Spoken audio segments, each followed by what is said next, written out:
You're a victim. Here we go, CSI.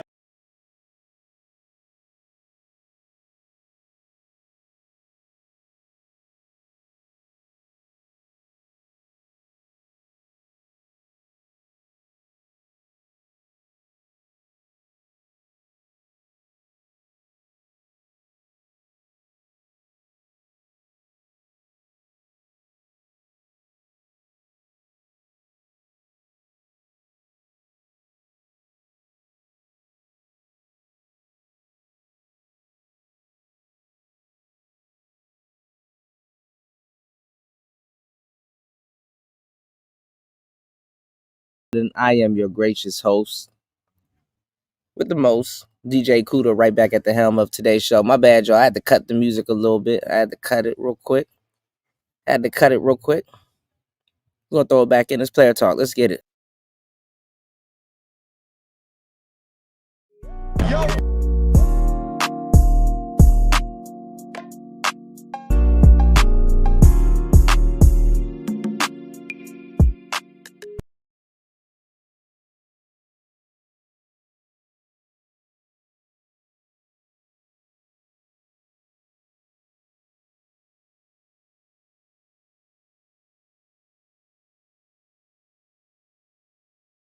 All right, man. What's going on? Shout out to everybody in the building. I am your gracious host, DJ Kuda, right back at the helm of today's show, man. Got a great show for you guys tonight. Saving y'all Sunday night, man. What is it? Monday night.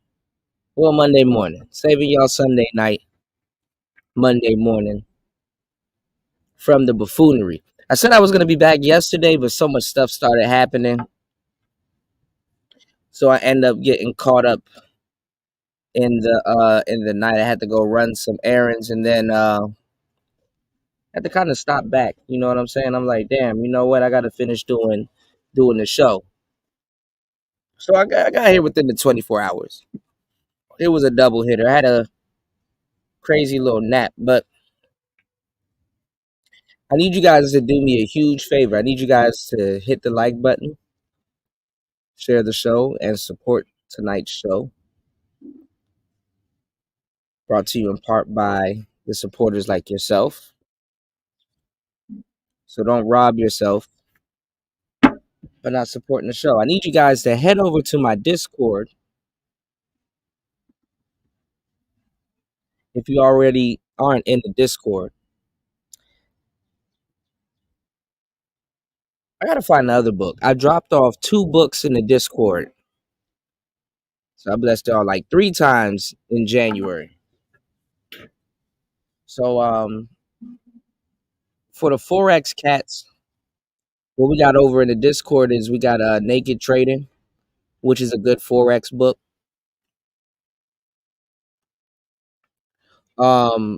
Teaching you how to read the charts, without the lines and stuff like that, and make predictions too.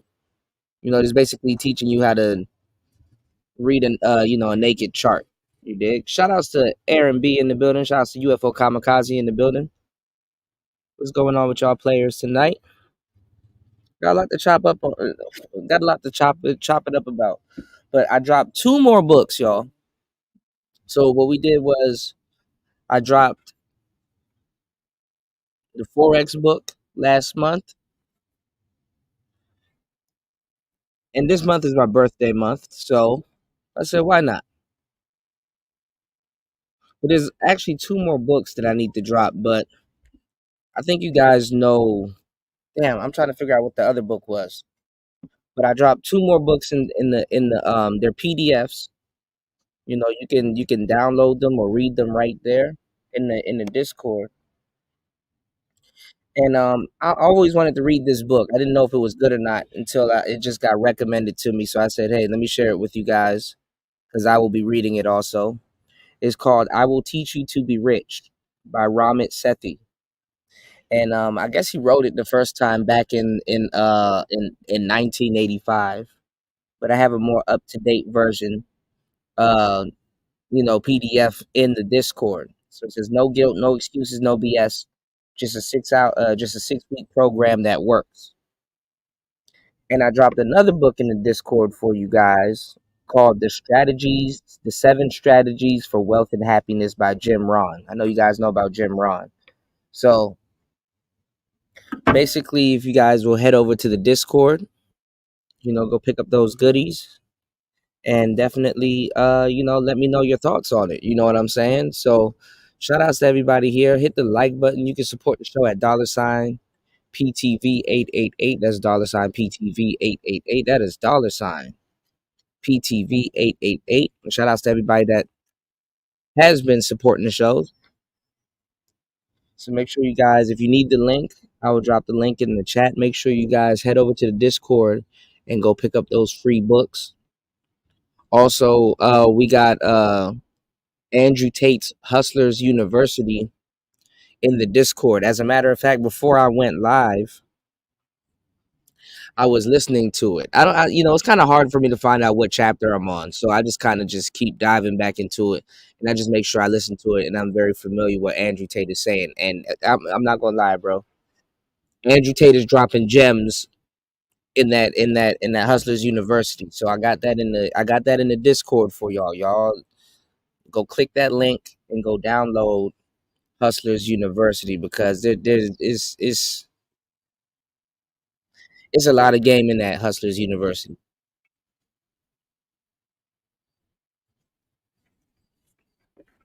That man knows what he's talking about. And he crazy as too. Like he'll sit there and just tell you what the hell he's doing. And it's like the funny part is that you can't, it's like he's one of those guys. I've met several guys like Andrew Tate. Just everywhere. He's one of those guys that's he beats you with technicals. You know what I'm saying? That's why a lot of people don't like see, I'm not gonna say people aren't smart, but you have governments and you have all different kinds of, he's like one of those guys. I wouldn't say he necessarily finds the loophole and everything. Yeah, I wouldn't say he's like one of those loophole type of guys. He's one of those dudes that will literally play by the rules. But for some reason and just niggas just don't like them. That's the funny part. So I always found that funny. You know what I'm saying? Like I told you guys, like some of the most amazing people that I've brushed shoulders with and had the pleasure of being friends with, even throughout my lifetime. Like I said, my friend Roy. You know what I'm saying? Rest in peace to him. He was number one in the world for Yu-Gi-Oh.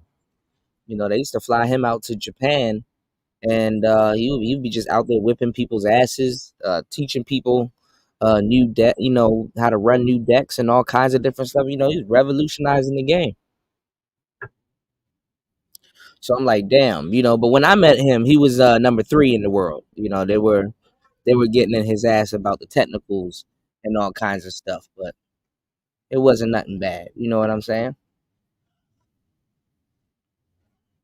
But like I said, I run into, and shit, baby, y'all run into them cats all the time. He may remind you of, one of your siblings and stuff, man. But yeah, man, I mean, this is the year of the money. It would be wrong for me not to, really learn finances this year with you guys. So I make sure, some of the books that I'm interested in and some of the things that I'm looking up and reading and talking about, I make sure to share that with you guys in the Discord. You know what I'm saying? If you guys have anything that you would like to share also, let me know, and yeah, man, post it in the Discord. We'll take a look at it.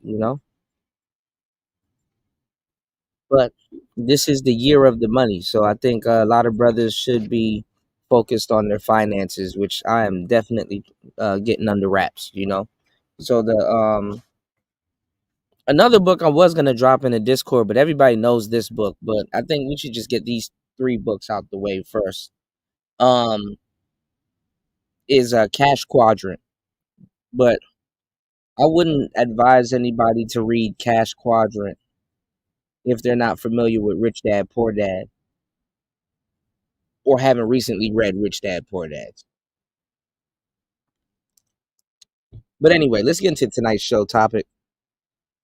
We're gonna talk about the rise of the the rise of the TradWives. this is a term that I've been hearing for.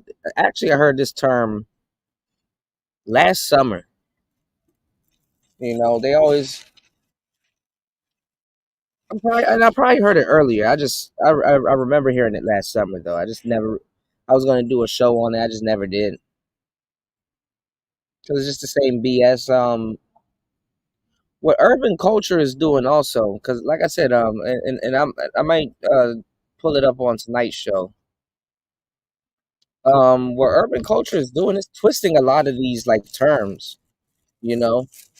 And the crazy part is that now that the manosphere terms, um, some of the things that we were joking around with, and even the real concepts like hypergamy and all that other stuff. What they're doing now with, like, I wouldn't say some of these new words, but some of these new terms is they're basically just flipping it.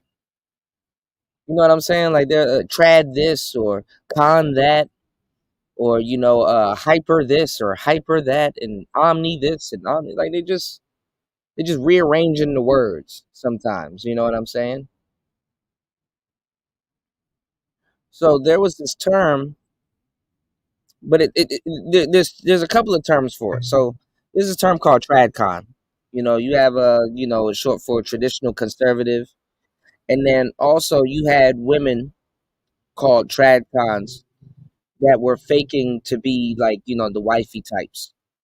You know what I'm saying? Like she's conning you. She pretends like she's traditional, but she's conning you for real, for real. You know, and kind of too back in the day. This is why I kind of didn't trust like the women that dudes wanted to talk to. So as y'all know, I've been in the manosphere for a while. Y'all hit the like button and support the show. Almost 30 minutes into the madness. 6 people in the building. Make sure you get the likes up. Let's try to get at least 3 contributors, or at least 1 contributor. All right, let's get into the game. So they as in like Obsidian, Angry Man, just the audience, and a bunch of other people that were here. Other than the women in the audience and some of the other women that passed through this sector, one of the things they tried to do was talk to somebody that they deemed was credible. And you had just women just running around here. You had this was past the era. This is like in the this I'll say 2016, 2017, 2018, 2019 era.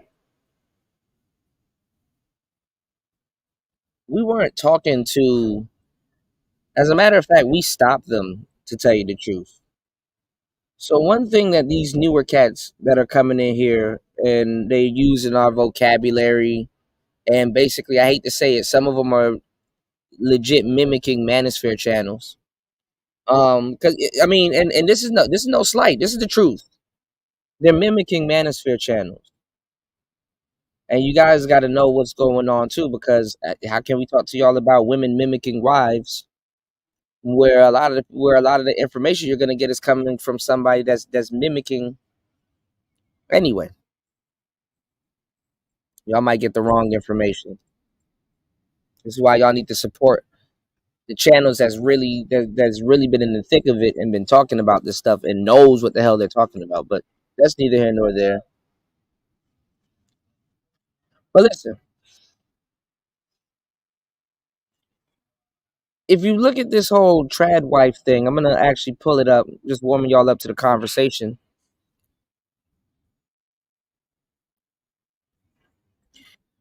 These women are literally cosplaying. They're cosplaying. They're cosplaying like the same excuse they would use for all of their behavior and like feminism and all this other stuff. Like they're trying to cosplay women from the 40s and the 50s. Women that they thought were doing that, doing what they think men want from them today. What's going on, Shatera? You said please mimic, right, right. You said, are you gonna keep talking about these new niggas copying y'all talking points? Is getting repetitive. Clue to get over it. No, I'm not gonna get over it. And yes, I'll keep talking about it. because y'all like to play forget games. Yes, if you have a steak in a pie, you want your slice of the pie. You damn straight. That's like somebody taking a piece of your sample and you're like, hey, someone's using our sample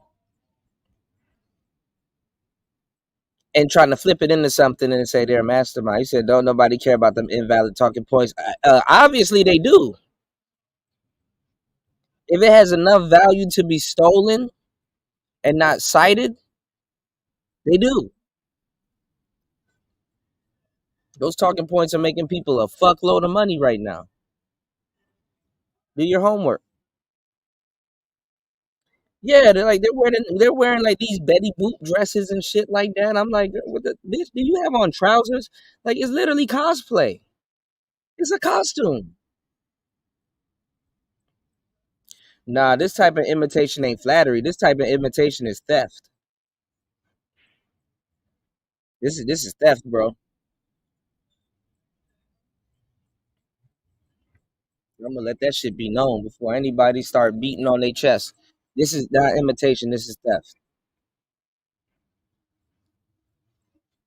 But listen, it's cosplay. It's LARPing. These women look like the wives off of Fallout. Like it's horrible. Like this is like it's like dudes are not, and it's trolling too. If y'all I don't even think y'all get it. It's also trolling. Don't nobody want no '60s wives. Does it look like we're in the '60s? Wives in the '60s didn't own iPhones and all of that other shit. And I doubt that they're cooking like the women from the '40s.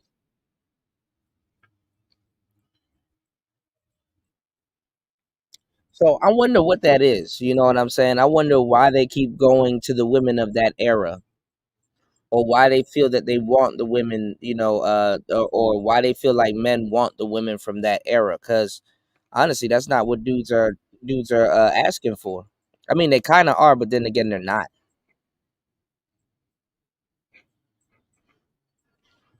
And I would think that would be a little bit harder to try to imitate a era of women, because that's just what they're doing. They're not moving the chains for women.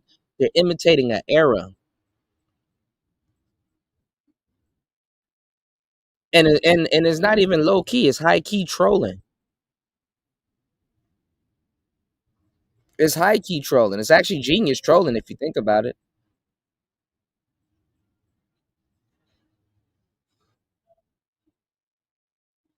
But that's not out of a woman's wheelhouse to dress up and play house. We'll get into it. We'll get into it. Hold on, y'all. Got all these tabs open.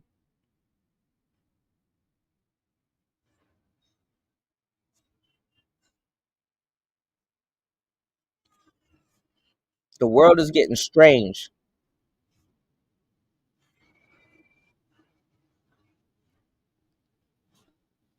Look at this.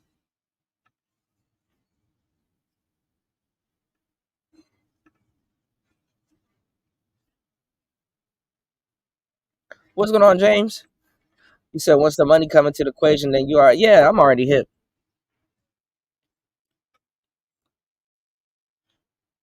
You got the trans and the Elbiquita. You got the L Gibbets doubling down on they shit. Look at this. Look at this, y'all. Hold on. Check this out. The video speaks for itself. All right, check it out. Why you shouldn't tell men that you're transgender? Straight men. It's because they will judge you And see, before. let me tell y'all some real shit. Some of y'all better be careful with this whole, well, I'm just gonna stay away from women for a long time. Yeah, you can. I'll tell you, work on yourself, stay away from women, sharpen up some skills, learn some new ones, enjoy yourself, spoil yourself. But this thing right here will confuse. This will trick a lot of y'all niggas. I know a bunch of niggas that's gonna get tricked by this, thinking that they got something exotic. Whole time they got something chaotic. What's going on, T Riddler? Of course it's gonna get somebody deleted. Y'all hit the like button on the way in.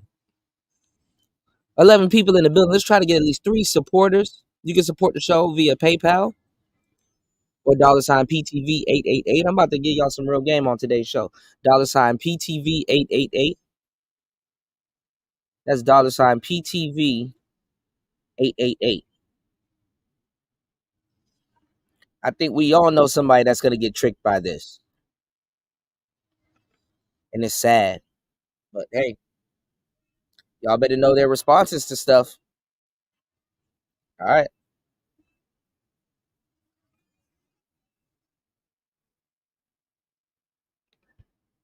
Hand and probably not go on the date with you. Some people might argue that they're not worth your time if they don't want to date you if you're trans, but no, because you might literally miss out on the love of your life and the love of their life, because they might have the preconceived notion of what trans is in their head.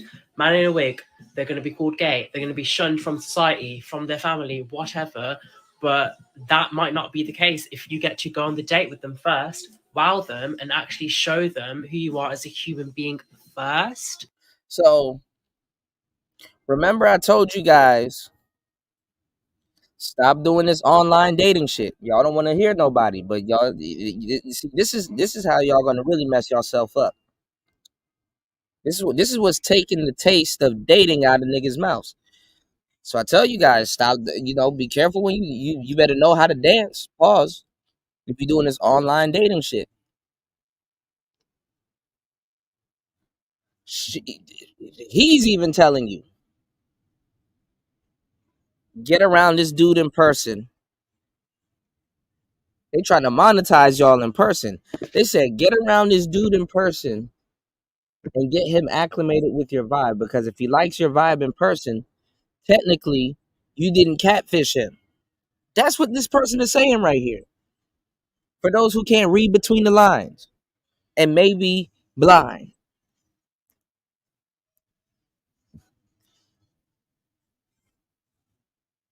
So when these dudes be like, "Oh, I didn't know, I didn't," that's cap.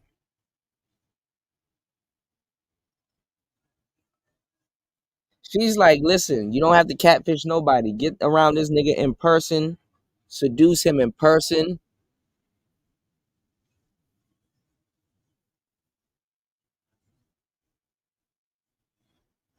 And then yeah.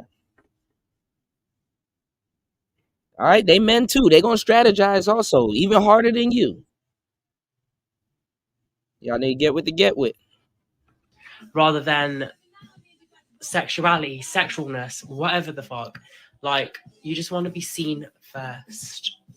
Actually have the opportunity to, because you deserve to, because you're a woman. Gay men don't find women attractive, so I just don't get it.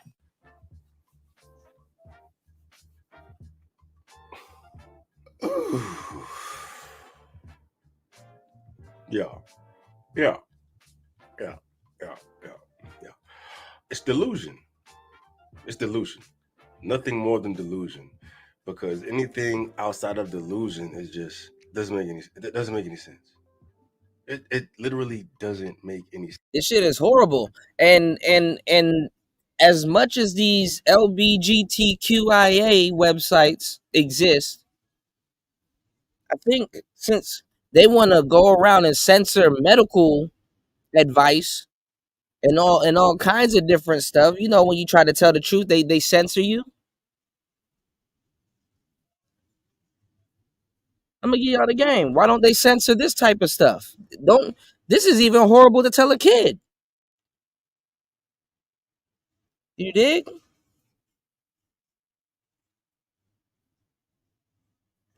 You don't even tell a kid no shit like this. Shout out to my brother Pastor $40 dropping the huge $10 on the Cash App. Pastor $40 said magic is real. That's weird. I would never expect you to say that, Pastor, but it is. I mean, when you think about it, even the makeup and all that other stuff, all of that stuff is concealment. So why did I bring this up? Because listen, y'all, because fuck it, we're straight men. We got to talk about this shit. Because people are wondering, well, why dudes don't want to get married? Why dudes are, have a disposition to marriage and all this other big, wild, stupid shit. Well, look how much wives. Look at the future, y'all. Have y'all not hear anything? I'm giving y'all the game. Y'all hit the like button. Shout outs to Pastor $40 for supporting the show. Y'all follow suit. Listen to what I'm telling you. Because y'all don't even see it coming. Look how much different type of wives you can have now. Didn't think about it, did you? No homo. You got the LBG whatever. So you got niggas. You got the standard woman. Now you got this unconsequential women that they're trying to push onto y'all. This ties right back in with the porn watching and all that other stuff. Y'all don't even see the bigger picture. But let me fill it in for y'all. Because y'all gonna have this appetite. And this is why a lot of people, this is why the world, even to a certain degree, works on men tricking. Because it's an avenue to transfer resources. We'll get back to the game. Shout out to my brother Ebo Sosa in the building. Ebo said, this dude / chick looks ridiculous. The more cooked, the more fake. I agree with you, man. Shout out to my brother Ebo Sosa in the building. Big old player right there. Yes, sir. If y'all haven't, subscribe to Ebo Sosa's channel too, man. Very good channel too, man. Shout outs to everybody in the building. Shout outs to James. Shout outs to Tony in the building. Tony said, yeah, them big ass red bottom heels. Come on, son. We ain't stupid. It doesn't mean you're dumb. You never underestimate the guy beside you ability. You never underestimate. You don't know what the nigga beside you like. As I've come to realize over these years, you never know what the nigga beside you likes. I'm just trying to save the niggas because we're gonna lose a lot of niggas going into the future. You're gonna have these robosexuals. You got AI wives. You got all kinds of different. So look how much taste of wife now that you have. They just say, hey, anybody can be. Yeah, it's a big pause. Maybe I'm being too real with y'all. And if I'm being too real with y'all in theory on this podcast, then imagine real life. Because by the time y'all see it, it's already gonna be snuck. It's already gonna be embedded in whatever we talking about. Y'all don't see where the world is going? It's gonna be embedded in whatever we talk about. What do you mean by that, Kuda? Well, I'm glad you asked. Because by the time y'all realize what's going on, see what they do is they and this is common psychology. It's called seeding. So what they do is they bring something up and then you hear about it, right? And then it disappears for a while and then it rears its head again. Like it's called seeding. And every so often when you hear about certain things or you talk about certain things, that's you watering, So they've been seeding. Well, they're taking advantage of y'all spawn because a lot of y'all zillennials want a traditional wife because y'all never had a traditional relationship for real, for real. And I hate to be the bearer of bad news, but if you've never had a traditional relationship, you kind of really don't. That's new territory for y'all. And listen, a lot of people may want to explore new territory, but you got to be in the conditions to really do it right. That's what they're raking dudes over the coals with. You damn near out your damn mind right now if you're trying to restore the nuclear family. Or if you have a nuclear family, you damn near out your mind trying to hold on to the nuclear family. There's so many things right now that exist that's literally around for the sole purpose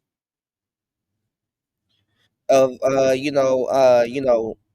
trying to pry the nuclear family out the hands of men today, or men of yesteryear.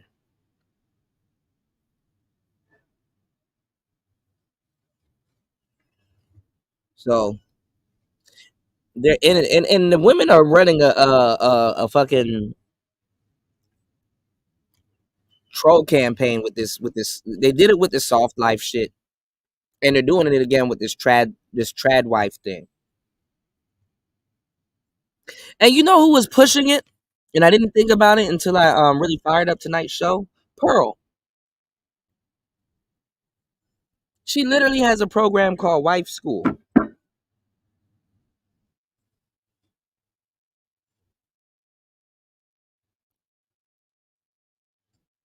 And not every man's wife is going to be the same, by the way. So don't fall for the trick bag. But anyway, let's get into the alternative. This is what they're pushing on y'all. Sense. I Yeah, she did. You right about that, T Riddler. And T, I know you know because you've been around. Oh yes, you've been around. So you know we know what we talking about. Same thing with Ebo, same thing with Spawn, same thing with Tony. Hey, but a hustle is a hustle. I think I'm safe saying that I can speak for 100% of heterosexual men out here that what this individual was talking about is a crock of bullshit.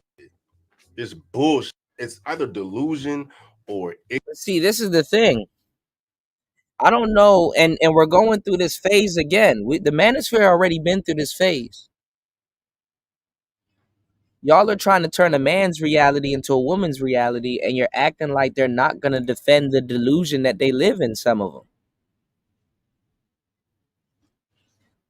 you know, when you have a trad con or a pick me, because even the pick me's that's convincible right now, they can flip too. And men, we know this. It could be the greatest girl in the world, could be the goodest girl. She can understand everything, and just one day she flips.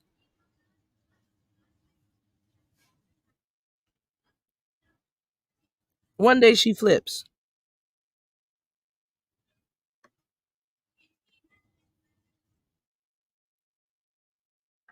It's bound to happen.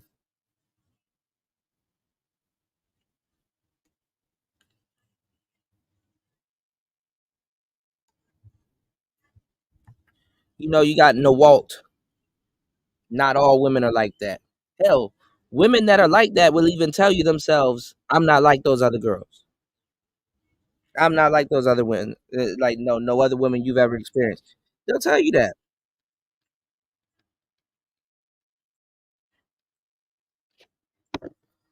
Yeah, AWOL.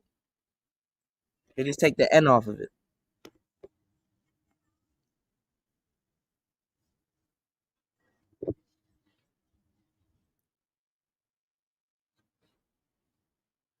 So if you think for a hot second that even the trans are not gonna fight for the delusional world, that they believe, and then this is the crazy part about all that crazy shit, because they're wanting the same thing from straight men. This is why they're lying about being who they are, because they have to convince themselves that they are women within their time frame of life here. Whether they get their surgery or somebody seen them transition or all kinds of weird shit.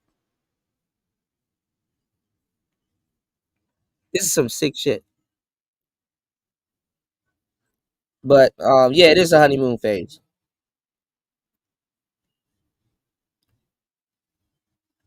But the delusional world that they're gonna fight for,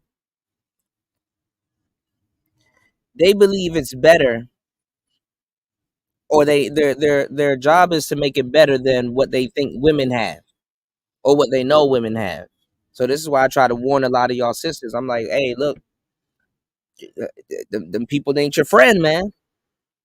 But hey, all right, let's go. ignorance or naivete, just being a commonsensical person, or maybe you just don't know what heterosexual means, or maybe you just changed the definition of what heterosexual means to make you feel better about your situation because you want to be taken seriously as a female so much that you move. And shout outs to Pastor $40. He said chaos magic is real. My bad. So yeah, they're gonna fight for a future that they believe is better than women. When they go for those laws, guess what? They're getting laws that women haven't even thought about.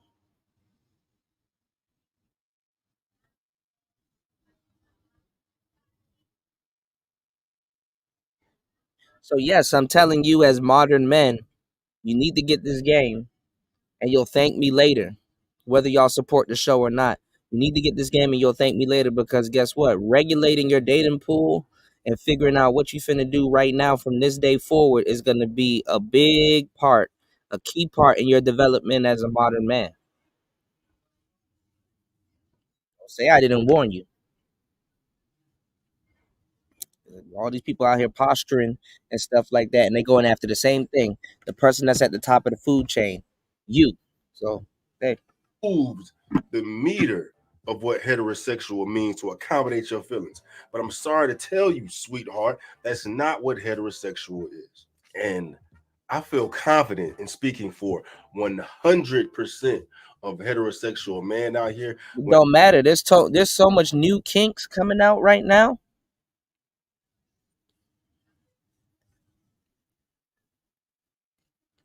I mean, we're used to it because we're black, but heterosexual males have always been the equivalent to a certain degree of a sitting duck.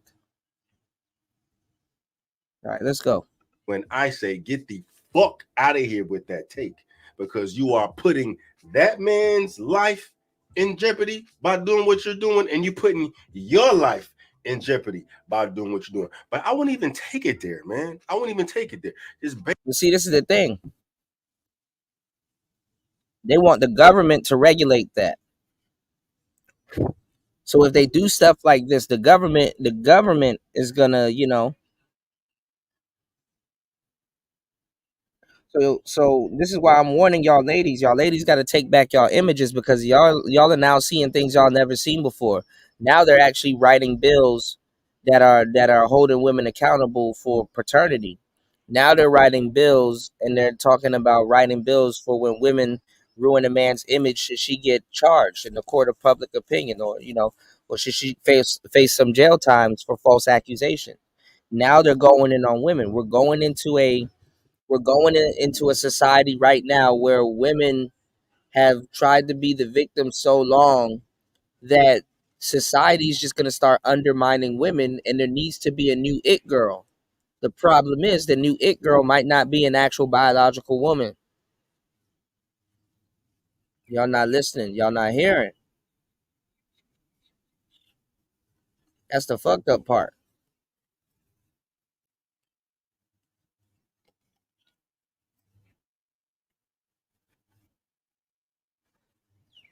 And by the time y'all wake up, it's gonna be too late. They're already gonna have their hooks in you.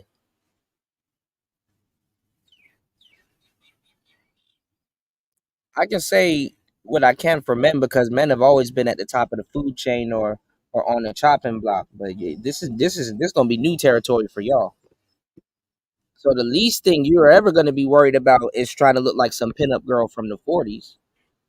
But let's get into it. It's player talk. Based on some of the things that this individual spoke in that short video, men maybe have a different idea of what trans is. No, they do not. The only thing men know and the only thing men are focused on is that they want to be 1,000% sure that your ass is XX and not XY.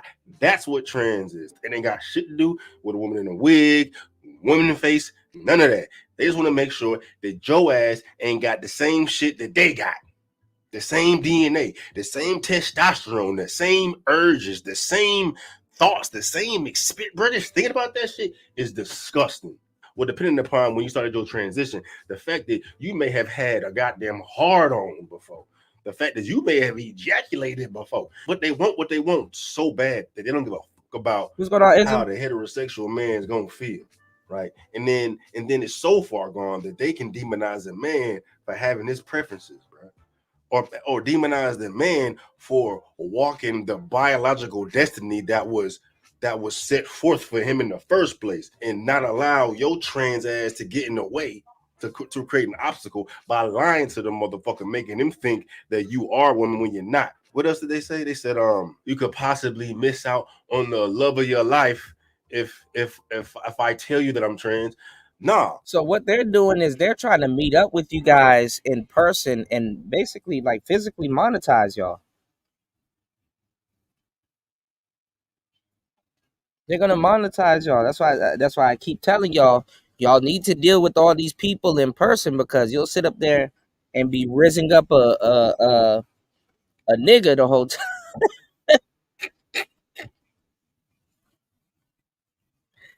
We don't even y'all gotta give black people a little bit of an extra leeway, because in our head it's a nigga. It's like, oh, it's a nigga. Like, it's not even a dude. It's like it's a nigga. It's like a nigga in to us, and it's true. You know, it's a nigga in a costume. Right? So if nigga, you are definitely endangered if you are out here bamboozling niggas, dog.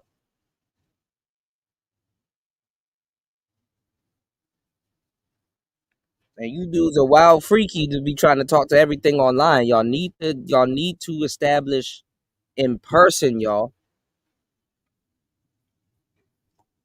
But what this guy don't know, what a lot of other dudes don't know, is that we're gonna lose a lot of brothers. So this is why I'm trying to warn y'all before this shit happens, because some of y'all niggas, like I said, I've been in situations where I'm kicking it with a whole bunch of niggas, and I'm like, okay, we cool, we relax, and the shorties are out tonight, and then you start seeing niggas go off with some other shit, and it's like, oh, well, I can only speak for myself tonight, shit. So y'all got to be careful out here, man. One of your homeboys in and out of jail, hey, okay, tripping. Because a heterosexual man's love of his life could never be a trans motherfucker, bro. You gotta get that shit through your head. We don't operate. We're living in a day and age where dudes don't give a damn what the hell they like. I told y'all, and I brought up a good point that y'all never heard nobody else bring up in the space. How many different types of wives they have for you right now? Niggas don't give a damn that these days, which is crazy.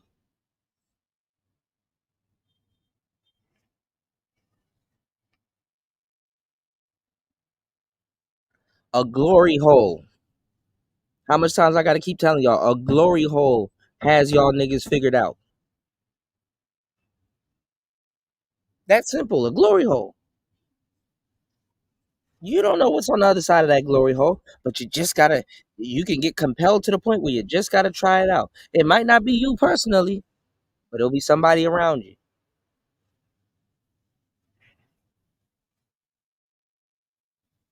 So what I'm saying is that people don't give a fuck.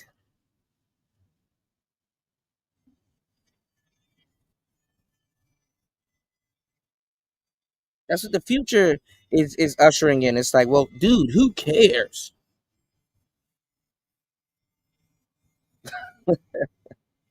Okay. So you gotta understand that in the future, the different strokes for different folks is gonna be very prevalent. Now, me, I've always said more women for me, but hey, let's get it. That way. I don't give a damn how the fuck you made me feel. We don't give a fuck how the fuck you made us Thirstiness is the downfall of man, but that's what I'm trying to say. Like, come on, man. feel, how feminine You know what's going on. you are, how well you may pass as a woman, how good your massage is, how good your head is, how good the booty hole was. Just as proud of knowing that they're a woman. We don't give a fuck about none of that. The moment we find out that your ass is XY, you're ineligible to be the love of our life. Matter of fact, you're eligible to getting your ass whooped now. You're eligible to goddamn getting choked out now. That's why I said you putting my life in danger too, because now I can go to goddamn prison for manslaughter. You know what I'm saying? For a crime of passion. Come to find out that you made me a whole man. right? That's the heterosexual man's world, right? That's a heterosexual man's world. You need to get that shit through your head, because the more you play this fucking cat and mouse game, the more opportunities that you are putting your life in danger, right? You're not looking for a heterosexual man. You're not. You're looking for this other shit, these other. No, no, that's cap. They are absolutely looking for a heterosexual man. So people would, people ask me, "Oh, well, Kuda, why are you kind of against the whole L give it lifestyle?" Well, I'm not super against it, but I do know where it leads. It leads to a lot of people being in the streets. It's damn near synonymous with prostitution. But nobody want to talk about that part though. So he's wrong, because I thought about it. I never really looked at the L give it until I was younger, and when I really started jumping in 20 knuckles in, and start learning a whole bunch of different stuff, and start getting around attractive women. And attractive women, y'all know, they frequent those circles and stuff like that. You know, I'm not going to say I was being ignorant. I'm pretty sure I was, but I realized how to look at it. So I look at everything, like I said, like the game. And you got to look at where other people are on the chessboard and what role they play in this big ecosystem of what we call dating, relationships, and everything. It was at that point, to a certain degree, other than being a player, but it was once I really started doing YouTube and learning about certain things, and have to rediscover certain things, and doing field work for north of 5+ years. Y'all don't understand how much years I got into this shit. I'm telling you, you start to learn what everything is. It's like, okay, oh damn, okay. Well, that's an honorary. It's not honorary, but it's like it's a novelty relationship. It's like it's I wouldn't say it's a unique relationship, because obviously it's not uncommon, you know what I'm saying? But it is a unique relationship. It's a relationship built off of novelty. When you take all that physical shit out the window. What's going on, Gold P? He said, I'm scared. Yeah, don't even, bro. I ain't gonna lie. Don't even look into the glory hole, bro. That's you wild as hell if you try to look into the glory hole. Shout out to my brother Gold P. He said, I'm too scared to look for any glory hole in that the God has no idea who's pulling me into it. Right, right. That shit is crazy, but it got men figured out. I hate to say it. But see, as men, we need to know that information. See, we don't run from it. We need to know that information, because that ties to what could be our mortality. But brothers fall for a lot of different things, and if you try to help brothers, they're gonna bat your hand away, and you're like, oh well, hey, I told you it was a kraken behind that wall, so you get burnt the fuck up. Hey, don't say I didn't warn you. Brothers gonna do what they want to do. There's so many different things we talk about. Pause, post nut clarity, all kinds of shit. You never know what a nigga's on, man. So I know for a fact we're gonna lose in this next little revolution. We're gonna lose a lot of black men. We talk about how everybody has the same internet and all kinds of stuff. All kinds of people are watching almost the same content that we watch all the time. But you got brothers that just pride themselves on going the opposite way. So we're gonna lose a lot of brothers, man. What's going on, Vader? Shit get wicked, right, man? Shout outs to everybody in the building. Good to see everybody. Let's get the likes up. Let's try to get at least 3 more supporters. Open up this panel. Y'all hit the cash app. Let's get this show on the road. So, like I said, like never in the history of man has different variations and kinds of wives are being offered to you by the government. But who's to say men are getting married anyway? Think about it. Who gets more? Or who gets married more? Heterosexual people or LGBT people? That's a number for your ass to look up, since the space like doing numbers. Let's see if somebody can produce those numbers, because never thought about that. But what I'm saying is, I had to learn where everybody was on the play in the playing field, so that you know what your role is. You know what's what should encompass your behavior, with moving forward. You're not offended by it, but it is what it is. So what happens is, and as I've come to find out, it's everywhere. A lot of these trans people, and because the women are lazy. I hate to say it like that, but you got a lot of little bullshit lesbian women, and we saw that podcast with all them studs. They can stay just the way they are. There's no pressure on them to get their titties chopped off and get a phallus. I hate to say it, but they got their own brand of bullshit too. But as always, because technically those trans people are dudes, it's men that's moving the shit forward. So as I've come to find out, and I knew this from being in the DMV area, because there's a whole bunch of LGBT in the DMV area. There's actually gangs out there. Is that they don't want to be with gay dudes neither. That's the crazy part. Especially if they got to go through all of that. And what straight dudes don't take into account, which I don't blame them, because it's like, nigga, who thinks about stuff like that? I never thought about no shit like this until I start talking about dating and relationships in great detail without trying to be ignorant, even though a lot of shit I'm going to say going to come off ignorant because I'm talking to a manosphere audience. I had to look at it and be like, oh, okay.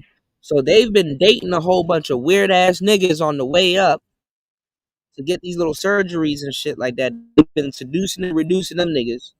So by the time they get the surgery and stuff like that, the ones that know what the hell is going on and not about to commit, they're not about to unsubscribe themselves from life, because that's another set of numbers y'all should look up too. Their unsubscribable rates are if not identical, but more after the surgery. Some even transition and then got to retransition back to what the hell they had before.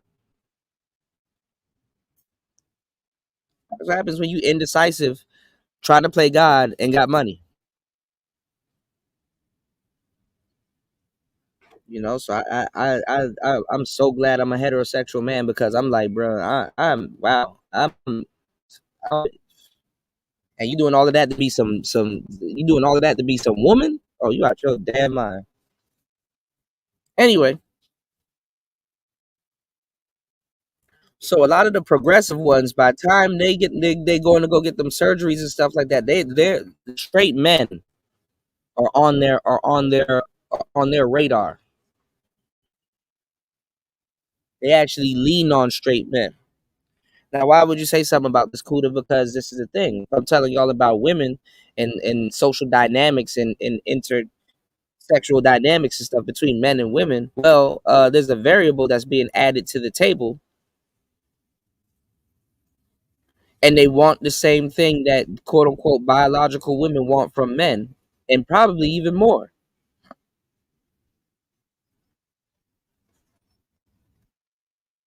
And then we're living in a society today socially where men are going to be mentally convinced that there's nothing wrong with that. So me, I'm on some, well, listen, let me salvage as much niggas as I can.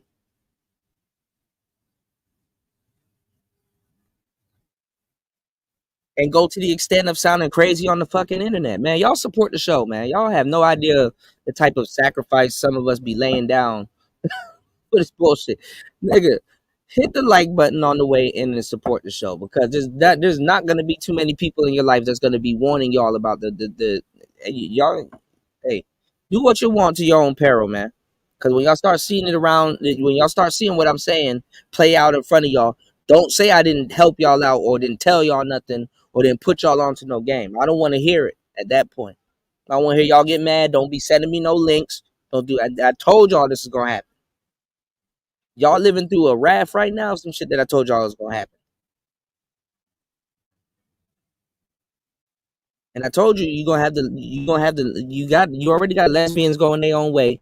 They about to have a space in the goddamn manosphere. I actually got a video right now that I'm gonna pull up a little bit later with a lesbian woman talking about some, oh, I get it. Now I know what men are talking about and all this other shit. It's crazy, y'all. Anyway, let's get back into it. It's player talk. Let's go.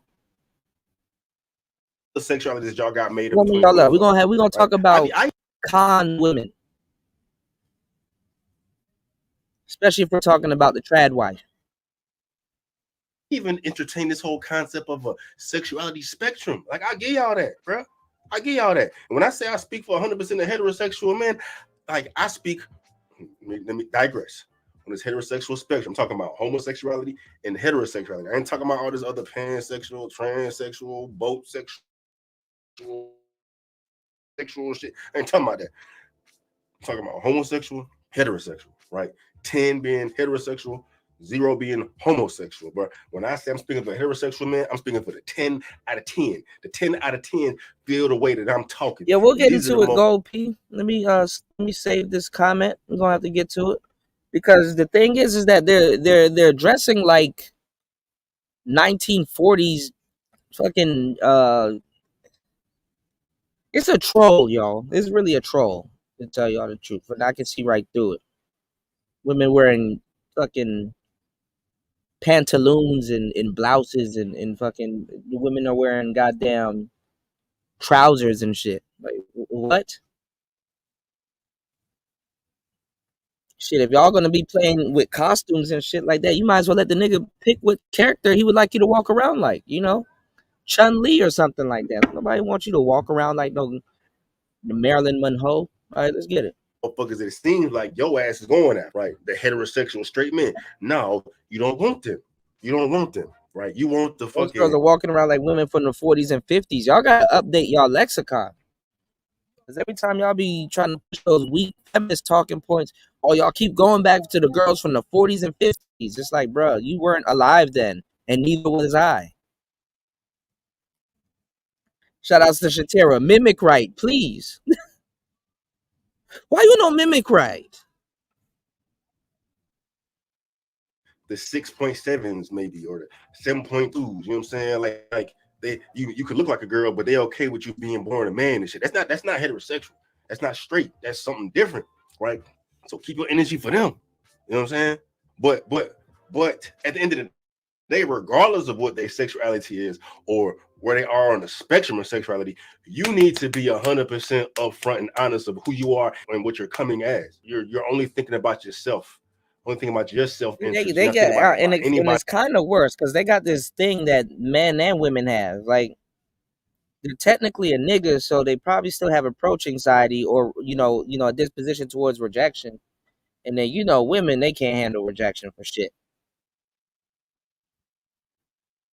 So a lot of them they just like, look, just so you can get the nigga that you want, you gotta lie. Because if you're telling the truth, it's just gonna bring out a whole different type of nigga. And then the thing is that then you take I don't even think it's 50-50. I think they take a gamble like that. Probably 70-30. He not attracted to it. But hey. Somebody else. That's selfish as fuck. I don't gotta think about no shit like that. Especially when it comes aside from delivering news. So a heterosexual man, and I know y'all motherfuckers is. You may not be particularly, but I know y'all motherfuckers is. Oh, y'all niggas that be going to the gym, y'all little gym niggas. Y'all better be careful. Out here, reeling motherfuckers in, not telling them shit, having them have sex with you, spend money on you, showing you off, caking you, showing you to your homeboys, showing you to the friends and shit, not telling them nothing, and then come to find out you was born a whole man, bro. What? You know what I'm talking about? It should be against the law. It should be against the law, bro. It's no that logic that the logic that the school just used is no different than like a married woman with kids out here broadcasting herself as a single person, right? You know what I'm saying? And then now she interacted with old boy with whatever dude she talking to. He hooked now because she put it on him. You know what I'm saying? She did something, and now she got him. Now she dropping him. Now I'm married with kids. It's no different than that because you're being dishonest. You're only thinking about yourself. And I'm gonna tell you too, going forward in the future, All of us gonna know somebody that's been bamboozled if you already don't. Only think about yourself. You want to be looked at as a human being, will be looked at as a human being. Come with your human being shit from jump, right? I am a transgender woman. Take me or leave me. And in this 2024, man, play the odds, bro. Like, you probably gonna get what you want anyway, because most motherfuckers is pussy nowadays any goddamn way, right? You do yourself a fucking favor. Don't play with your goddamn life. Play with his life too. You know what I'm saying? I got so fucking long-winded already, man. The only reason why I brought this video up, man, and shout out to Sarah Garvey, that's the homie. I actually saw this video on his IG. And he has a video recently against Pearl. I forgot to talk about this, or maybe I may have mentioned it on the last couple of shows. But a lot of people got mad at Pearl over her Martin Luther King statements. So now all the people that was, defending Pearl, now they're kind of, trying to retract some of their statements about Pearl. I can't tell you too much, man. I mean, I can tell you a lot. Hold on.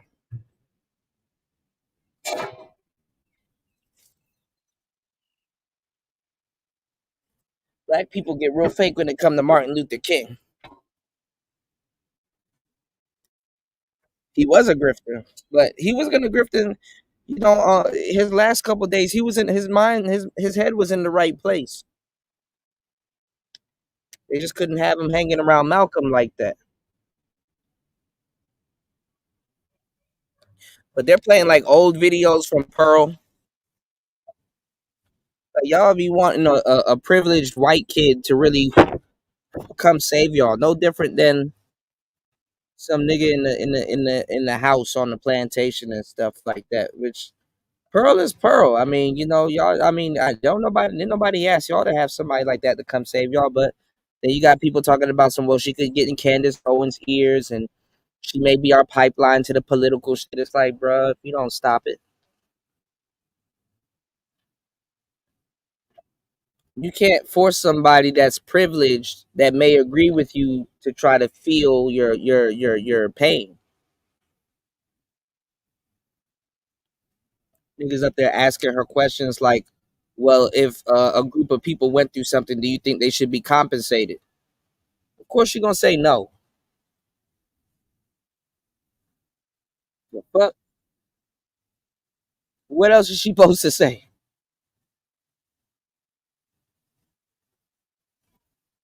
Don't nobody think your suffering is worth a damn?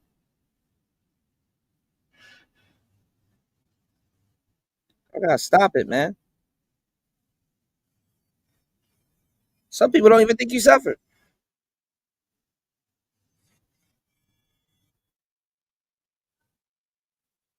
Huh. Anyway, we'll get into it soon. Why you shouldn't tell men that you're transgender? What? It's because they will judge you beforehand and probably not go on the date with you. Yeah, no shit, Sherlock. No, because you might literally miss out on the love of your life and the love of their life, because they might have the preconceived notion of what trans is in their head. You need psychiatric evaluation. Right. When I pulled it up and found a source, come to find out that this particular individual made a video about me. If you had the surgery and shit, you know what I'm saying? I mean, cool that you letting them know before they slide the tip in, whatever you got. Like, why are you taking it personally? Okay. Down there. But fuck that. Fuck that. That should be against the law, bro. That's no different than allowing someone to smash when you got like an STD or something. You lying to them. This is the other thing that annoys me. It's that when people are comparing someone's trans state, whatever, something bad. And I had planned to include that video on this one, but I'll do that next time. This video's already gotten long enough, man. But tell me I'm lying, dog. For the heterosexual. Okay, so he going to war with a whole trans man's. Okay. Shout out to Night Talk TV.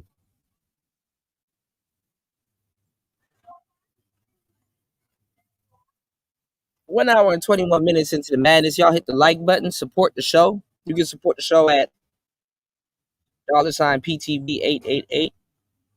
That's $PTV888. Yeah, you know, I was talking about it a minute ago. You know, like, you know, she had a statement about Martin Luther King and all this other shit, and it's like, I think the LTV guy and a couple of other people was bringing it up and making a big deal out of it, you know, because there were a lot of people in the space that did, you know what I'm saying, defend her.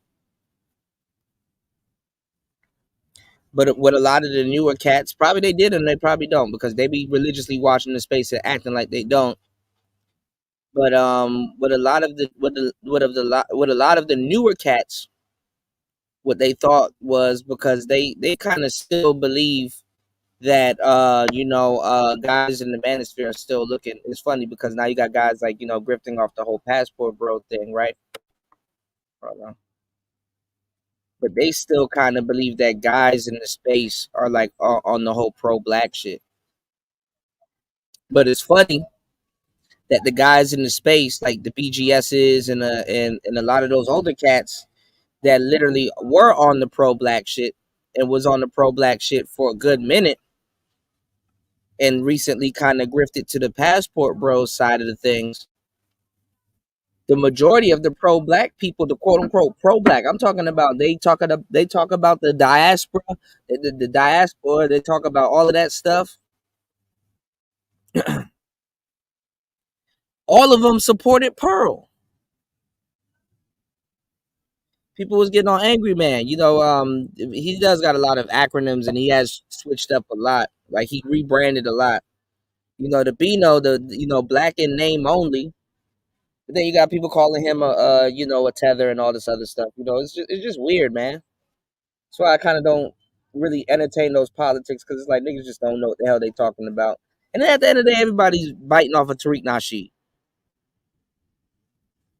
Some of us been around long enough to know where you got your material from. Just saying. And it's not even worth quizzing half these dudes and really testing they stance on certain things, because just like, oh, you're just gonna just regurgitate something Tariq said recently or something, you know, and it don't even, and it's not even in context. And it's a legit movement that deserves legit reparation. There's a lot of legitness to it.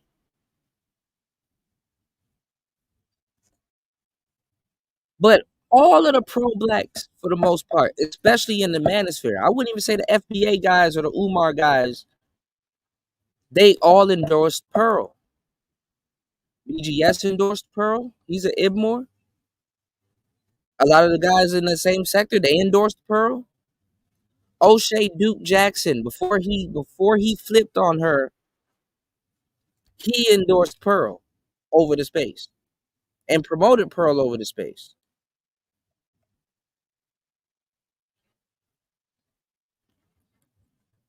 Obsidian, he promoted Pearl.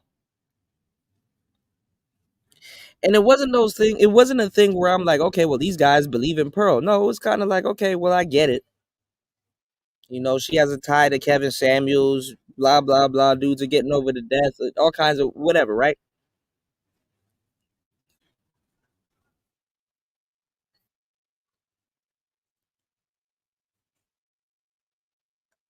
Is them out of their own words, out of their own mouth, telling why they support her, despite all the, you know. And it's funny too, because you got a woman running around here, and one of her claim to fames is that she exposed Pearl for being a Me Too queen against a black man. Don't even listen or watch her own damn content or what the hell she's talking about, because right now she's running around trying to Me Too a black man that she's never met and that gave her money. Ain't that the way life goes, y'all? And y'all still sleeping on Player Talk Radio, man. Y'all can support the show 1 hour and 26 minutes into the madness. You can support the show at $PTV888. Support the show at $PTV888. How do you do a whole hit piece on Pearl, talking about some Me Too and some guy, and then you turn around and try to Me Too a black guy in the space also.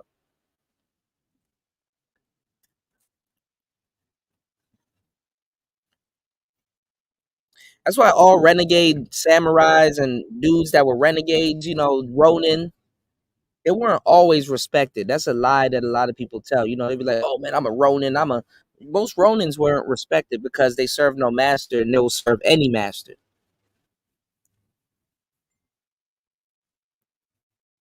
Some Ronins were on the other side of integrity. You know what I'm saying? Not saying that you got to be loyal to anybody, but that's why a lot of that's where the whole concept. Like if you notice amongst men and warriors, right? How they would let a warrior or a man or a slave, just a man in general, if it's respectable, earn his freedom. Not all Ronins earned their freedom,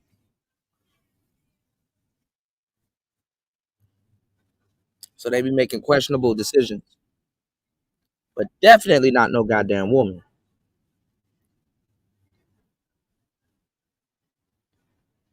You sitting up here, oh, this girl is horrible. Look at what she's doing to black men. She's me tooing a black man, and then you turn around and do the same shit. Can't make this up.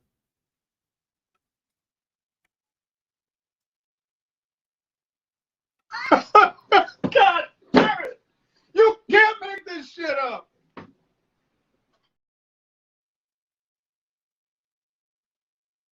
If Jesus can't save these hoes, why are you trying? What make you think you greater than Jesus?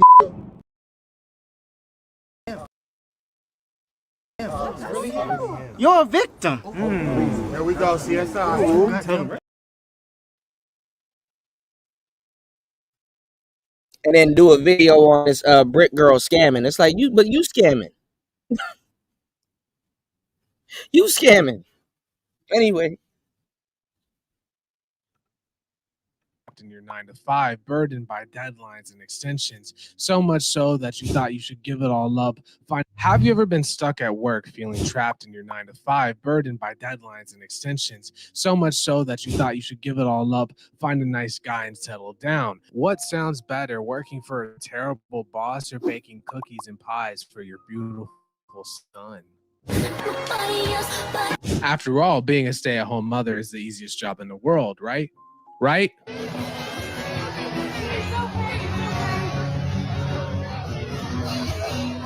In today's video, we're going to debunk the myths of traditional relationships, why they're bad for men and women, and if I'm a provider or a dusty. Sprinkle, sprinkle. I hope you enjoy the video. If you're a woman under the age of 35, you probably have been bombarded with TikToks and Instagram Reels romanticizing the idea of traditional marriages, telling you that you should quit your job, find a husband, and settle down and have a baby. After all, you'll be happier and healthier. That you have been misled by modern feminism and that women were never supposed to be in the workplace. Work is a man's job, while women need to stay home and do nothing at all. Or maybe women are just burnt out and they've realized that feminism has been lying to them for the last 50 years about motherhood and marriage actually being some kind of oppressive prison, and they're realizing, oh, maybe this is actually really nice. So you literally have women regurgitating every single thing word for word that a couple years ago they were going in on niggas for. Anyway, and they come off as a guru too. Oh, she knows all about it. And I totally get the appeal of it. After all, I'm 25, Gen Z and bald, thousands of dollars in debt from a college degree, and working a dead-end job. If somebody told me that I could stay at home and it'd be less work, I would want to see it too. Because I think not all men, a lot of men right now act like women and they just want more. Bring back the patriarchy. I thought being a woman was a bad thing, but okay. Stay at home. I want to take care of my kids. What do you mean buy you flowers? What do you mean pay for dinner? What do you mean 50-50? What is that? I don't believe in that. What do you want? What do you believe? I want a man to take care of me.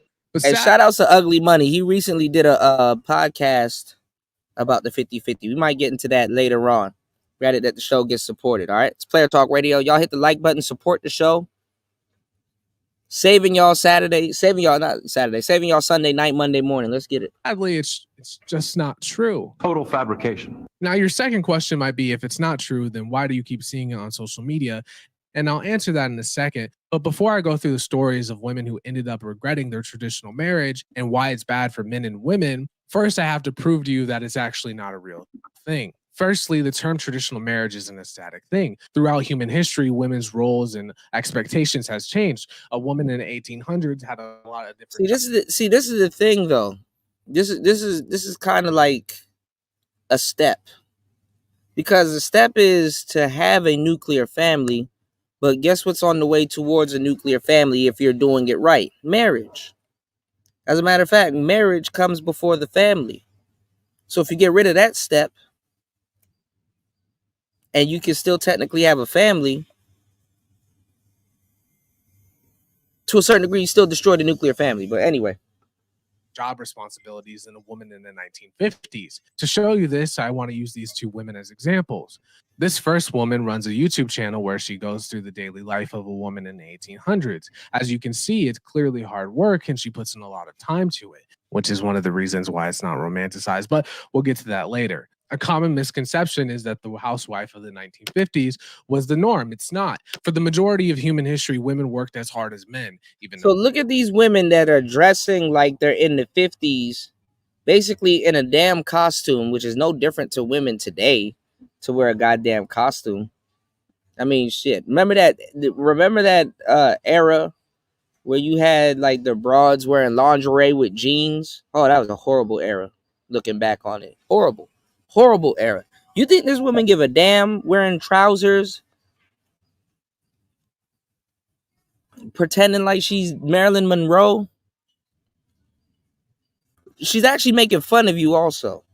Oh, is this what you wanted? It's an insult. And a lot of y'all dudes gonna fall for it and don't even get it, because it's like, well, I don't care as long as I'm getting a sandwich and a traditional wife. And you don't even realize. You're a victim.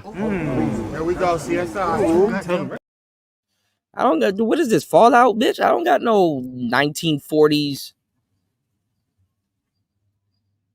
Marilyn Monroe fantasy. What is this, Red Dead Redemption? Like, I forgot the dude's name. What am I, Arthur? Do I look like Arthur to you? Like, come on, man. You got the sisters in on it too. I gotta show you this one sister. Hold on, y'all. No, they said that they didn't. They were farmers. They herded cattle. They were out there planting and sowing and doing all these other hard labor manual jobs. As somebody who grew up in a rural area, women still to this day do a lot of those same jobs where they go out and help herd cattle or where they clean the hooves of cows. None of these jobs for women are romanticized in media, and you don't see them. Nobody hears from them. Women in the 1800s would work for hours, literally trying to cook. They would have to take care of multiple children by themselves. Women in the past were more overworked than they ever were before. The women of the house had their share of the work. All the neighbors who helped with the harvest ate with the family in the house. In the very early days, it took several days to thresh all a man's grain. Usually there were up to 20 persons for the noon meal. Women generally worked closer to the house. On most farms, houses were a place of work, not merely comfort. The women cooked 3 large meals a day in the kitchen for a family that could number more than 10. And with residents, hey, y'all weren't even around back then. How can y'all confirm this for real? Because y'all will take an estimate and then use it as true. Niggas only be eating 3 meals a day like that. Like, come on now. laborers could number more than 12 to 14 per meal. Farm wives tended large gardens, raising and preserving most of the family's food. And then on the other hand, you have people like this woman. This is the more popular traditional woman that we hear about, and that is romanticized on social media. This woman just stayed at home all day, cooking and cleaning. She basically took care of one or two children. Women in the 40s and 50s didn't have iPhones and social media and stuff like that. Like, a twerking Marilyn Monroe doesn't do any anyway. Listen to everything her husband said. She had no thoughts and no feelings. But this was not the standard for the majority of human history. If you don't believe me, you can listen to the Nobel economics winner of this year who said the exact same thing. Imagine a country where people are very poor. In this country, women often work on family farms and in household businesses to help make ends meet. They may not get paid for their work, but it is still important work that helps the family survive. As the country gets richer, women start to work outside the home less often. This is because families can afford to hire other people to do the work that women used to do, or because women have more opportunities to get an education and pursue a career. However, as the country gets even richer, women start to work outside the home more often again. This is because women have more opportunities to get good jobs and because they want to be more independent. So the pattern of women's labor force participation rate across economic development is U-shaped. Women work outside the home a lot when countries are very poor and very rich, but they work outside the home less often when countries are in the middle of the development process. So you might be wondering, if this woman was not the norm for the vast majority of human history, why is she romanticized on social media? And the answer is, hold on, I got to remember, I might get canceled for this. There really is no super popular traditional woman on social media. It just would never happen. I'm not going to dive too deep into this because it's a whole different video, and I want to get to the negative outcomes of traditional marriages and why they'll never work. But hold on, are in the middle of the. It just would never happen. I'm canceled for this. There really is no super popular traditional woman on social media. Yeah. Well, that's their social media persona, because I heard recently Michelle Obama said some crazy shit. I gotta go look that up. Like, I heard Michelle Obama said some wild shit recently to younger women. We'll probably go look that up on here too. But anyway. I was gonna say Aisha Curry, but that it just will never happen. I'm not gonna dive too deep Aisha into Curry, this, but that right there is gonna be funny as hell too, to try to defend that hill. Hold on, y'all. Okay. All right, let's get it. Y'all hit the like button, support the show. Let's get it. It's a whole different video, and I want to get to the negative outcomes of traditional marriages and why they'll never work. But for the sake of this video, and I'm going to boil it down really simple. It's crazy because it's his generation that it's disease. Y'all want the traditional marriage, but don't know why. So that's really kind of where you guys run into a rut. Because if you never really experienced like true romance and all this other stuff, and you don't have a place to really put that, you know what I'm saying?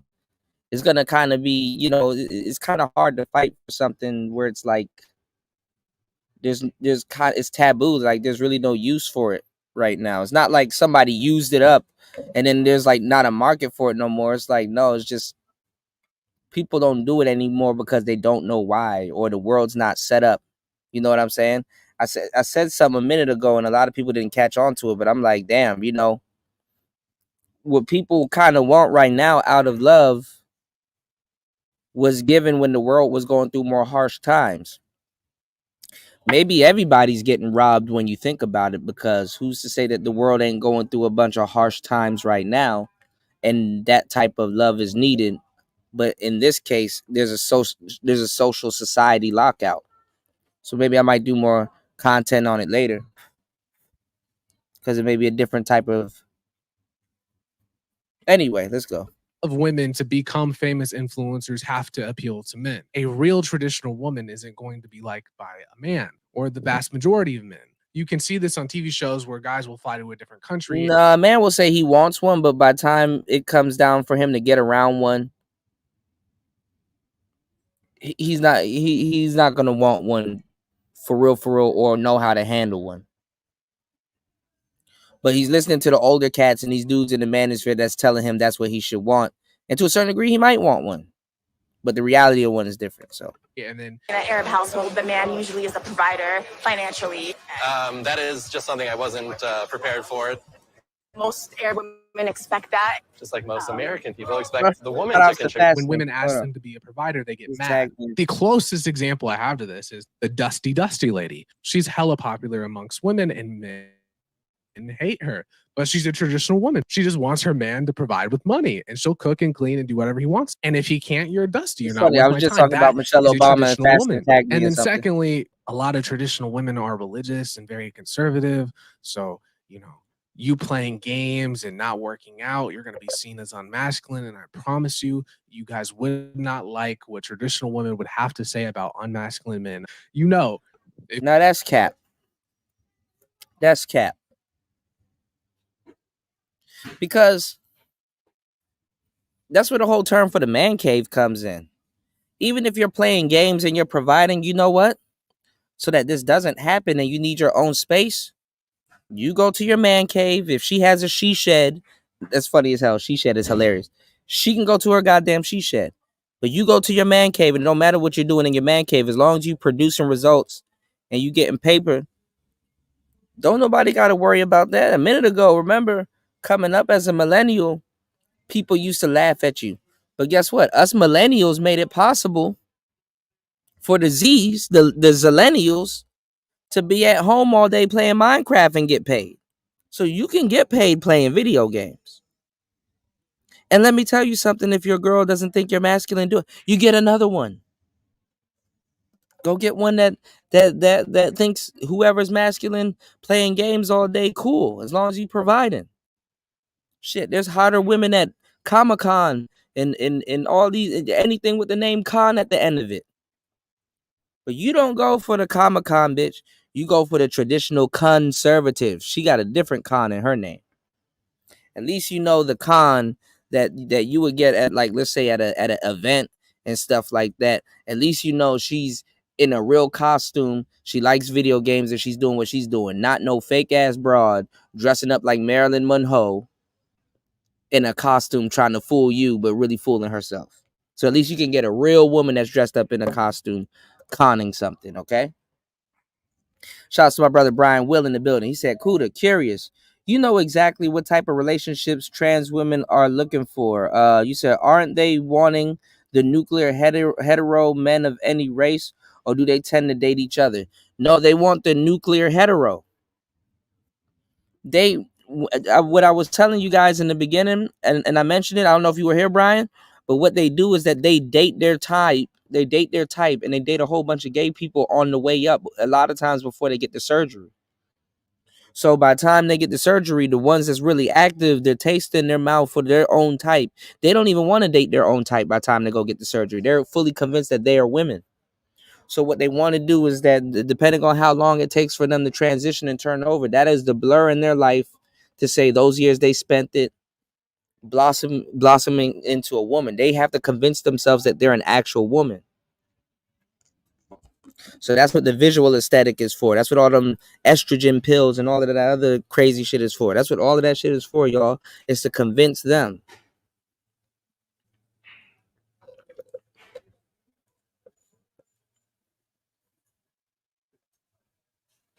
Then they got to be around other actual women. Because being around too much trans dudes will blow their cover. You dig? What's going on, Kwafi? Shout outs to Kwafi Nino in the building, all the good brothers in the building. Make sure you guys hit the like button, share the show, and support the show at $ PTV888. That's $ PTV888. Good to see the good players are in the building. Going in. And this is not a topic that a lot of people want to talk about. I know it's a fucked up topic, but like I said, we're going to lose a lot of brothers. You know, but in the end, y'all ain't going to care about it. Look how much versions of the wife they're trying to sell y'all. And the funny thing is that they're not even selling men. The guys that choose when marriage takes place, they're not even trying to sell the men. They're selling the women on it first. You know? So that shit is crazy. If you grew up in a traditional Hispanic house and about people who dye their hair and wear nose rings, you get it. So those people are never going to be famous on social media. So what we're left with is this hyper romanticized, hyper version of women that isn't reality for the vast majority of human history. You're getting a traditional woman that men find accepting. In my opinion, Pearl is the greatest example. But I'm going to tell you the truth. Because y'all do have to travel. Y'all have no idea what the hell a traditional woman in the West is. I'm not going to lie. Until you go to Colombia or you go to some of these other countries where everything's a little bit more relaxed. People are people. There's some type of patriarchy, some real patriarchy and stuff like that, and people are respectful and stuff like that. The average American hasn't seen no real submission. You know, you'll see a cell phone and social media and all this other goofball shit before y'all will actually see real submission. Chicken and rice, macaroni and sloppy joes is not, that's, y'all don't even, I don't even know what meal. If y'all can come up, let me see who kind of knows what they're talking about in the chat room. I'm just saying, and ladies, don't get offended by this, by me saying this. This is just social experiments. Maybe I got to start doing this more, or maybe I'll do another poll. I need to actually check the poll. I've been missing the polls the last couple of weeks. Y'all been doing a horrible job of reminding me about the polls. But what's the most prestigious meal a sister can cook for you? And let me ask y'all a question, fellas and ladies. Y'all can chime in too. What's the most submissive gesture a woman can give you? Like what literally do you want? Like what is this submission in the West, in a first world country now, has become some genie type shit that's monetized. Submission everywhere else, I mean, it's monetized, don't get me wrong. Cooperation is monetized or can be monetized, but submission everywhere else is not monetized. Like a motherfucker will, you can go somewhere in Colombia or some of these countries, definitely in Southeast Asia, and people will be pouring your beer literally at the table and fixing your food and doing all kinds of stuff and just literally tossing up and doing all kinds of shit the whole night. And they don't sit there and be like, hey man, you owe. You know, you saw that Passport, bro, that had that woman doing that airplane bullshit with the fork and feeding him and shit like he got a bib on and he's a kid. Nigga, Americans don't get fed like that until you sick and on your deathbed or some shit, or your arms don't work.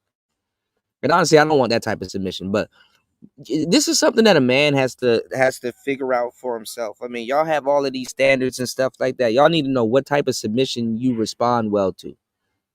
You know, I don't need no woman to feed me like no little kid or nothing like that. You know, so you got to understand. I mean, and I've got submission in the West before, so don't think it's like, oh man, he's just saying something. No, nigga, I got submission. I don't have no problems. But what I'm saying is that some of the little bullshit submission that these manosphere cats and some of these other cats want y'all to fucking kill you, unsubscribe yourself out of life over, bruh, nigga, you can go get that standard somewhere else if that's what you really want, if it was about the gesture. But see, one of the problems, and it's funny, Fasting, I was just talking about Michelle Obama and you tagged me in something with her. I'm gonna let this play real quick. But one of the problems is, shout outs to Fasting is Life in the building. One of the problems is, and Fast, I'm gonna start running your book trailer if you give me. I wanted your permission to give me the permission to run your book trailer. But figure out what type of submission y'all want. Give me 1 second, y'all. I'll be right back. Hold on. Example of this, I'm not going to tear down women. I don't like to do that, but anyone who knows Pearl's past understand that she's the furthest thing from a traditional woman. She's dated men who are broken, who are literally home.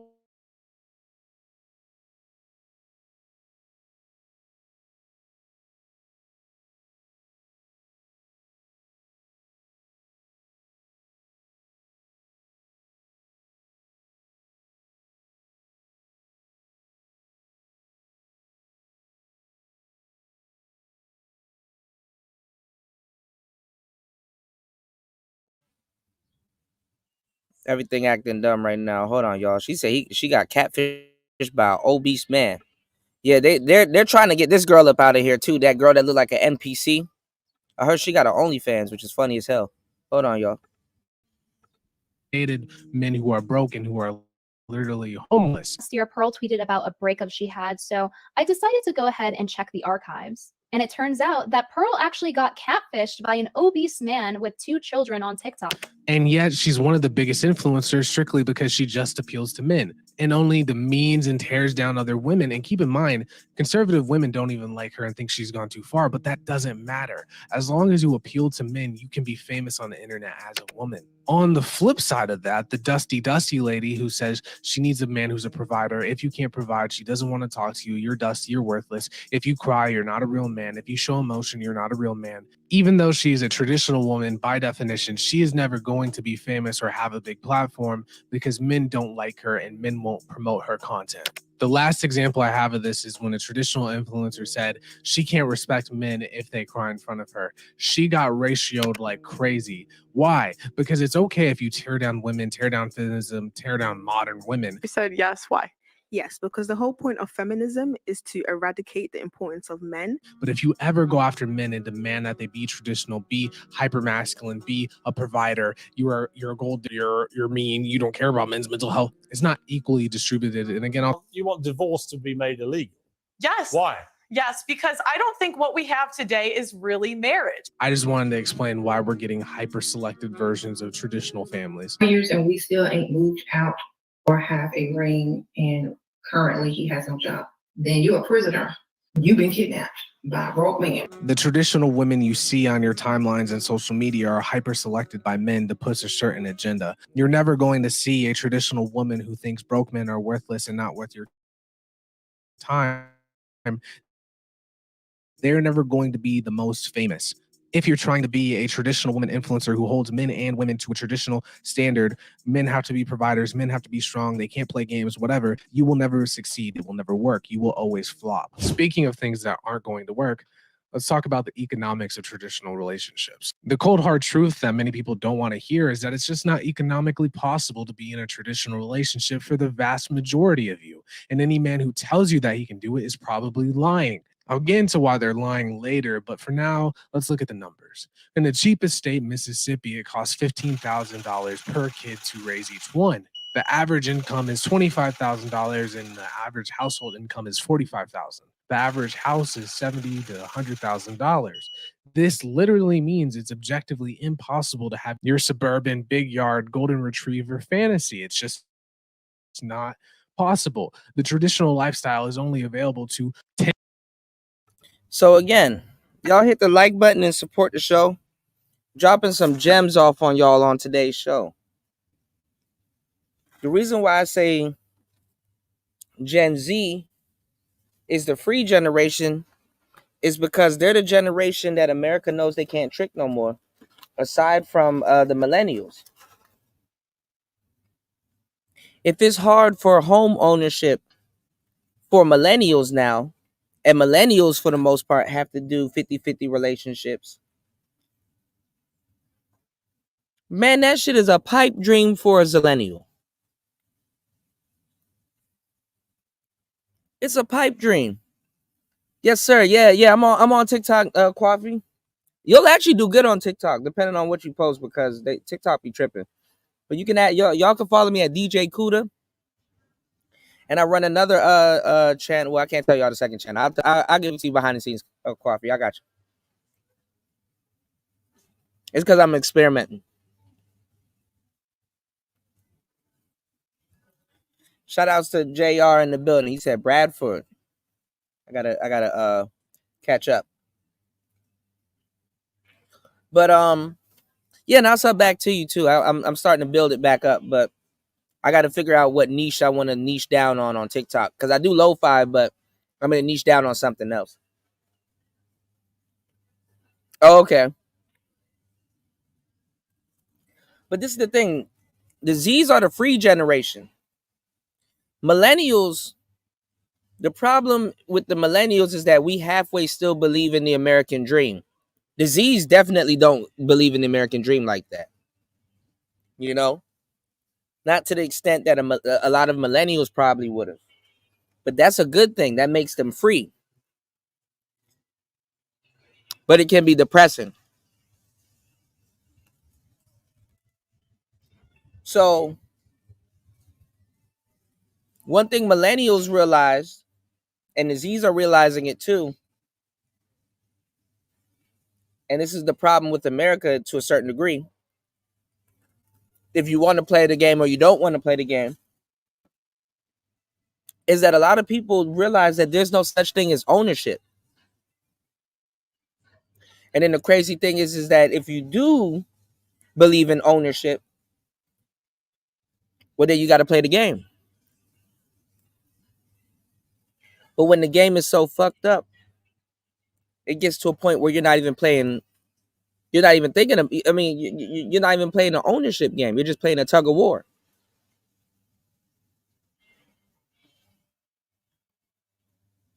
So a lot of things that we think that we own don't own us. I mean, a lot of the things that we think that we own, we don't own it. It owns us. Because whole time, you'll be at war with the company over something that you're trying to own, and they're just trying to take it back because they claim they own it.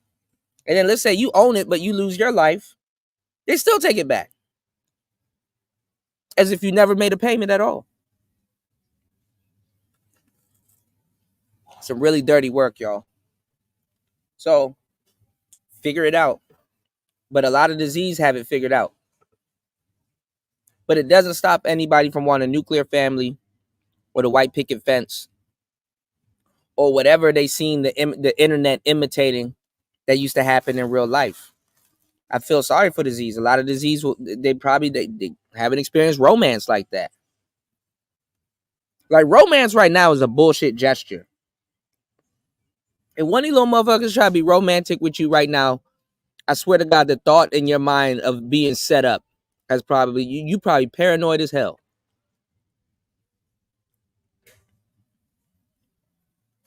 Fuck around and pull a Draco on your girl. No, you don't, bitch. Oops.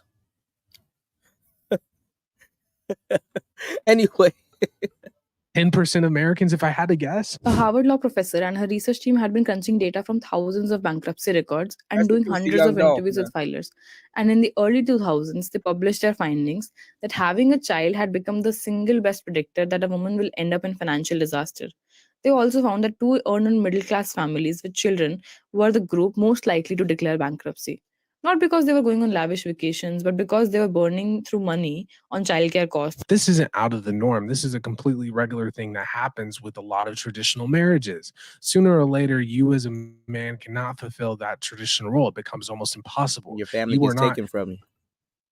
A billionaire, you are not a millionaire. You will get sick at one point in your life, be poor than the other point in your life. That's just true. So the question is, what happens when inevitably you can't live up to the standards? It's not pretty. I'm a stay-at-home mom of 4, and my husband is a finance manager making $160,000 a year. A few weeks ago, I mentioned to my husband how my feet have been hurting after running and that I think I need a new pair of running shoes. I'm an avid runner and have had the same shoes for too long. My last pair of running shoes. And the fucked up part, I already know where this story's going. Let me tell y'all about this story. I have not heard this story before, but I can 100% tell you where it's going. She's a stay-at-home mom. She goes running or whatever. I guess she's trying to stay in shape for him. That's what they're gonna say. She needs some new running shoes. Maybe he can afford it. Maybe he can't. But it's the fact that he didn't get the suit. Is really the fact that he didn't get the shoes instantaneously when she wants it. The fact that she may have to wait. Like, have y'all seen this meme going around right now on social media where the girl is like, imagine a man has to wait before he gets paid, before he can do anything? It's like, yeah, that's called the real world. You know? Some people got to wait.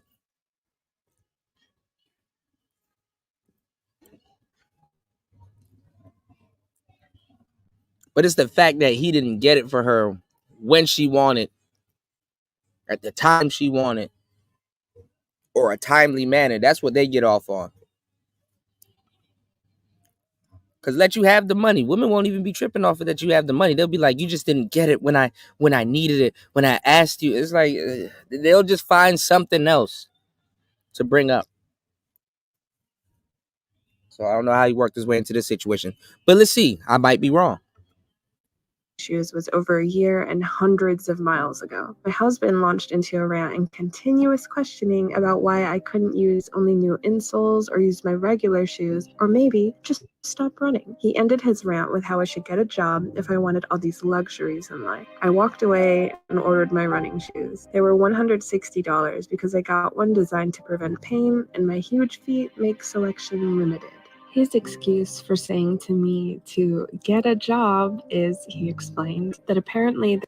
And when you hear these conversations, I'm telling you, get used to it, because these are the extremes in the conversations that they're going to be using against dudes in the future.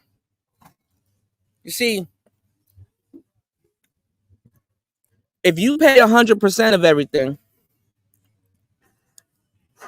she's going to argue that you control everything. So it's oppression. But if you don't pay 100%, now you ain't shit. Or you a 50-50 guy. Come on.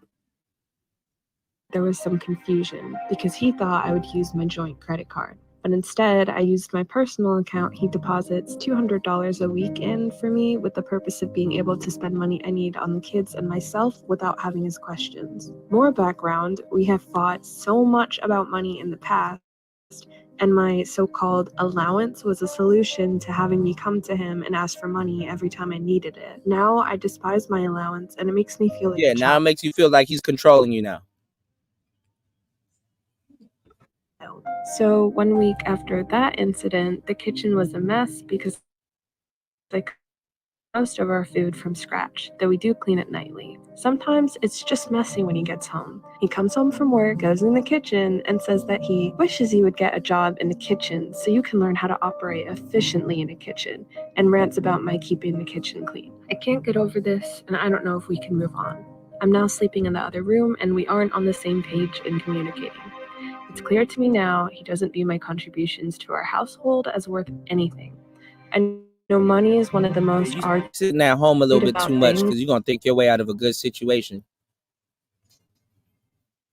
So once you start working like he do, or get back into the swing of working like that, he's not even going to get a, oh, damn, now I see what you're talking about. Which really don't mean shit. Because it's going to be what it's going to be, whether you see what he's talking about or not. But anyway. But to me, this is more than money. I'm literally working harder than I ever have in my life, mothering the 4 kids. Here's the truth that nobody wants to talk about when it comes to traditional. And let me tell y'all something about children. And I heard this from a mammy.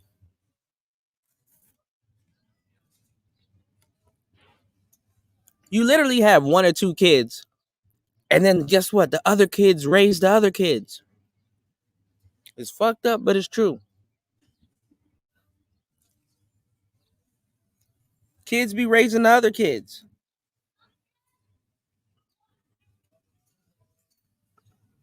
Relationships, you will grow to resent your partner. Maybe it starts off small. You just give her a side eye when she buys a new pair of shoes. And then it grows and grows. You come home one day and the dishes aren't done and the house is dirty. What are you doing all day when I work? Watching TikToks? Maybe you turn on a podcast and maybe these guys are making. It's even worse because, yes, she is watching TikToks. She is filming TikToks. It's not just television. It used to be television. At least back in the day, if somebody's watching the show, you could be like, okay, well, maybe a half an hour to 3 hours of their day is spent watching their show. But now it's just doom scrolling, y'all. Making some kind of good points. I'm the provider. The whole time they be talking to other niggas while you're at work. They be talking to dudes. It's even worse for her to be on social media than to be watching TV. Idle mind is a devil's playground.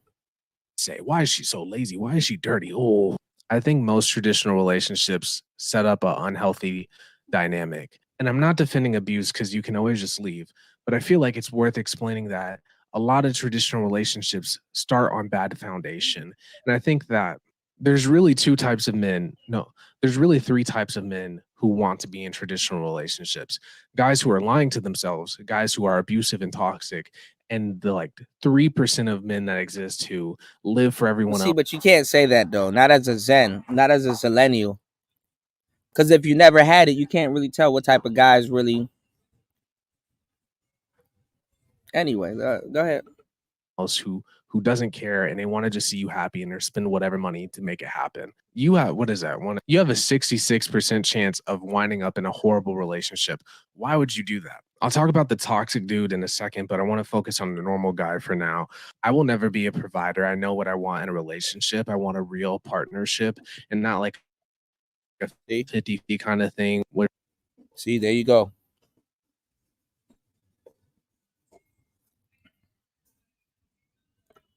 $50-50. You're a victim. Here we go, CSI.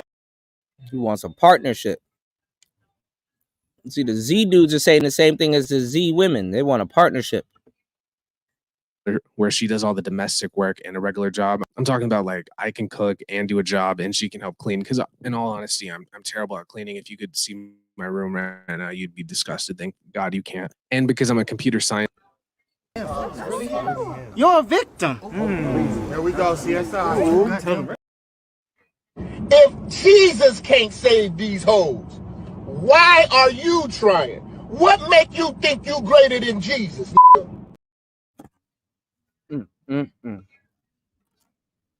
Student, I'm probably going to make more than any woman I talk to, and she wouldn't even have to make the same amount of money as me. As long as she had a job, I would be fine until we had a kid, and then she could be a stay-at-home mom. I don't think I'm special. I just think a lot of men don't stop and self-reflect about what they want in a relationship and partner. They just automatically buy into this traditional masculine role of being a provider and the man of the house, and they never stop to think if that's actually what they want. And sure, a lot of guys lie about it to get a girlfriend because they're too ugly to pull without lying about being a traditional man. That surely exists, but and I'll talk about that in a second. But I've seen so many good relationships end because it's built on this lie. Let me flip it around for a second. I've known so many women who've grown to hate their husbands solely for the fact that he never helps around the house and she's stuck to do everything. And that's a justified hatred. Like, I would be mad too. What? It didn't have to be that way though. If the relationship was built on a better standing, a better foundation, this didn't have to happen. They could have lived happily ever after. Yeah, he's still in the honeymoon stage.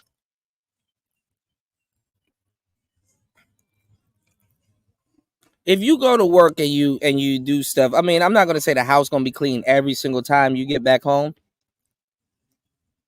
but honestly, I'm gonna just keep it $100.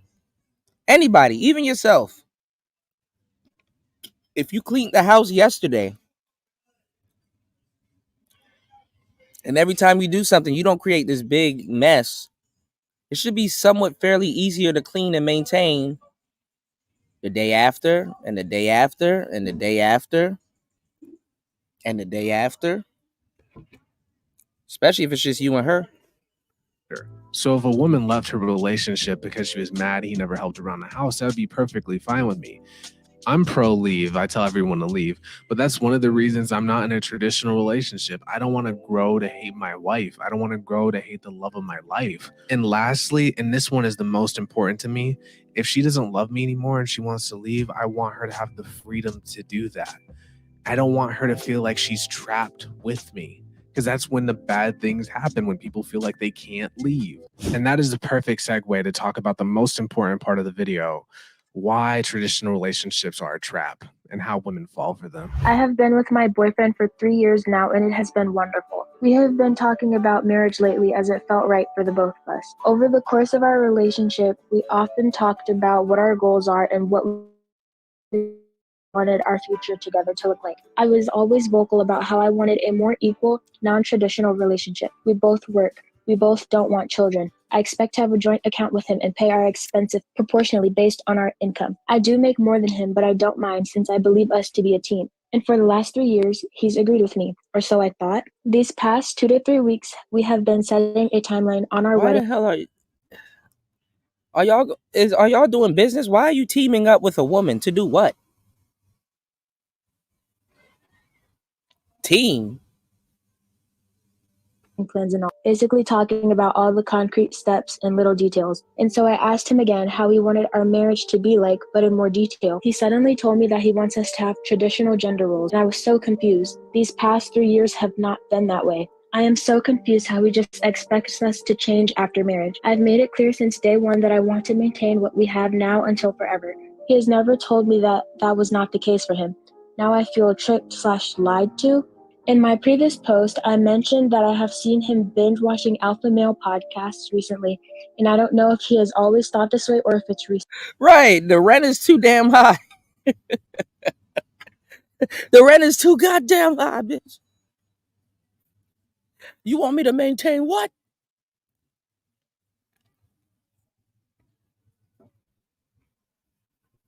She said we're going to be a team.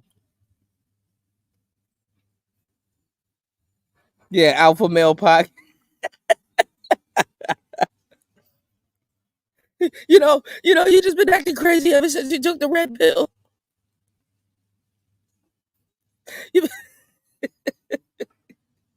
Ever since you took the red pill, you just been acting. You're a victim. There we go, CSI. Oh my God, I can't with y'all today, man.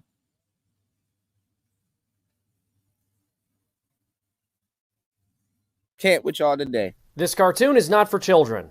Hey, this your girlfriend, bro? Yeah? Yo, fuck this, bro. Fuck this, bro. Excuse me? He buy you dinner and shit?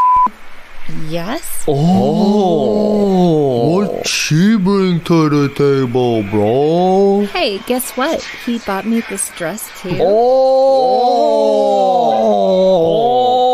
ever buy you a dress, bro? No. Fuck. Buy you a dress? Yo, this your girlfriend? Wife.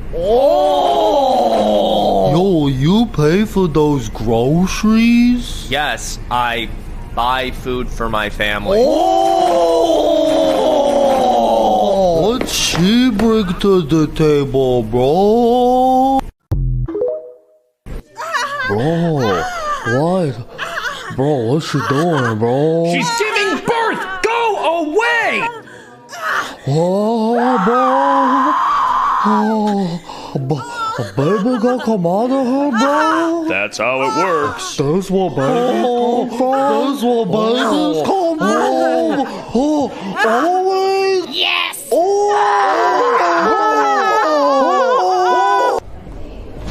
You know what's messed up? What? She still never told us what she bringing to the table, bro. We gotta ask more people, bro. Yo, this your girlfriend? She's my wife.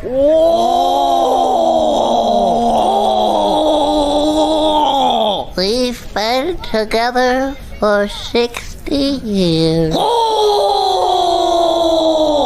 Who buy the bread, bro? Oh, I buy everything she asks for. Anything to see that sweet smile. Oh, Richard. What's she bringing to the table, bro? The infinite generosity needed to make a marriage work. Huh?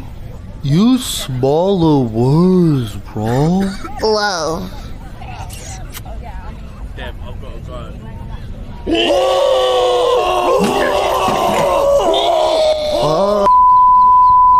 These dudes, bro.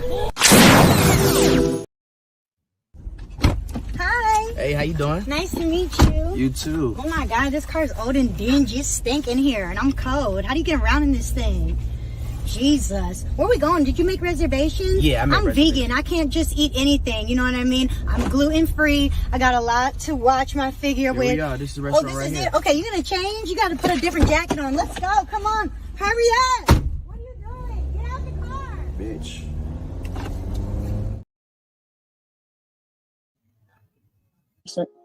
All I know is that my whole body is telling me this is not it. I cannot marry him. It sounds like trouble. But am I correct for thinking this way? I don't know why, but the last 3 years have been so wonderful. The sudden switch. Please give me some advice and courage. Update. Thank you all for your responses. I wanted to update you guys on what happened and hopefully answer some of your questions along the way. I luckily don't live with him or have any shared assets. He also did explicitly say that he expects me to continue working, so I guess he wanted the best of both worlds. And before we started dating, I was hesitant due to our age gap. I have heard of horror stories, so I have been very careful about power dynamics. But he was amazing for the last 3 years, so I did put my defenses down eventually. He wants to be the man of... He told me that although I make more of the income, he wants to be the man of the house, the leader, and so what he says goes. He has the final say in the decisions, and I cannot be questioning him. I told him this will lead me to not being heard and miserable. It will make me feel less valued. He says it's the best way to avoid arguments. Sure, less arguments because what I think wouldn't matter, but I will build resentment, and then it's no longer a happy marriage. My friends and family also liked him. They always said we genuinely seemed happy together and complimented each other well. On to what happened. He came over to my house the night I posted on Reddit, which isn't unusual. We spend most nights together after work.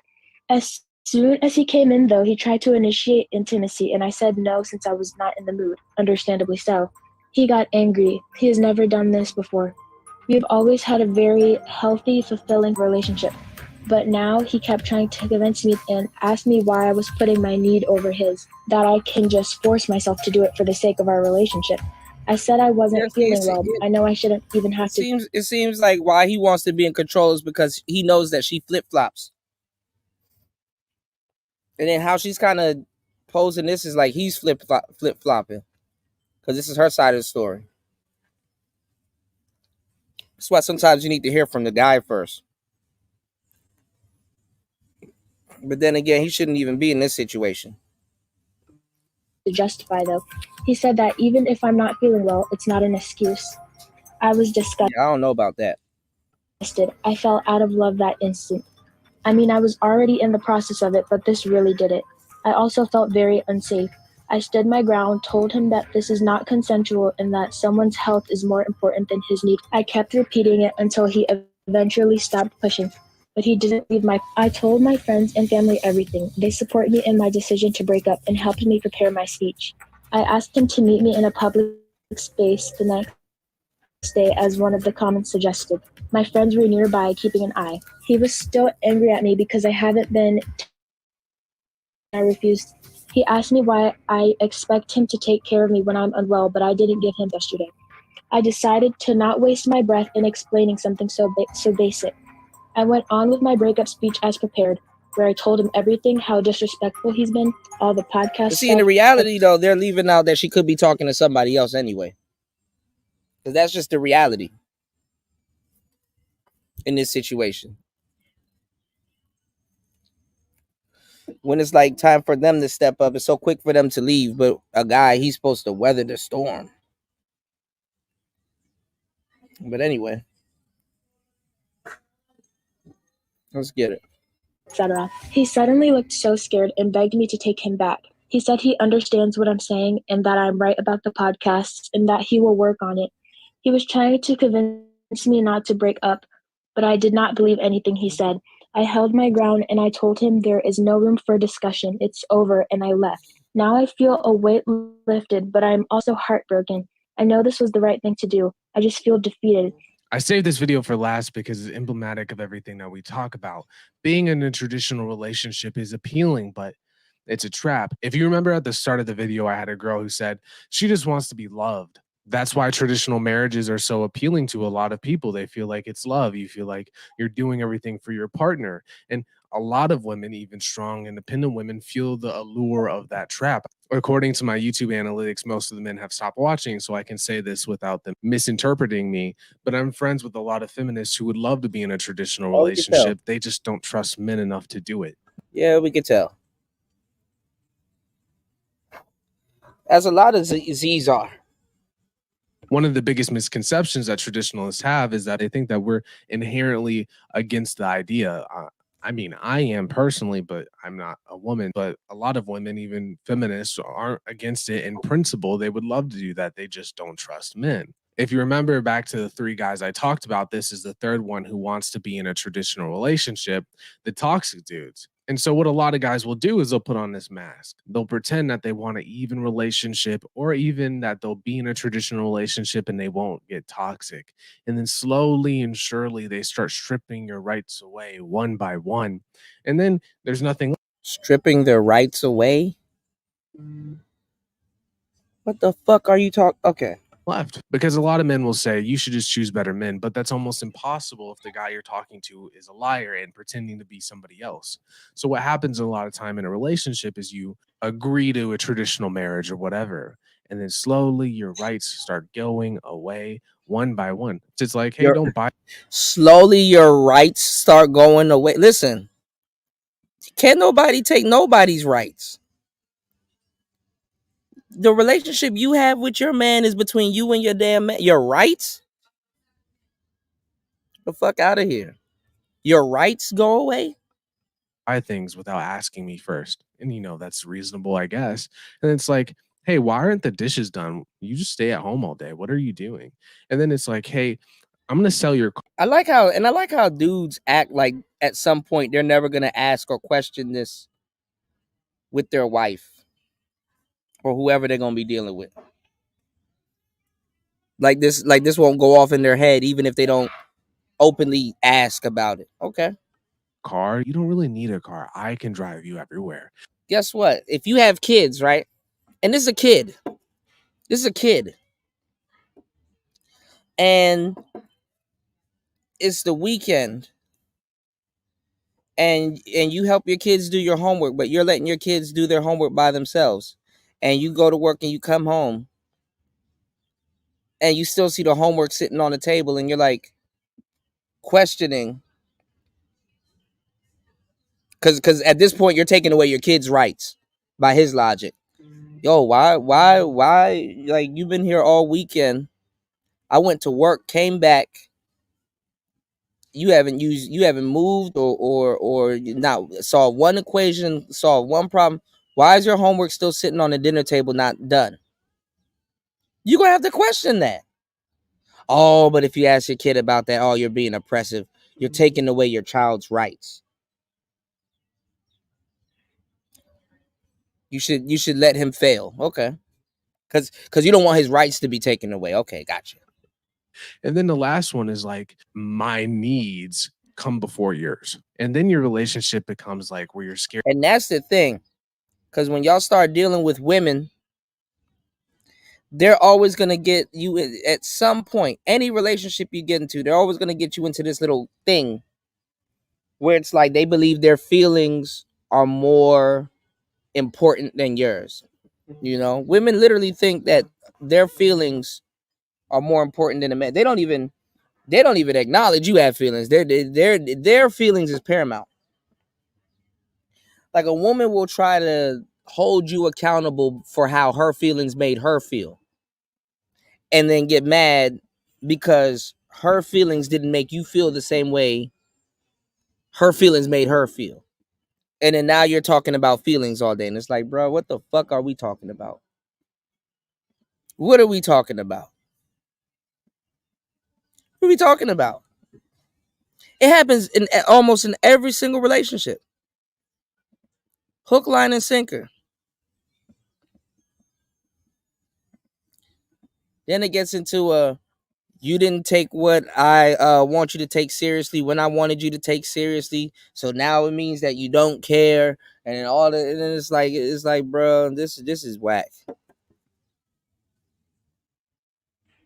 I mean, rightfully so. I mean, if you listen to the tabooness of the traditional, like how dudes want to be traditional, technically, a guy will say a woman's feelings are more important than his.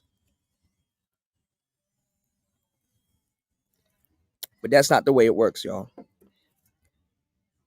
Because if you get into a continuity of her feelings are more important than yours, when you gotta lead shit, foot the bill for shit, and the weight is more on your shoulders than hers, you out your damn mind for you to be up there and be the breadwinner and somebody that's lazy as fuck, that's just sitting around, that ain't got shit to do,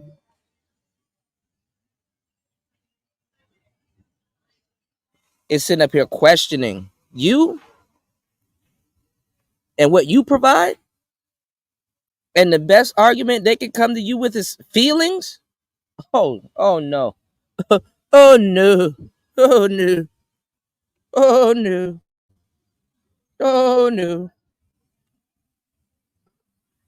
Here to say anything because he handles all the money, and maybe you want shoes, so you don't want to anger him and make him mad because you want to buy something and you can't buy it for yourself. Because realistically, a lot of women are smart enough nowadays to understand that traditional relationships kind of lead to bad things, so a lot of guys hide it in the beginning to get around that defense No, mechanism. how about it leads to good things? How about when she wants something at the drop of a hat, she doesn't always get it at the drop of a hat because maybe you got something better in mind for her.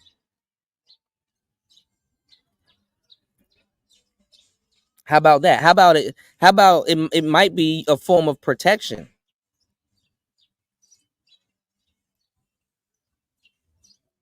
It might be a form of protection. See, this goes back to old logic that makes no sense, y'all.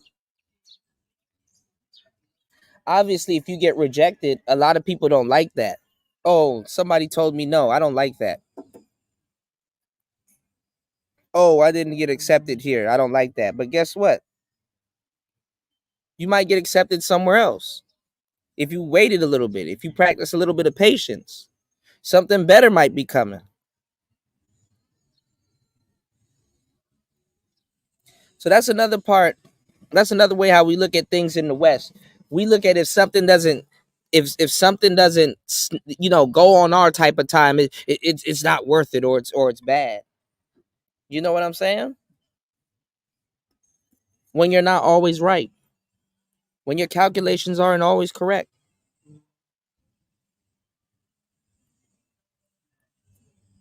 So that's what I'm telling you. I'm like, you got to look at it like this, man. It's either y'all want 50-50 or you don't. It's either it's going to work in your situation or it might not. Or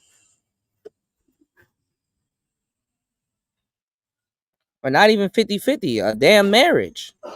Living together, raising kids.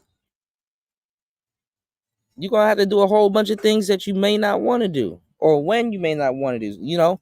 It might be your turn to look after the kid this week. And the baby start crying, get up, get your ass out of bed, and go do your thing.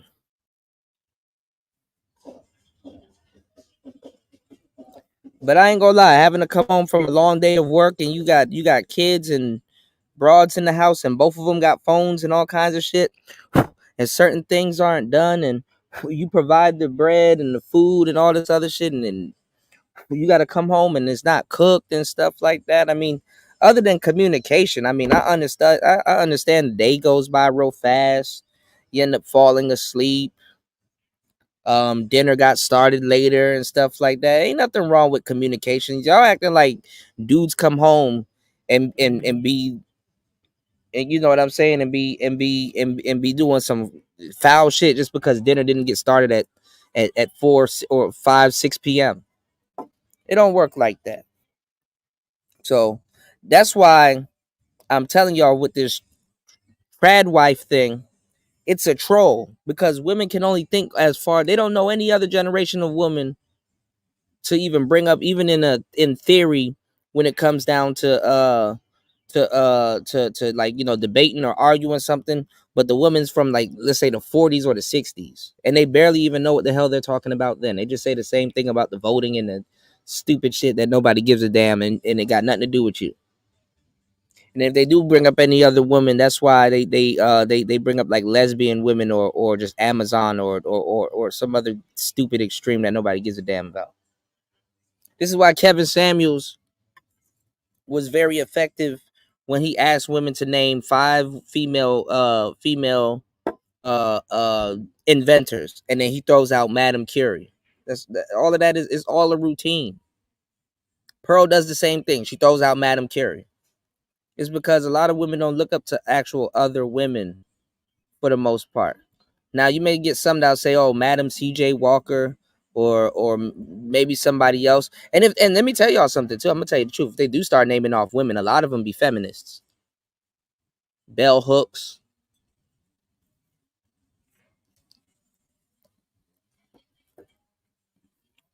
But anyway, he can speak for women, I guess. Their feelings are more important. They're the most important thing on the planet. The world should stop because somebody felt some type of way. Let's get it. My husband and I have been together since 2008, when I was 17 and he was 18. We have 3 children, 7, 3, and 2. I stay at home and he works to provide for us. We have always had our issues, like him being addicted to video games or me having depression and some anger issues. Now, why is him being addicted to video games a bad thing? Wait, see, y'all lucky dudes just don't speak up. Why don't we talk about women being addicted to social media and attention?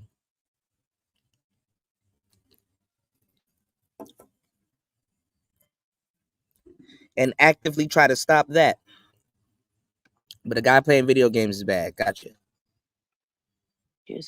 However, things have gotten so much worse since having children together. And that's not a rare occurrence. That happens in a lot of traditional marriages. A lot of women say they have a safety net. People think this might get me canceled. I'm going to leave it in. People think that victims are dumb. They're not. A lot of them, before they get into this, right? Yeah, you go into your man cave or whatever, further away from her. And if she wants to come see you, she should be bringing you a sandwich or just kind of just hanging out and kicking it with you, not causing you no type of stress. Yeah, like some of these women are unbearable, bro. For a certain amount of time, you need to go recharge. Shit is unbearable. Why you want to be in my face 24/7? Like, don't you got friends? Go do something. situation, think that they have a backup plan, that they have safety nets, that they have people to support and count on. The problem with that is you don't. My biggest And problem that's is cap. Because you seem like you like the feminist girls, and you seem like you kind of play a role as the orbiter friend.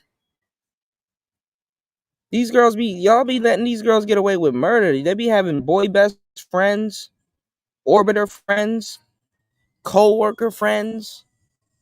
Men be giving women the freedom. I mean, I've been in certain cases where I had it because I had a female manager. We didn't really have an assistant, but we just had broads laying around. But women really don't have to deal with the fact that it depends with certain dudes or what the dude does and in his life and stuff like that. But women really don't have to deal with dudes that have like 6, 7, 4 random women friends that are just orbiting their man. Usually dudes literally come alone for the most part. It's not like some little broad hanging around him. He calls his sister. Some dudes do got it though, but it's not like some little broad hanging around him that he calls his sister that you got to worry about leaving him at the crib with. You know what I'm saying? Okay, I'm getting sent a whole bunch of weird ass messages, but fellas, shit. And y'all be tripping too with her little girlfriends and stuff like that, because it ain't even the little orbiter male friends and all them cats you got to watch out. You got to watch out for other women also. Okay, we live in a day and age where your girl has probably slept with her homegirls. I'm gonna just keep it 100 with you. The entire time I've had children, I've never once had a vehicle or a way to go anywhere. He works 6 days a week and I am stuck at home during those days. Also, on the one day he is off, he frequently uses that day to go do his hobbies like hunting or fishing, making my life even more reclusive. What the fuck? Maybe if you weren't, she even her, right? I'm annoyed with her.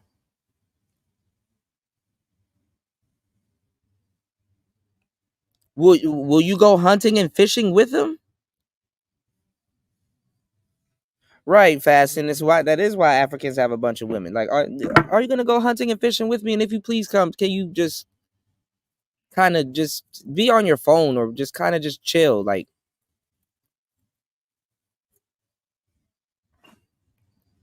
you said your wife knows that she's gonna that you're gonna have concubines. That I'm bound to have concubines. She just doesn't want me to get them pregnant.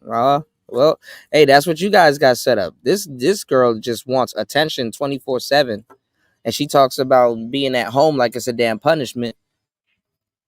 My solution to this is just tell them to go work.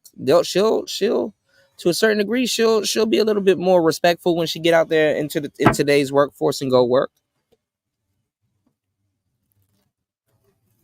It's a woman that needs to probably pick up an extra like job. So, and it seemed like her man trying to get away from him because she up here nagging to the internet. So hey, This might be understandable if this was a financial issue. However, it is not. Everyone thinks they have safety nets until they don't. It turns out that when you're actually in a toxic situation, a lot of people who promise to be there. And that's fucked up that people will view the situation as toxic. The man wanting a little bit of a man, first of all, for him to function and get his errands done and stuff like that and be able to be the type of guy that she wants. A man trying to utilize his alone time is toxic.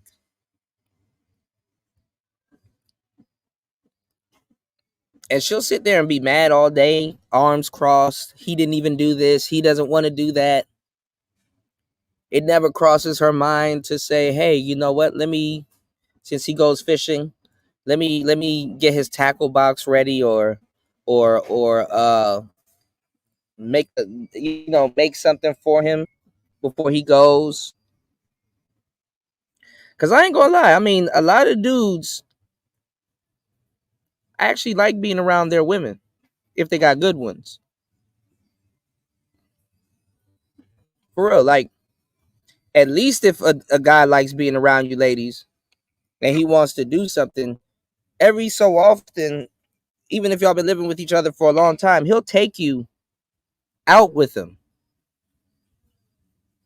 Like, if he knows how to fish, don't you think he wants to impress you? Like, look at what I'm, you know what I'm saying? Look at what I can catch and stuff like that, or show his skills off. So if he's not even taking you to like certain little places, you're probably annoying.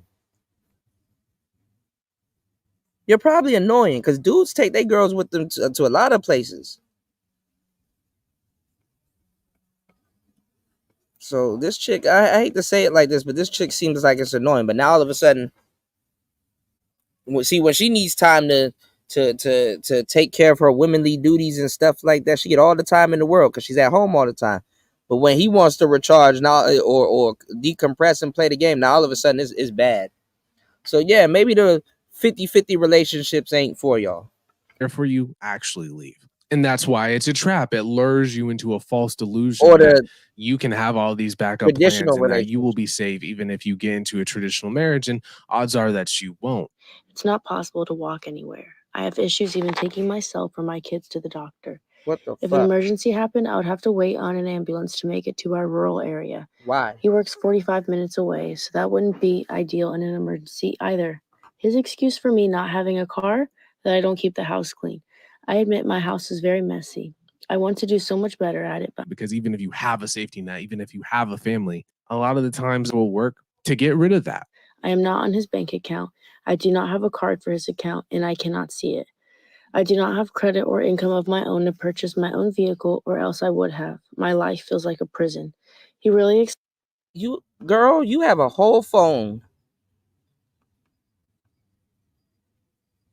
You have a whole phone. You can do an at-home job. I would rather hear from the guy's perspective at this point. expects me to be stuck here all day and clean. I'll give you a perfect example. I knew a girl who got into a traditional relationship, and what is the first thing her boyfriend did? He blocked me on everything. I don't even know where she lives now. I was her safety net. I was her friend. I would have helped her. Didn't I just get done telling you that he seems like he was the orbiter friend? See, I know what I'm talking about, y'all. Too bad y'all don't be supporting real content. And shout out to the people that do support real content that's in the building, man. Yeah, man, look. Out of the situation, Doing but this for now too we have long, no y'all. contact. But that's not. But the thing on the internet is that a lot of people think that it can never happen to them, and that they should have blocked your ass. What the fuck? Are smarter than a lot of people around them, and that's why it's a trap. I am just so lost on what to do. Nobody I know ever comes to visit me, so it's just me and my young children. Thank you for watching. If you want to see a different video, click here. Have a because like I said, I mean, and shout outs to this dude, but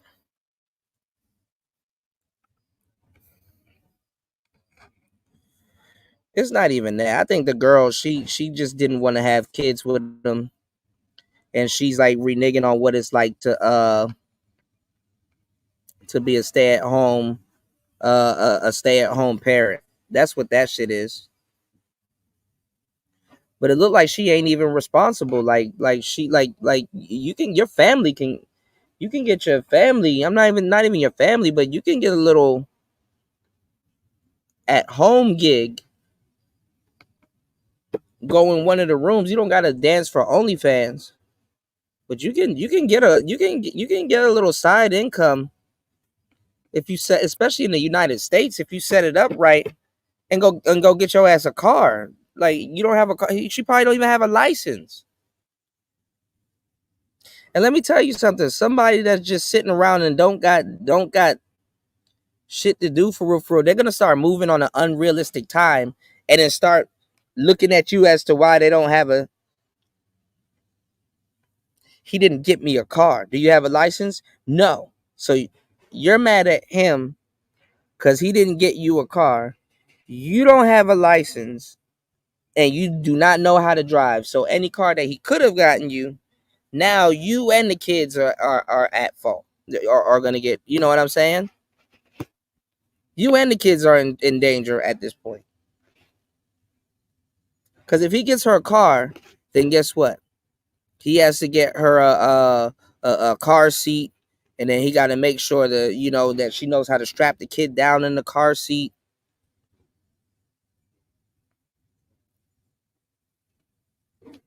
Some of y'all dudes know how to move right with some of the women that you choose, because I bet you, because for some reason, I guess she thinks that he's taking away her freedom because she kind of wants to be a little bit lazy or whatever. Or maybe she might work hard. You never know. But I guarantee you, once he gets her a car, I bet you they break up. I bet you she start disappearing, cutting communication. Probably go pick up one of her niggas.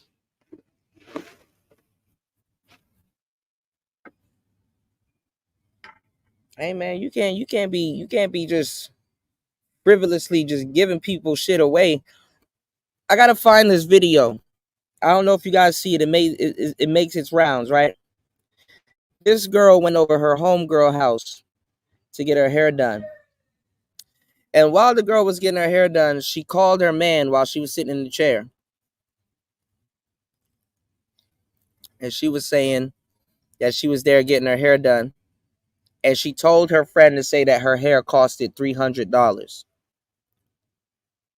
when her hair didn't cost that much. And the friend was like, what do you mean? And she's like, say it cost $300, right? So the girl said it cost $300, and her boyfriend was like, okay, I'm gonna send you the money right now so she can send to the girl for her hair.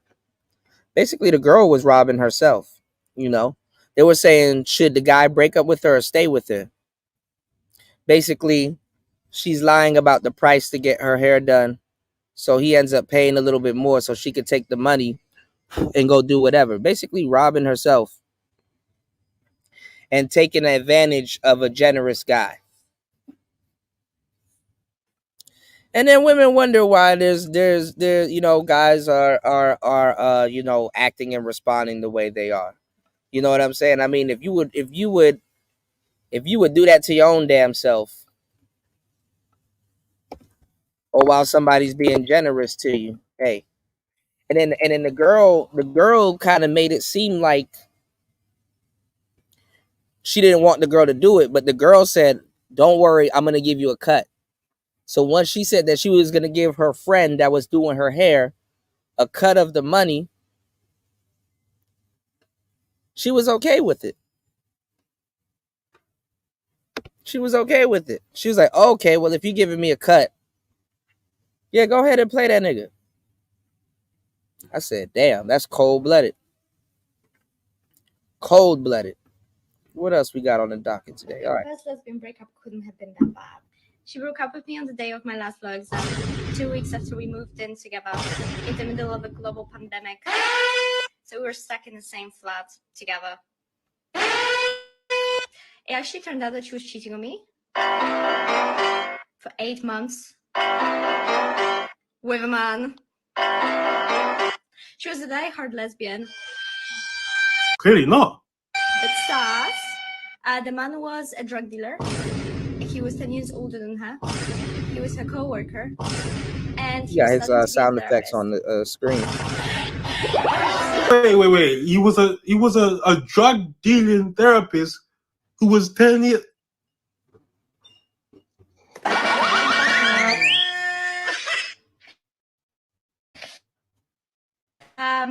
It turned out that the flat we moved in was a 10-minute walk from his place.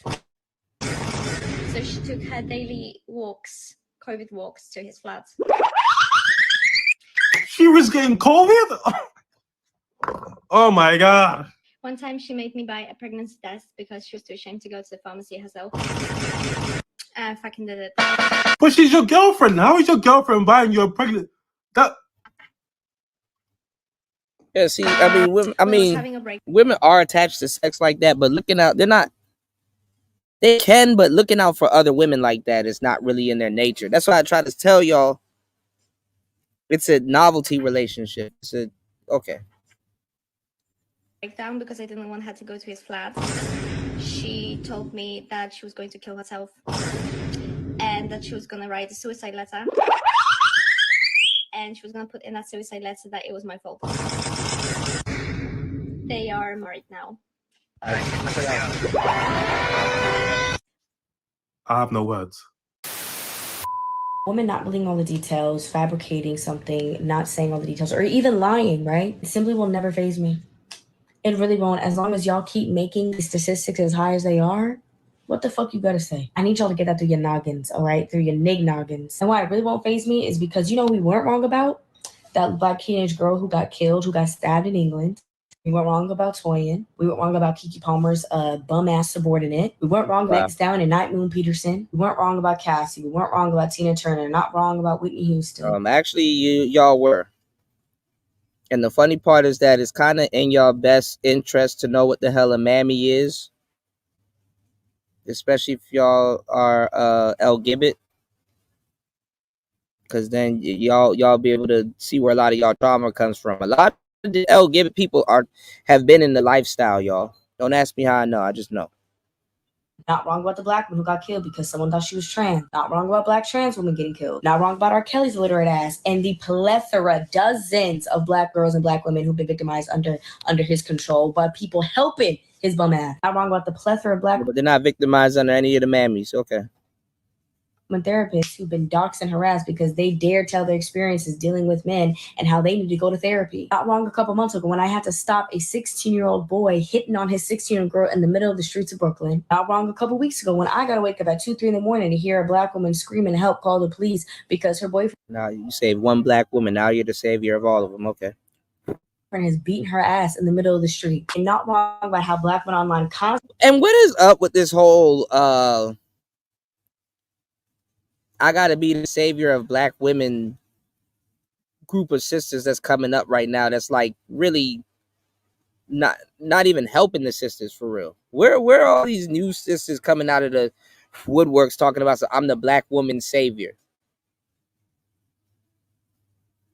constantly have to deal with you gooch grease and a booty cheek incel motherfuckers who sleep in your mama's house on a dirty ass mattress. Anything, Now, I'm you gonna not be wrong saving about the black women from countless black times women. that I have been victimized at the hands of a man. So no, I don't care. I don't care what the one woman does with some information, whether it's fabrication, whether it's not telling it all, not remembering everything, does not change my reality every single day online or in the real world at the hands of you imbeciles. By the way, this is her response to the brick lady being proven to be a scam artist.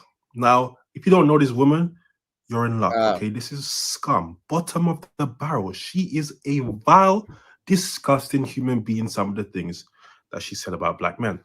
But I find it very interesting with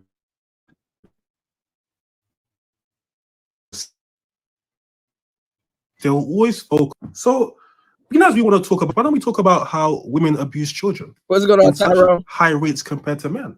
You look like Why don't it, we don't talk you? about women unaliving their kids? But you see, I'm not a misogynist, so I can turn around and go, okay, so women unalive kids and they abuse. You can't bring that up because the fact that you bring up that you're not a misogynist, they will sit up there and try to call you a misogynist. See, this is why the trans are going to get a head up over the heterosexual men,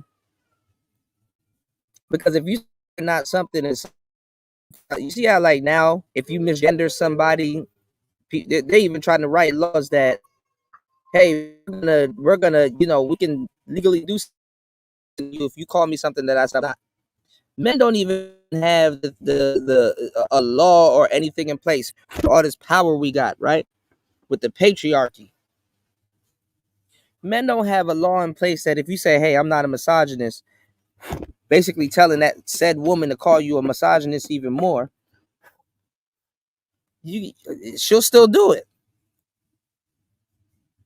So she not even about to show y'all she not even about to show you the basic respect, even if you claim you're not something, when she is a misandrist. But hey, use kids a far higher your friends rate than men do. But most women are good mothers. Most mothers are good mothers. Why can I make that distinction? Because I don't have any hate in my heart, and I'm logical, I'm reasonable. But these women can't. That's not reasonable and that's not logical. You're just saying that.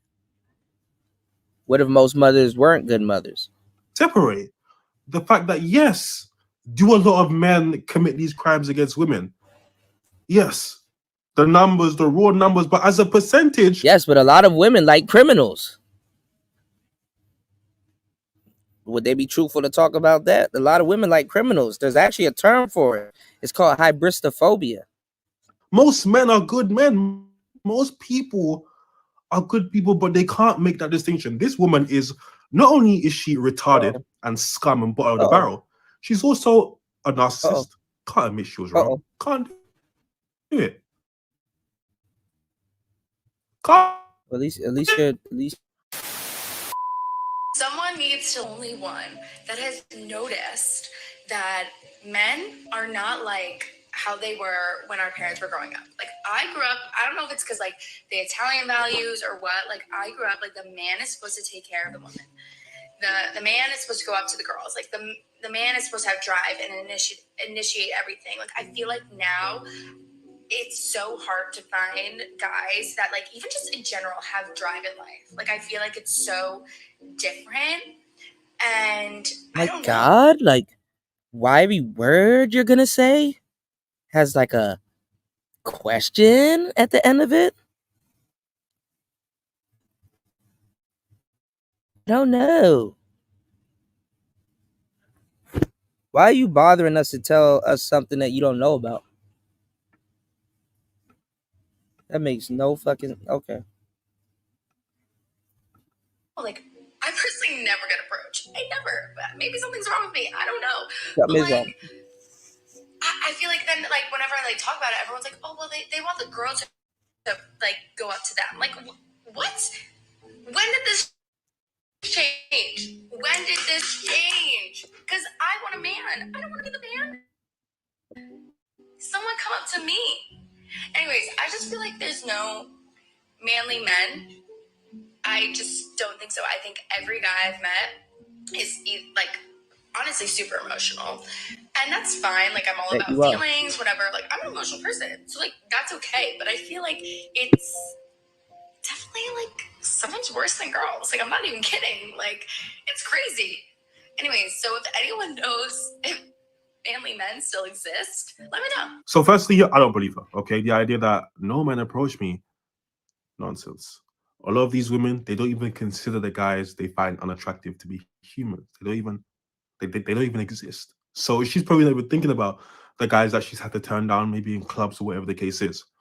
Secondly, whenever these women talk about how emotional men are, eliminate instantly. Anything a man says or does that they don't like is emotional. They said men who block women are sassy. Men are more emotional than women. No, you probably just don't know how to regulate and participate in a healthy relationship. You all know what that looks like. Let's keep it upbeat. But there is a case to be made that men aren't as traditionally masculine as they once were. And that's normal, in my opinion, because we've been raised and conditioned under the feminist men and women are equal, masculinity is bad. And I'll tell you this too. You have a lot of guys that don't agree with the manosphere or quote unquote misogynist rhetoric, I guess you could say. That's what you want to lump the manosphere into, right? But they still will have your talking points and your rhetoric and your lexicon. So keep that in mind too. That even the guys that don't agree with the manosphere use a manosphere vernacular or vocabulary, and it's really from the manosphere. It's not like, oh well, damn, I thought this was just new slang for the no, it's if you were to just to hear him on this snippet, you wouldn't be able to tell him no different than anybody else in the manosphere. But then again, he says he's not misogynist, so that makes sense. Jeannie Mai wants a judge That to shit not says that. enforce her prenup because she's saying she didn't have enough time to read it before she signed it. So this is what Jeannie Mai is trying to do. I'll just even knock that out the park for y'all, because we got to do a whole show about that with the Jeannie Mai is basically trying to renege and get it thrown out. The prenup that Jeezy that she signed with Jeezy. So what her lawyer is telling her to do, because she ain't gonna think of this on her own. What her lawyer is telling her to do is to re-look over the terms of the prenup, but she has to act like she was confused or forced into signing it.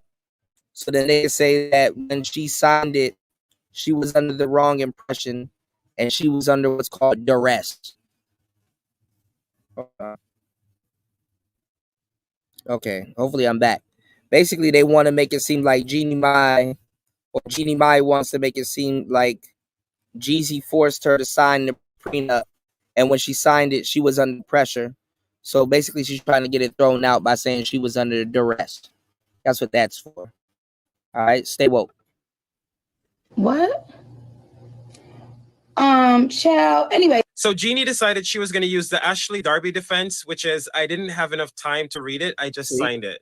I previously reported that Jeannie's lawyer quoted paragraph 8 of the prenup. And when you be hearing these cases and stuff, you can tell if it's their legal team trying to get a bag, because sometimes it ain't even the girl sometimes it ain't even your girl or your lady trying to get a bag. The legal team be putting a bug in her ear and stuff like that and try to get, try to fatten up the bag. So they can say you signed that under duress and try to get it thrown out and then negotiate something else. The spouse that cheats has to pay the other spouse more money. So I'm not sure why Jeannie's saying she didn't look over the prenup before she signed it. And I'm pretty sure you had a copy of the document. So this really doesn't make any sense. It's called duress. And I don't know if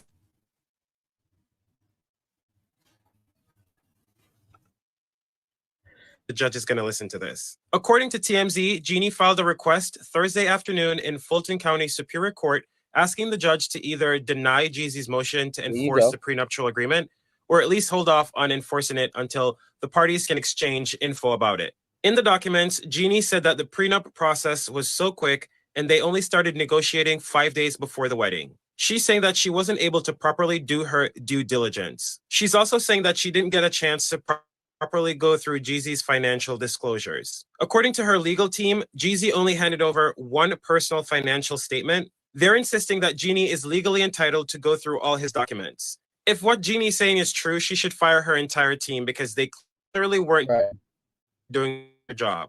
What do you guys think about this? See, the thing is, right, when people talk about marriage and people talk about, oh, you can just get a prenup or you can just do this. You can, but you got to make sure, like, y'all two prenups get thrown out all the time. So for the prenup, has the right defined, but everything around it, the idea that I didn't have enough time to read it, that means you got to make this prenup. So this is the thing too with the whole direction. If she was to say, "Hey, just simply throw it out," it wouldn't help with her case. So what she has to do is she has to act like she's going to go over it and read over the terms and conditions, and then still later on file a motion to throw it out. But throw it out at the so it's going to try to make it seem like she's coming to a agreement, but really they want it thrown out. So that's what it really is. That's what it really is. You said pumping up is the only way. These women are spiteful and will take you to the cleaners. Absolutely. A certain amount of time before and give them a certain amount of time to sign and blah, blah, blah, and do all this stuff. It's just like, especially when they're seeing red. I just feel like there's so many other creative ways to show your commitment to someone. A lot of women worry about the idea that if their husband dies, they have nothing. Well, you could buy a house together. You could buy properties together. There are many different ways of showing commitment. Marriage, for me, no. I'm gonna go ahead and say it. Ladies, it is dumb to leave your man because he cheated. It's dumb. Now, if he's a cheater, yes, but because he cheated, what you gonna do? You gonna find you another man that don't struggle with infidelity? We all do. And if there's a man out there that's telling you he don't, he lying. But don't take my word for it. Now, there's some cap to that. All right? Not all men cheat, but everybody has the capacity to cheat. So long story short, if you're the type that it just ain't, I ain't gonna lie. I mean, some women, they just, I'm not gonna say if they ain't gonna change, I mean, because they can change or work on certain things so men won't cheat on them. But some women, just how they are and what they're gonna do or how they're gonna navigate things, I ain't gonna lie. Some women just should be prepared for it. If you ain't gonna budge on something and you like a particular type of guy, and some women, it's just it ain't gonna go the way y'all think it is. Y'all are opportunists for the most part. So even though y'all can be molded, a lot of women aren't interested, especially when y'all get older, to change. So tell me this. How many women you know that hasn't been cheated on? Don't worry. But you let them all tell it. They all been cheated on. So I'll wait.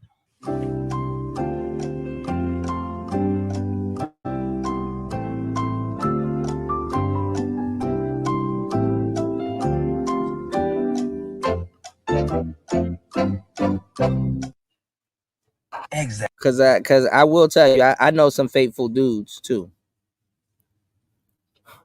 And they be dudes that be claiming they bona fide players. A lot of them dudes that be claiming they bona fide players, they actually be faithful than a motherfucker. But hey. Exactly. The most annoying thing about men like this, for me personally, is that I will get lumped in the same, and we will get lumped in the same group. This whole idea that women should stay when they cheat, but oh my God, a man cheating and a woman cheating is so different. Because the reason... Well, they don't believe a man or what a nigga's saying until he says some shit like that. All of a sudden, they believe him. Because it justifies their narrative. So. It's nonsense. Imagine if a woman sat there and said the same stupidness. They've been sitting here for 55 plus years saying the same shit. Just imagine. I would come up here and grill her because that would be ridiculous. out with my husband and like my best girlfriends or whatever, if he doesn't open the door for them or shut the door for them, I will lose my shit. See, that's an active test. That's an active I will test. be really upset. And I tell him, we went to the beach. Yeah, and you're this girl doing was that trying to to love- control him, and then try to make it seem like he doesn't respect women and stuff like that. So y'all be trying to find every single which psychological way to really do. Never mind. This igloo cooler thing that was bigger than she was. She was 4'8", and she's lugging it up these steps to get to her car. And I'm like, That's like if my friends like, well, come I don't over want my house you to and, feel- and my lady don't cook for her, I will be fucking pissed off. If my friends come over my house and my lady don't cook for them, even if I'm not there, and I told them to meet me there, and when they get to my house, there's no food, man, that'll piss me off. Cause I'm entitled. I'm entitled to her generosity. you know, respect and gentleman is not just towards one You woman. do know that. You do know that if you're in San Francisco, did the same exact thing, he's going to get fucking waylaid for that, right? You're like, I understand what you're saying, Jesse, but it's These like are the same this is friends. something If that some happens shit whenever. happens, if she gets mad at them, or not even mad at them, mad at you, and go talk to them, they'll be like, "Girl, you need to leave him." Mm-hmm.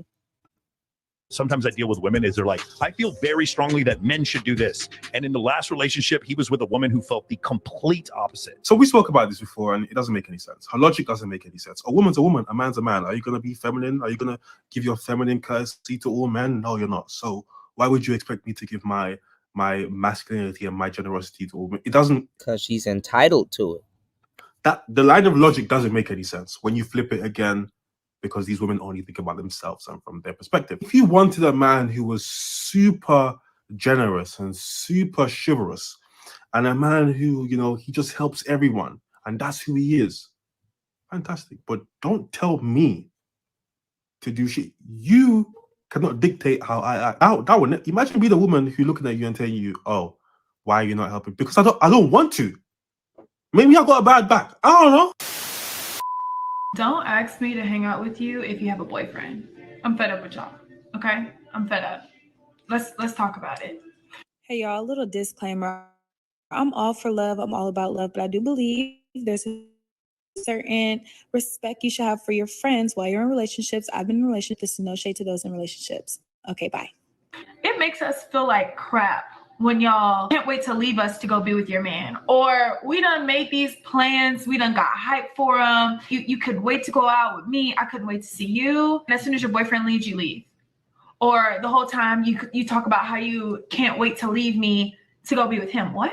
That hurts so much. Like, why did you make plans with me in the first place? Because they're rubbing it in your face. Because you probably don't have a boyfriend. And see, sometimes fellas too, you got to know your girl has this type of relationship with other women or her own friends, and she's doing certain things like this, right? Because you will get hate from a certain side and you won't even know where it's coming from. Because even if you're a good guy, how the hell is the friends are supposed to look at you? You sit up there, you're not wrong for wanting to spend time with your lady, but guess what? If your lady's creating this type of atmosphere amongst her friends, it's kind of making it hard for her friends to look at you in a positive light, because you're being used on the back end to, I guess, make some of them jealous. And this is where like some of that advice comes from, which keeps a lot of women single too, because friends do be feeling like this and stuff like that. Because I do know women, as soon as they get a boyfriend, they ghost the shit out of their friends. They don't even hear from them ever again, damn near, until a breakup happens or something negative happens. You know what I'm saying? So it depends on a certain situation in the relationship and who you with. Sometimes it's good for your lady to maintain a good relationship with her friends, so at least she can be off somewhere doing something else and out of your hair. Because when they start getting too comfortable and shit, they start getting weird and start doing dumb shit and want you to indulge in conversations about stupid shit. You know, they ain't got nothing to do with nothing. And then if you don't want to indulge in those conversations, all of a sudden you're not treating them right, and you treat me like animal. You said, devil's advocate Kuda, you said, would you help out an old lady carry her groceries up to her flat? Is she entitled to your masculine energy then? Well, I will help an old lady carry her groceries if I'm there, because I've been raised right. I'm generous, I'm courteous and stuff like that. And plus it's an old lady, you know what I'm saying? If I'm able-bodied and I can help, you help her out. You know what I'm saying? But there's been times, I mean, in a lot of there's been times I've been with certain girls where they feel a certain type of way. Oh, she could do it herself, or there's been certain times. Then there's been certain times where the girl I'm gonna get turned on, like, wow, you know what I'm saying? So, man, this shit is. But honestly, at the end of the day, that's if you want to do it. But I mean, I would say, if she's struggling to like get up, if she got a ways to go and stuff like that, I mean, look, I do it because I'm generous and I'm a gentleman. I like to help, you know. But some women will feel entitled to some of the things you do. A wise player once told me, and it's the truth: if you do something or entertain something more than 2 to 3 times for a woman, they feel entitled to it. They expect it to be mandatory. So if you look out for a woman 2 to 3 times, they're not even going to ask you sometimes the 3rd or the 4th time or the 5th time. They're just going to assume you're going to do it. So if you're sitting up there listening to some of these broads and you talking about some, let's go to the movies, me and you, and they start bringing their little girlfriends right along with them and shit like that. And let's say at the time you had a little bit of paper and you're like, you know what? We had a great night. I'm not going to turn this into a big deal. I'll cover the night or whatever. Cool. But guess what? Then she gonna try to pull that shit again. And they go back to that little story that I just told y'all about the girl saying that her hair cost one thing when it cost another thing, and she basically stealing money from her own damn boyfriend, from herself. A guy that'll be generous like that. So a lot of times they take advantage and use dudes like that, sometimes in a relationship. Some women, they can get the job done and use a dude being like a friends with benefits, or like a jump off or whatever. But some women, they gotta turn that dude into a boyfriend and close to, they gotta close in the proximity, to get more damage done. So, some women work better in-house, some women work better at a distance. You know what I'm saying? And it depends on the caliber of the chick. See what I did there? But and I was just reading a story about a guy going after a girl, and she friend zoned him, but she had friends with benefits on the side, and she kept her friends with benefits on the side. I said, damn. So not only, dude ain't gonna be her boyfriend, or she didn't make the dude her boyfriend, she kept her friends with benefits on the side, But women been operating like this. That's why I tell y'all, and women can't get mad at men. It's like, okay, when you're talking to a girl, assume she's already dealing with somebody, even if she tells you she's not. It's cap. There's always somebody there. You know what I'm saying? And one of the best things you can do to understand who and what you're dealing with is also learn how she deals with other people. These are vital things you need to pay attention to, because you don't know the girl. You know her representative. All right. Did y'all get into an argument and you felt like I could make you feel better in that moment, and you made plans, and then when y'all get back cool, you don't? Shout out to everybody in the building. 21 people in the building. Let's get the likes up. Let's try to get at least 3 contributors on today's show. You can support the show at $PTV888. That's $PTV888. That's $PTV888. Almost 50 minutes after the madness. 3 hours and 15 minutes into today's show. Good morning, everybody. From the nighttime to the morning.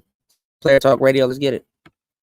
Want to hang out with me no more? What really is a problem? For example, like, I've had a friend one time, and she's probably gonna watch this, but it's just an example, babe. Like, it's just No, an she's example. talking I know about you're you. not the same person back then. But it was her birthday and we were in college. We literally, obviously, were broke, kind of. We took her to this steakhouse. We were having a grand time. And she was like in love. I'm never going to hurt the lovers. Like, she was in love. I get it. And she could talk about her man. Talk about your man. It's cool because we were talking about other things. It was this one time. But yeah, but y'all not talking about y'all man.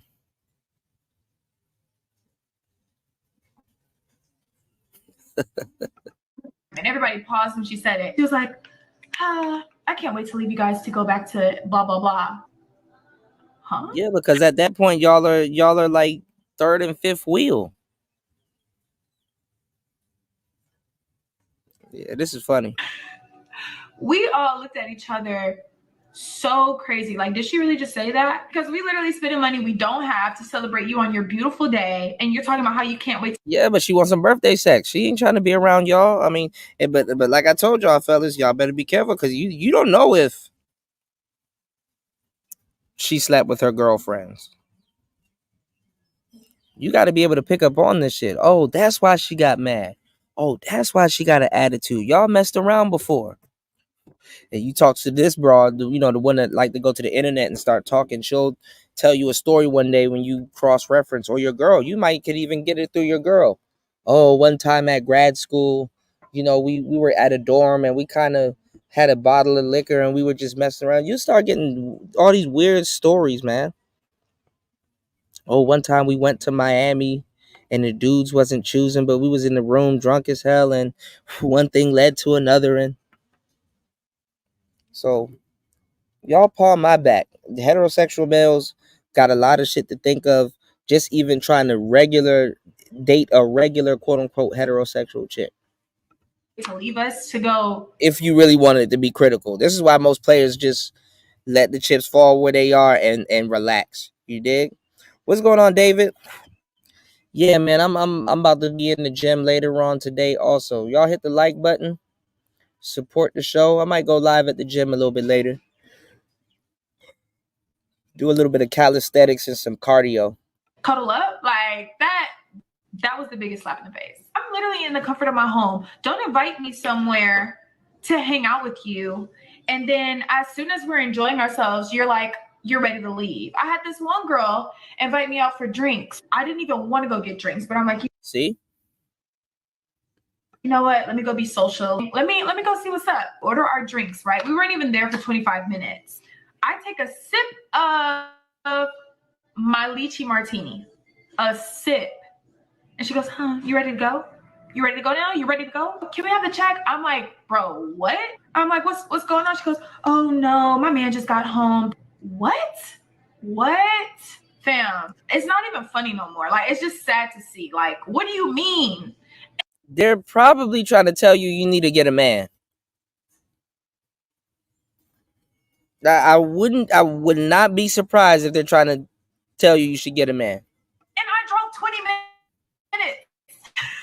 Or say, for instance, it's girls' night and y'all having the time of your life. And then there's just this girl just sitting there. She was so hyped. She was so excited. And then, yeah, I'm just ready to go. I'm just ready to go. The crazy like, girl, part, you could have stayed home. The crazy part, too, you know, amongst a bunch of women, they might have her designated as like the leech friend. You know, the friend that be kind of leeching off the, you know, or whatever. They're probably trying to tell her that she needs a man. That she needs to go get a man. Or they're probably looking at her crazy like, okay, well, I'm going to go hang with my man. You don't got no man that's chasing you that you can go meet right now? She already bought one drink for you. She looking out for him. If he going to buy some more drinks later on, let's get it. Don't invite us out here if you're going to be like that. And it makes people feel used. Like, you only want to hang out with me when you're in house with your man. But then when he ready for you to cook for him, you go ahead and just stop talking to me. Like, what? You can't. Well, you're lucky they make time for you because usually people just disappear. Just talk to somebody just because you out and outs with your dude, because it's like you pushing me away, and then when he break your heart again, who gonna be there to pick it back up? But yes, thank y'all for coming to my rant. I just thought that was really important. I'll say a little more, but that's another video for another day. But until next time, thanks for coming to my little girl chat. The thing is, they're only calling you when their girlfriend isn't there or they ain't got nothing better to do. I tell you though, if she gets a man, she probably gonna do the same thing. Just saying. That aspect of it. But I feel like this also lines up with some of the reasoning behind, why there are women in friendship groups who will always give negative relationship advice to other women, why they will always tell their friends to leave. And because like she said at the beginning, I tell you guys all the time, the sisterhood will be together on a lot of stuff until a man comes into play. Yeah, they stick together and they, oh, sister, oh, we're down. And until a man gets into play, whether one is attracted or it's just one person's man or both of y'all are attracted or all of y'all could be attracted, all three of y'all could be attracted to the guy. That's when y'all start seeing the fuckery happens.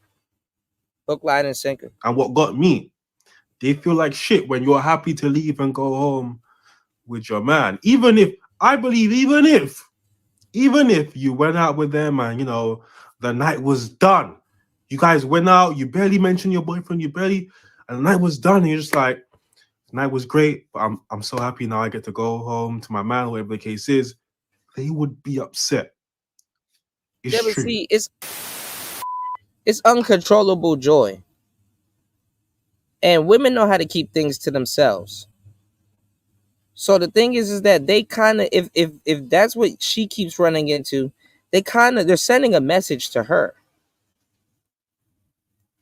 Probably in their group of women, you need to get a man. So you don't feel that way. Some women will straight up be like, well, this is why I have a man and you don't. Women are cold-blooded like that. Because you can keep that to yourself. Your man get home. Your girlfriend don't got to know. You can take an extra half an hour and be like, okay, well, let's sit here, finish these drinks. And yeah, I mean, I guess if you drove 20 minutes and you got a free drink and you hung out for, let's say, 45 minutes, no harm, no foul. Then I guess you should be able to go home and kick it with your man. But hey, guess not. So that's another thing too,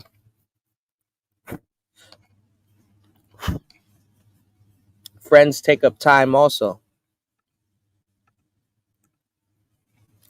Shout out to everybody in the building. You know what else takes up time? Doing shows, Like I said, podcasting and especially what I do is not easy, not for hours on end. And I can do it solo and I can do this with a group of people. All right. So definitely considering hitting the like button, sharing the show, and supporting the show. 3 hours and 24 minutes into the madness. You can support the show at $PTV888. That is $PTV888. That is $PTV888. $PTV888. Speaking of support and women, you still have people and guys that are still in support of the brick lady. The Somalian lady that got hit in the head with the brick. And there's another lady too. I don't know if she's from Texas. I forgot where she's from. I think she's from Carolina or whatever. She's actually in the hospital. She said the same thing. Some other black lady. I don't know. I need to go check out that story. But she said some guy hit her with a brick because she didn't want to give him her number. Right? And I'm like, here we go again. It's like, really? Oh, we haven't fallen for this, the banana in the tailpipe before, right? So, ladies, y'all have a phone. Like, why do y'all need niggas every single time? Y'all can figure it out, right? What you do is you get a fake number. You can always get a burner number or a fake number or give him a throwaway social media account, which will take you 5 minutes to make. You can give somebody a throwaway Instagram that you don't check. Okay? Or you periodically check. Like, there's ways around it. Okay? I thought there was at one point people were learning from victim stories, like other people that became a victim of certain things, man. You got to learn from other people's stories also. But speaking of it, and I kind of would expect them to also, and all these guys kind of turn. Well, I don't think Scarface said anything, but when Megan Thee Stallion was going through that case with Tory Lanez, you know, a couple of people kind of flipped. You know what I'm saying? Bun B, out of all people, Bun B kind of flipped. You know, they wanted Tory Lanez, up under the jail, free Tory.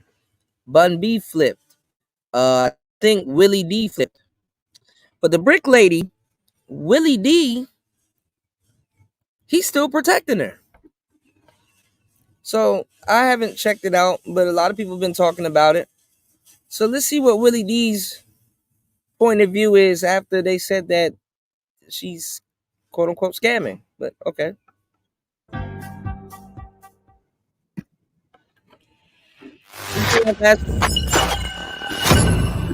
Willie D Live. What's up, family? If it's your first time checking out the show, let me know what city, what state you're coming in from. If you're outside of the U.S., let me know what country you represent. Family, I need you to smash up the likes, smash up the likes, smash up the likes. Also, if you have not done so already on YouTube, after you subscribe, there's a little bell next to your subscribe button. Go ahead and click that thing right now so you can get your notifications each time I drop a new video like this. That way you'll be in the loop. I let a few hundred of y'all come in and then I'll go in. But in the meantime and in between time, get some shout outs to the early birds. Let's see who's in the house. What's up? What's up? What's up? Mona, what it do? I used to love Chicago. What up? Okay, we got here. Y'all kind of slow. Y'all coming in slow. Jay from Bay Area is in the building. King Dome. King Dome is in the building. Wait no longer, man. Anybody that ain't here, they just gonna have to catch you up. I'm going in, fam. I'm going in right about now. Let me put a picture up of this chick. Y'all remember her? Do y'all remember her? This is Rhoda Osmond, aka the Brick Lady, aka Line Ass Heifer. Why would this woman tell such a grand lie and get people all stirred up? Got us all divided. People thinking that she was really hurt, and we thinking that, man, we know that there are uncivilized mutts out there that bring harm like that to women, but that was a different level. This woman told a grand story of being hit by a brick, hit with a brick by a guy because she would not provide her phone number to him. And with that lie, she went viral all over social media.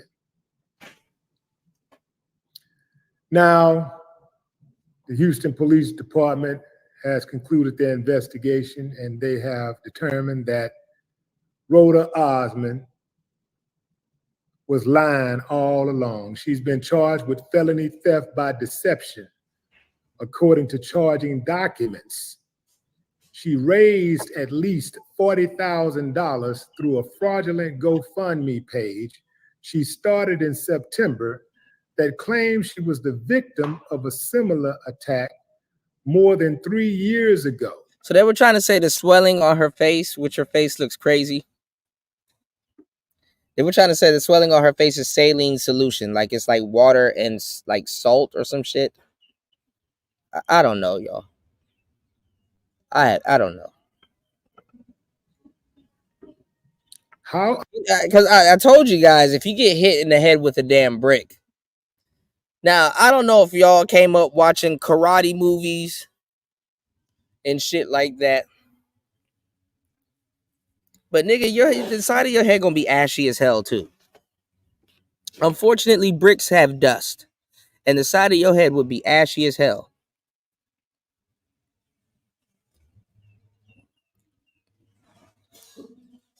I haven't even seen a karate master get hit with no goddamn brick, and the side of his head is wet. Pause. Unless it was blood or some shit, or sweat or something.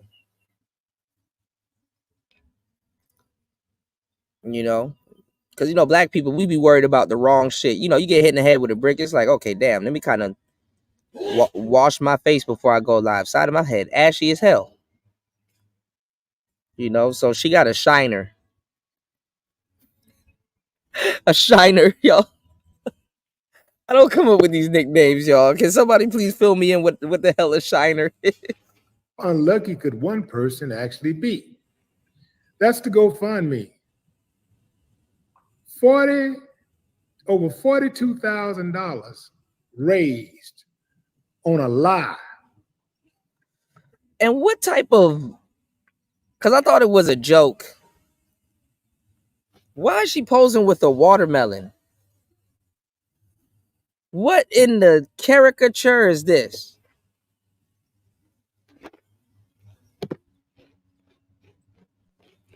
What in the black caricature is this? So let me get her picture back up. Look at her lying ass. All that crime. It's just lying. So how did it start? Let me give y'all a timeline of events. On September 3rd, Houston police officers responded to an aggravated assault incident. They met Osmond and her friend. During the investigation, officers reported that Osmond was intoxicated, hostile, and irate. In the original police report made at the scene, Osmond claimed that she was walking on Schumacher Lane where an unknown man threw a brick at her when she would not give him her phone number, court documents show. She also told officers she had ordered an Uber and believed the brick-throwing suspect was the Uber driver. Osmond said she got into the car with him, where he then tried to kidnap her, according to the documents. Whoa, hold on. Osmond stated... Hold on. Now it's a Uber driver? She didn't say nothing about an Uber driver in a car and some dude trying to kidnap her. See, look at this shit, man. The suspect was involved in human trafficking and had a large group of women in the car with him. Really? Now, we come to the follow-up investigation. How the fuck does a Uber... So a Uber driver got out of his Uber and picked up a brick. Jesus Christ. On October 15th. Detectives tried to reach Osmond, but the number she provided was her friend's number, who was also at the scene when the incident was reported. The friend said she was not from Houston and went out to several places to drink with Osmond, documents show. She said Osmond reportedly called her male friends to come pick her up. Like, y'all didn't see a video of her slapping the white dude, walking off to some Beyonce song and squatting down in the middle of the street and give y'all that diet twerking. Like, you ever can tell somebody's not from the US just by how they twerk? It's like, stop. It was like one of those twerks where it's like, stop. Like, it's like, you don't have to do that. It's more so like if you knew how to do it, you could, but you don't know how to, so stop. And it's funny. The funny part is that you have women that got a stacked body like hers. Like, she has a nice body, but some women just don't know how to. Never mind. Anyway. When the men arrived, Osmond and the friend got into their vehicle, which was dark-colored sedan. The woman told investigators that she got into the right front passenger seat and Osmond in the back seat with another man. As they were driving, she reportedly heard Osmond yell, "Ouch, why you hit me?" but stated that she did not hear an argument before she heard Osmond yell. Osmond's friend gave further details. The friend stated off the record that she did not believe Osmond was hit with a brick, according to charging documents. The friend told detectives the suspect who allegedly assaulted Osmond got out of their vehicle, got into another vehicle, and drove off. She said Osmond went live on Instagram and that she tried to convince Osmond to call the police. The friend said she did not know the two men she got into the car with and would not be able to positively identify the suspects involved, according to court documents. Osmond gives her statement to the detectives. Check this lying ass heifer. A detective finally made contact with Osmond on September 19th. During the phone interview, Osmond told the detective that her friend came to town to pick her up and they went to the clubs that night. They reportedly started at the O2 Lounge and then went to the Liquid Lounge, Osmond said. As they left the club, she called an Uber. According to the charging documents, when the dark-colored sedan pulled up, Osmond thought it was the Uber she had called and got inside. Osmond told detectives that's when the suspect hit her in the face with a brick. She also stated that she did her own investigation and found so random drivers. She was better off. She was better off because there's been times because I've came to a light one time and my door was open and some baddie got in my car one time, thought that I was an Uber. And I was like, nah, my bad, I'm not an Uber. She could have said that. If she wanted to tell the story, she could have, diet twerking. What's going on in my own lane? What's going on, player? Good to see you.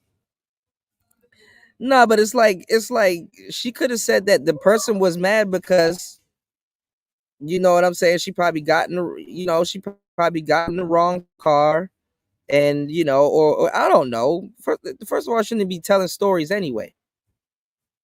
You know what I'm saying? I shouldn't be telling no damn stories anyway. But I didn't know people driving around apparently with a brick. I've seen people put cement blocks and bricks under the pedal of a car to make it go forward or some movie shit. But I guess people are just driving around with bricks now, y'all. Gucci Man shit.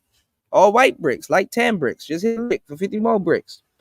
Balling like a bitch with all these bricks. Want a bad bitch? Dudes drive around with bricks all day, LaShawn. Yeah, her homegirl kind of snitched on her, for real. You said they're pulling the George Floyd cards, bring out the truth after riding a wave of lies. Yeah.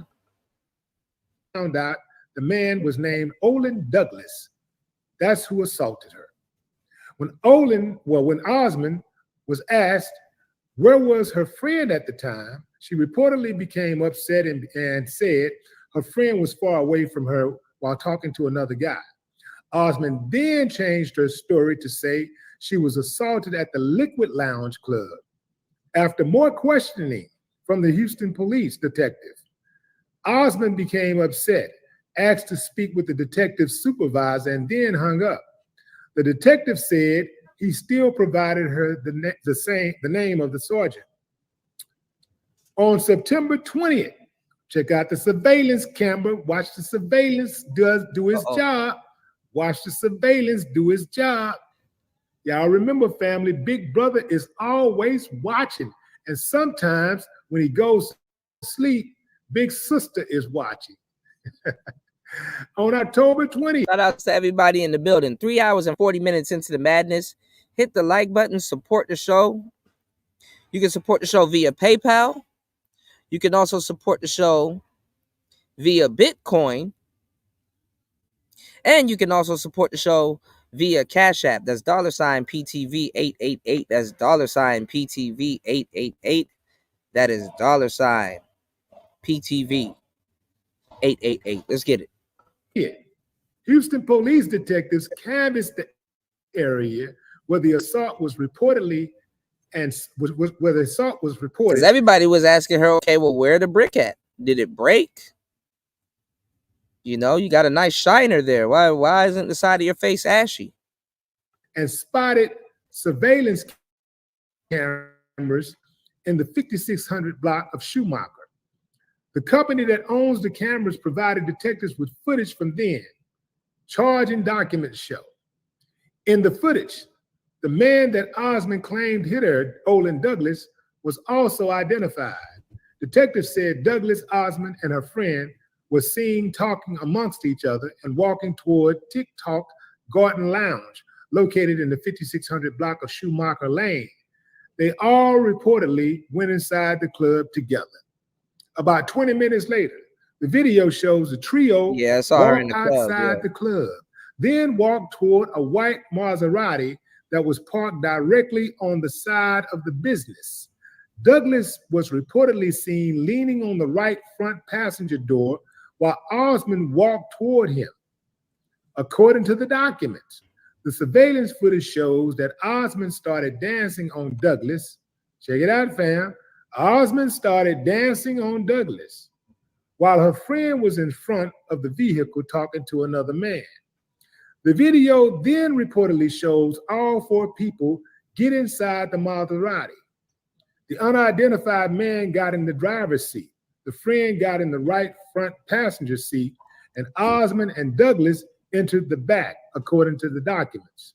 A few minutes later, Douglas reportedly was seen getting on the back's right side, and then Osmond and her friend also got out.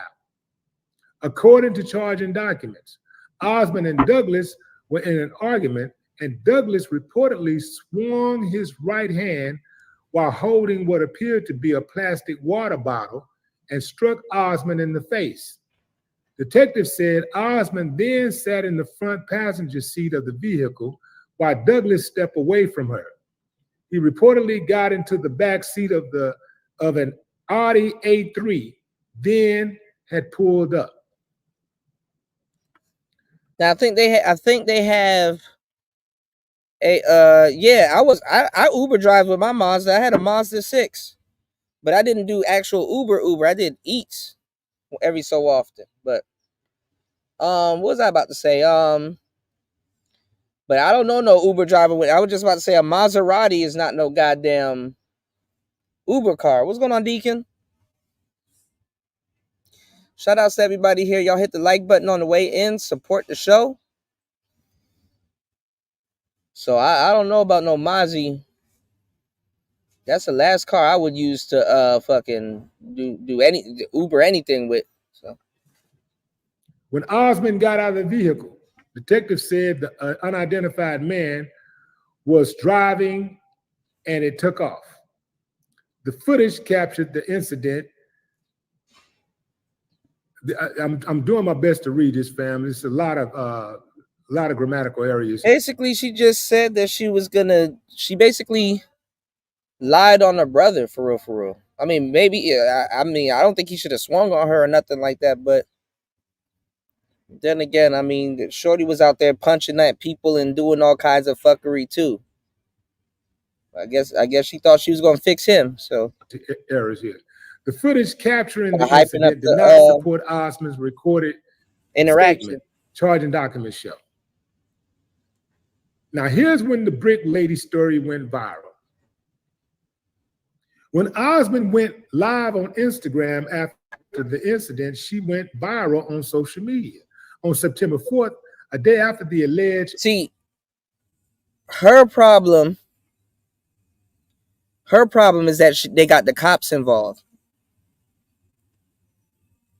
If this was a lick or a scam or whatever the hell she was doing,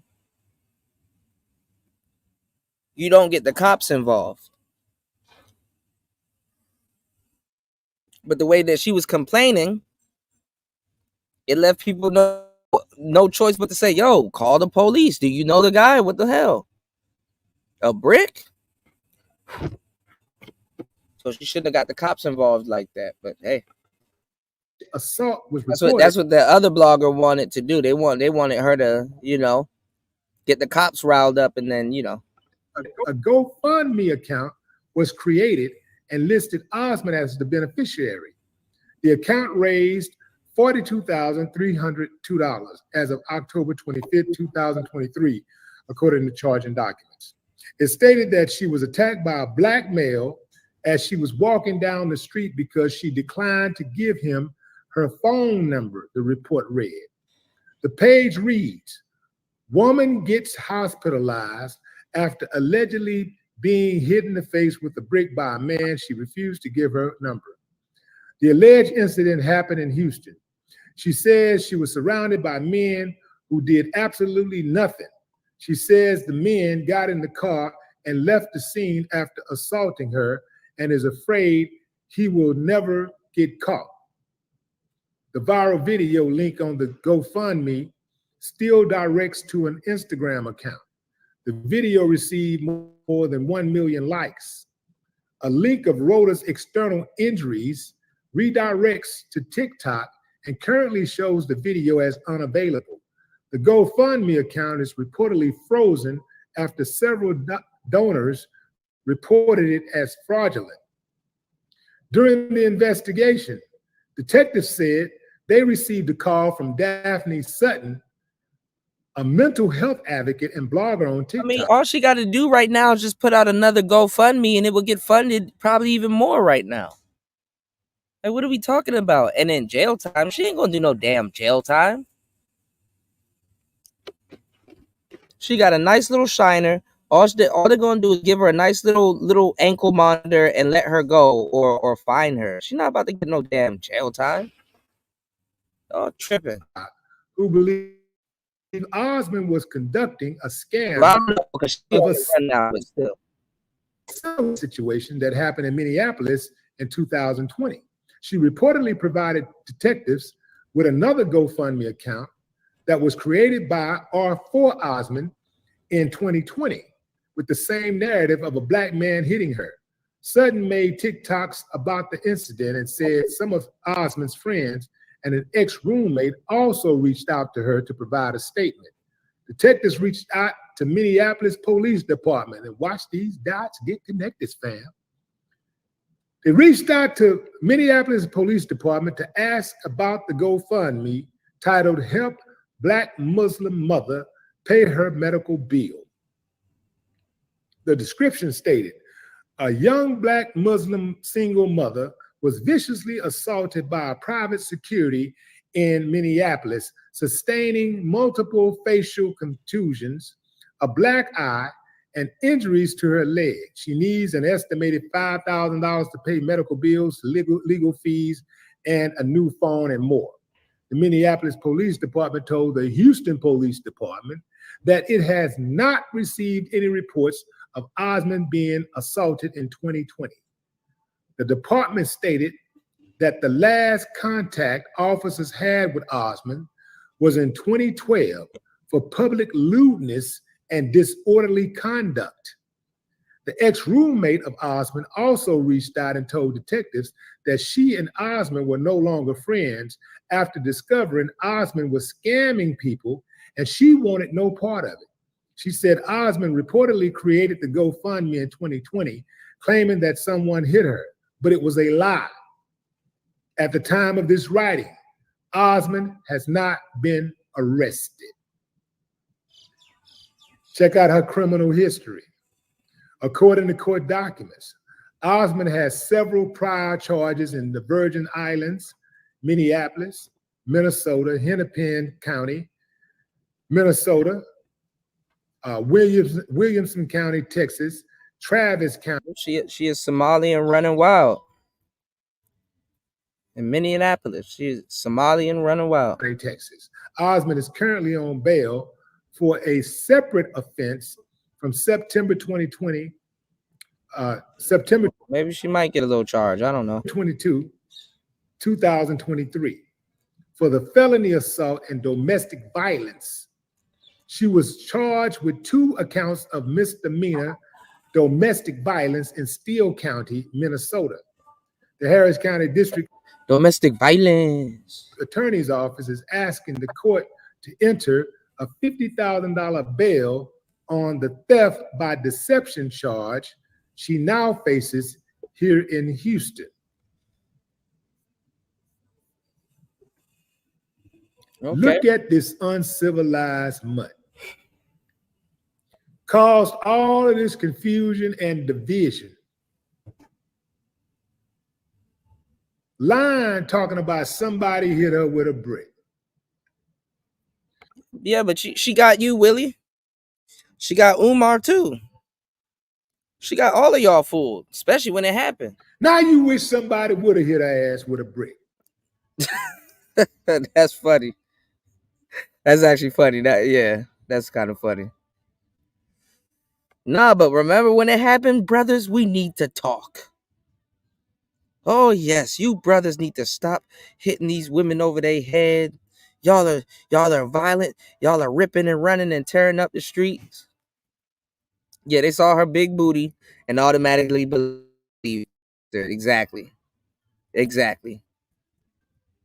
So they heard her talk. And Muslim where? Because guess what, fam?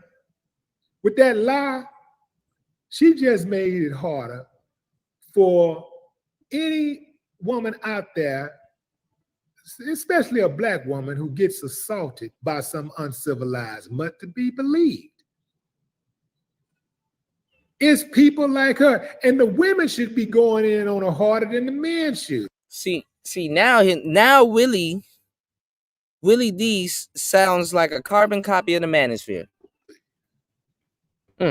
Yeah, she's giving us a bad rap by pointing and villainizing the black man.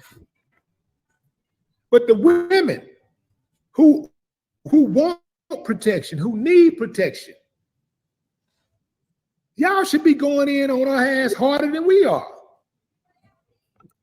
He said we like he didn't just start going on her 5 minutes ago. Him, Umar, and a bunch of other people, black men, we need to talk. She make it difficult for the women who have really been assaulted to get help. She make it difficult for them to get financial help in a crisis situation like that. This is human scum. I mean, and what she did, it wasn't like a victimless crime. She indicted an entire race of men. And I gotta say, fam, He said a victimless crime. The people that are a victim in this situation are the people that support it.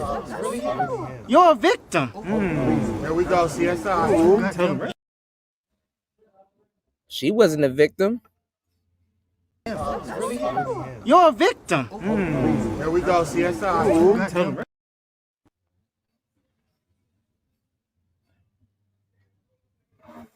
Whoa, calm down, Jamal. Don't pull out the 9.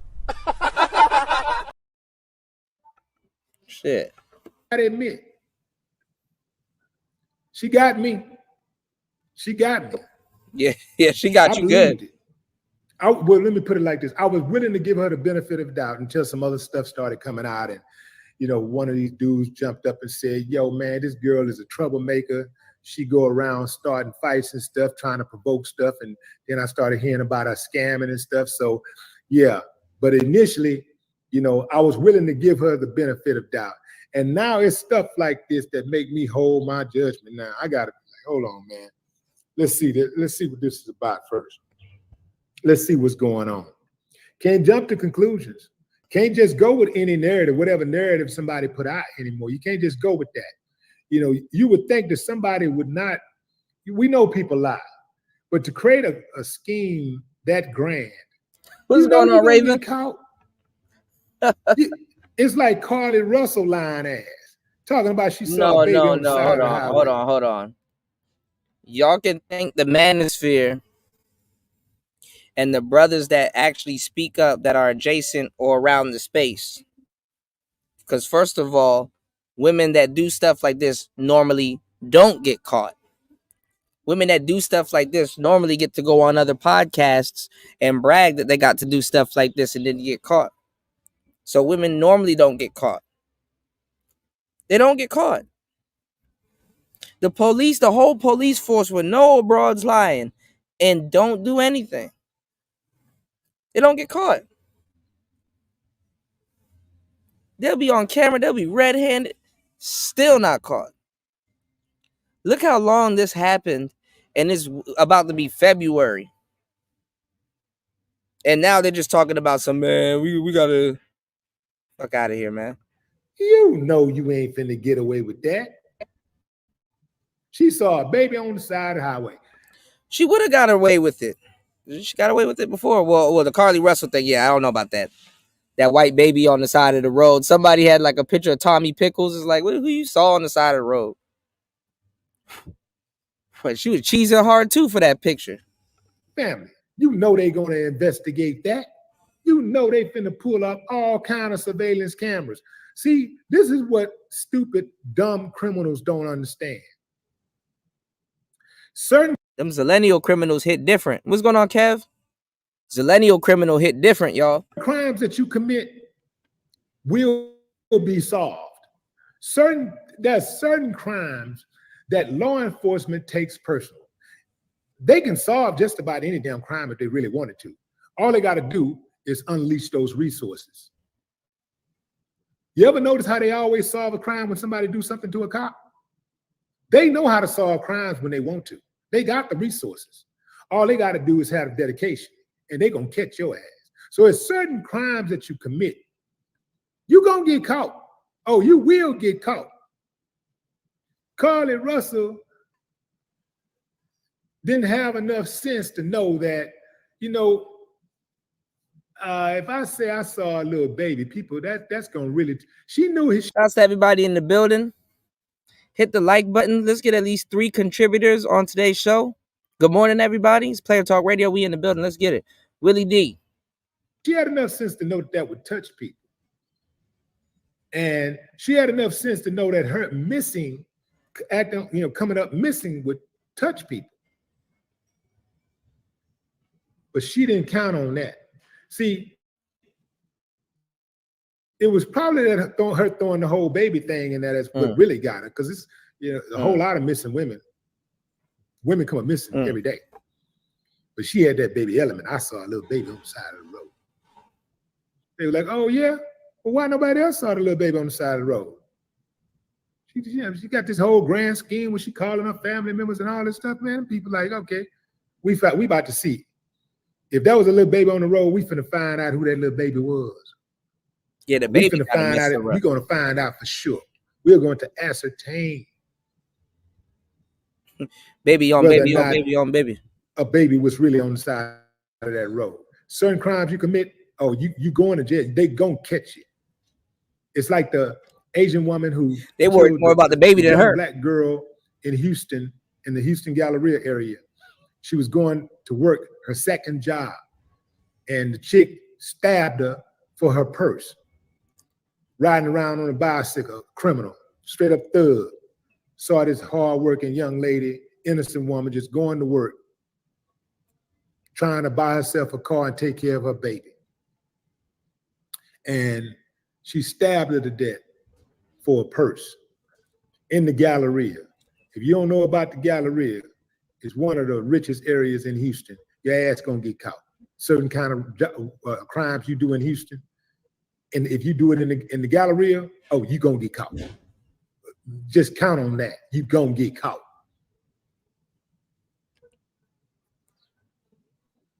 Going into the comments.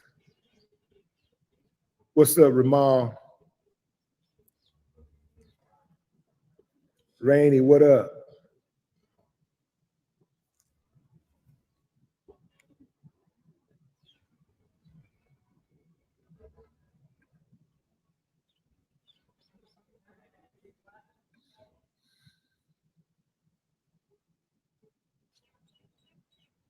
Olivia Pope, what it do? Donald Williams.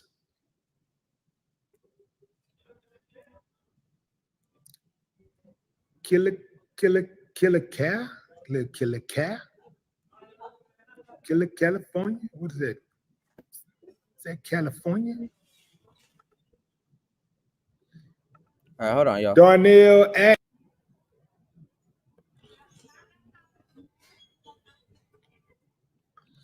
Alan Clark, what up? Shit. Half the hoteps were confused. They didn't retract their story until Tariq Nasheed started talking about it and calling the girl a tether, which is funny as hell. Because she had all the pro-blacks fooled. Even the ones in the manosphere. Blue Exodus. Shouts to everybody coming in. Y'all hit the like button. Age of Truth. Tony Starks, what's up? What's up, Veronica Brown? Loretta. What it do, Loretta?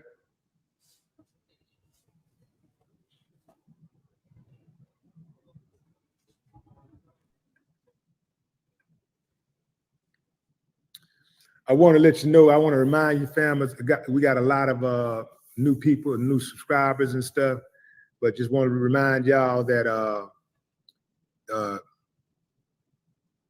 we ain't got to agree. You ain't got to agree with me, but please do not come over here being disrespectful. Because if you... Yeah, everybody was going in on you, Willie. You, and a couple of other people that are a little bit too slow. And I wouldn't say super slow, but you're a little bit slow when it comes like down to some of the internet antics and stuff, you know. And it's a skill that I picked up over the years covering stories. But a lot of the celebrities that are transitioning into this whole storytelling thing or covering certain stories, you can't, of course, everybody will do a story, but you can't just jump on certain stories and then solidify, you know, your thoughts and then start saying, hey, yo, black man, we got to talk and blah, blah, blah. You got to let the story play out. Because some dudes will still be mad that you first of all, you backed off your position, but then, and I ain't gonna lie, rightfully so. I mean, I ain't looking for it. I'm way past that stage in these affairs. But some dudes are like, okay, well, look, you said a whole gang of shit about niggas. Like, damn, like, do you have the decorum or the decency to apologize? Y'all was so quick to try to lecture niggas. Like, you can still keep that same energy, but like, you know, now that you realize that Shorty was scamming, you know, can you at least say, damn, brothers, you know, my bad and blah, blah, blah, you know? Because niggas will apologize, but, you know, you got brothers that'll be sitting there that's like, bro, we were trying to tell you the whole time. And you were saying that we was this, we were that, and we need to stop assaulting and damaging. And, you know, because niggas will do the most. They'll run down all these numbers and then try to resurrect Cynthia G and spew all kinds of stupid shit. And then when when something happens, it's like, oh, whoa, damn, I didn't know. Well, you know, and I'm not saying the brothers deserve an apology, but hey, you was sitting up there about to go in on them, you know. So what I'm saying is that I don't personally agree, but if the brothers do feel that certain type of way, I wouldn't necessarily disagree with them. I wouldn't be mad, you know. I mean, one must get tired of always being the boogeyman, you know. And nobody's really sitting up there saying, okay, well, damn, you know, to a certain degree, yeah, this is a sister and this is a black woman, but literally what she did was racist, man. Some racist shit. Some racist shit. You're disrespectful, then I'm going to have to be double disrespectful. And you're going to lose because I got the block. I got the block button. You dig what I'm saying? You ain't going to win. Keep it respectful, and we ain't gonna have no issues over here. Come over here with that confusion. This is why you don't jump on every single story. You take a little bit of time and let it come out a little bit. Talk outside of your neck, talking about something that ain't got nothing to do with nothing, you're gonna get blocked. Any disrespect will not be tolerated. You're gonna get blocked. Easy.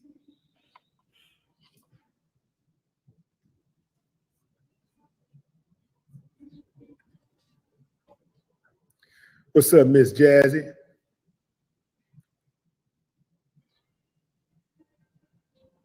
Now here's the $63 million question. How did she get that big bruise on her face? It's saline. It's like she can inject it and it'll swell up and then go right back down. Saline. It's a solution. If nobody hit her with a brick, how did she get that big bruise? Well, you know, she could have hit herself. Somebody said something about she got into a fight with somebody and she had started a fight or something and a dude hit her. But it was a fight that she started and the dude hit her or something. So I don't know what that is. But in any event, this chick allegedly is a scammer and she's done this before.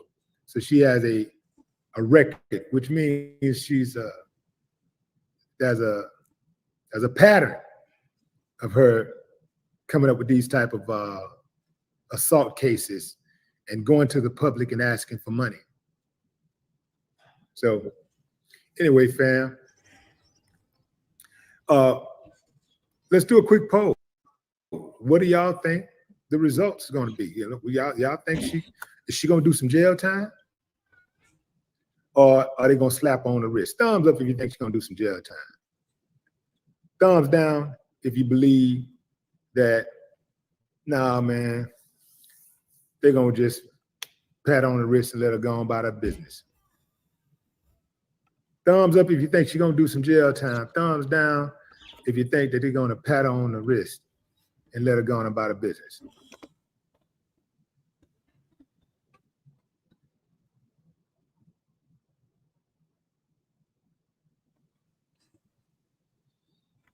Thumbs up, Kingdom up, Lemonade up, JC down, Zaire down, Joseph down, Loretta down, Traffic Jam down, Randy down, Darnell down, Richard down, Zaire down. Well, so y'all know where that's going. All right, my battery's running low. I'm debating if I still want to continue with the show. 4 hours and 9 minutes into the madness. Let's cover one more article before we get the hell up out of here. We need to reach our goal. We need at least 3 supporters. Give me 1 second. I want to come back later on and do another show, but bringing back gender roles. We're going. All right, guys out there, who would you rather marry? A girl boss or a TradWife? It seems like Gen Z is choosing the latter. According to a new article in The Federalist, the rise of the massively popular TradWife or traditional wife trend on Instagram depicting women happily remaining at home and raising the kids is following a reorientation of priorities for women away from the workforce and into the wifery. One TradWife, Hannah Nealman, has nearly 9 million followers on Instagram who attentively tune into content featuring her life as a mom on a hog farm in Utah. Here's one.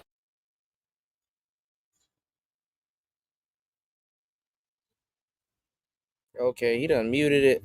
Hold on, y'all. Look at the radical video we got here. She's making bread, right? With a baby. In a kitchen. She's holding the sisterhood back. Unbelievable. This is what makes the news in the Western world today. A woman. Right, like women are fucking sitting up here making bread from scratch with their hands and shit.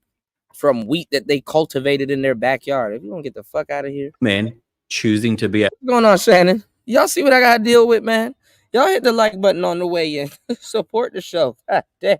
At home with her family. This is crazy.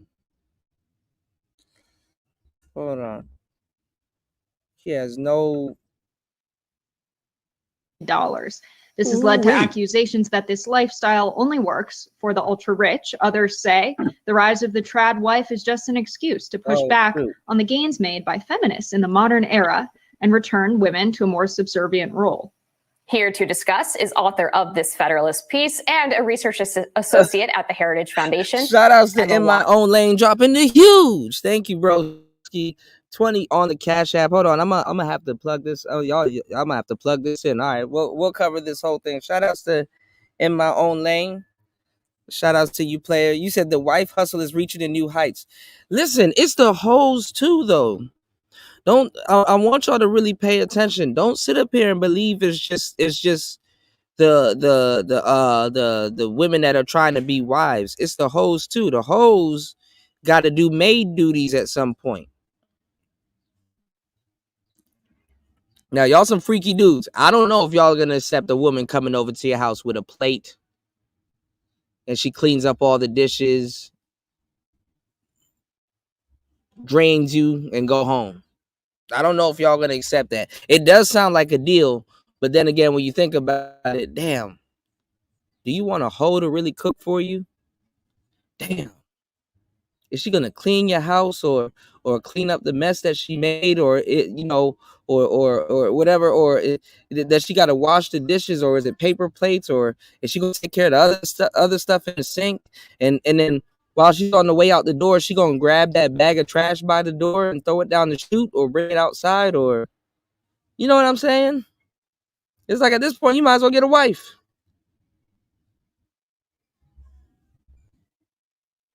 So they got so many things that y'all can marry. Y'all can marry AI girlfriends now. Y'all can marry all kinds of little foolery y'all can do now.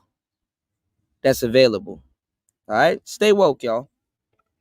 Waters, Emma, welcome back to Rising. Hi, thanks for having me.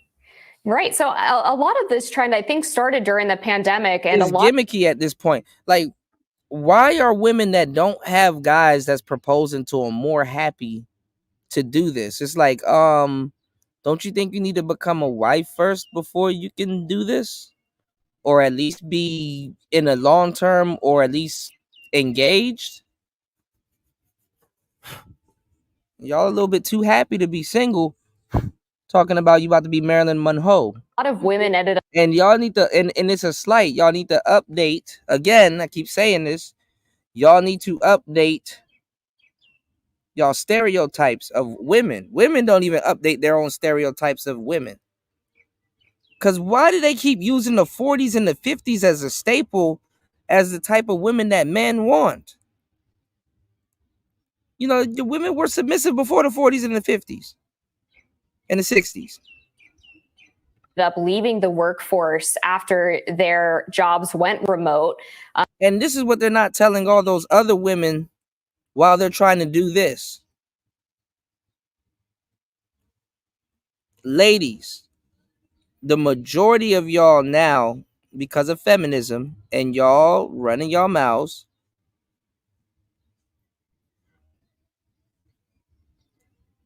a lot of y'all are not going to be able to have a stay-at-home mom type relationship. Shit, you even got some women out here that they speak against it. They don't like it.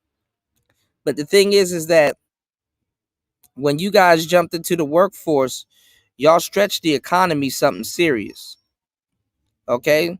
So y'all can't be at home, stay at home wives, because there's going to be a void in the workforce that you guys aren't going to be able to not fill. There's going to be a void.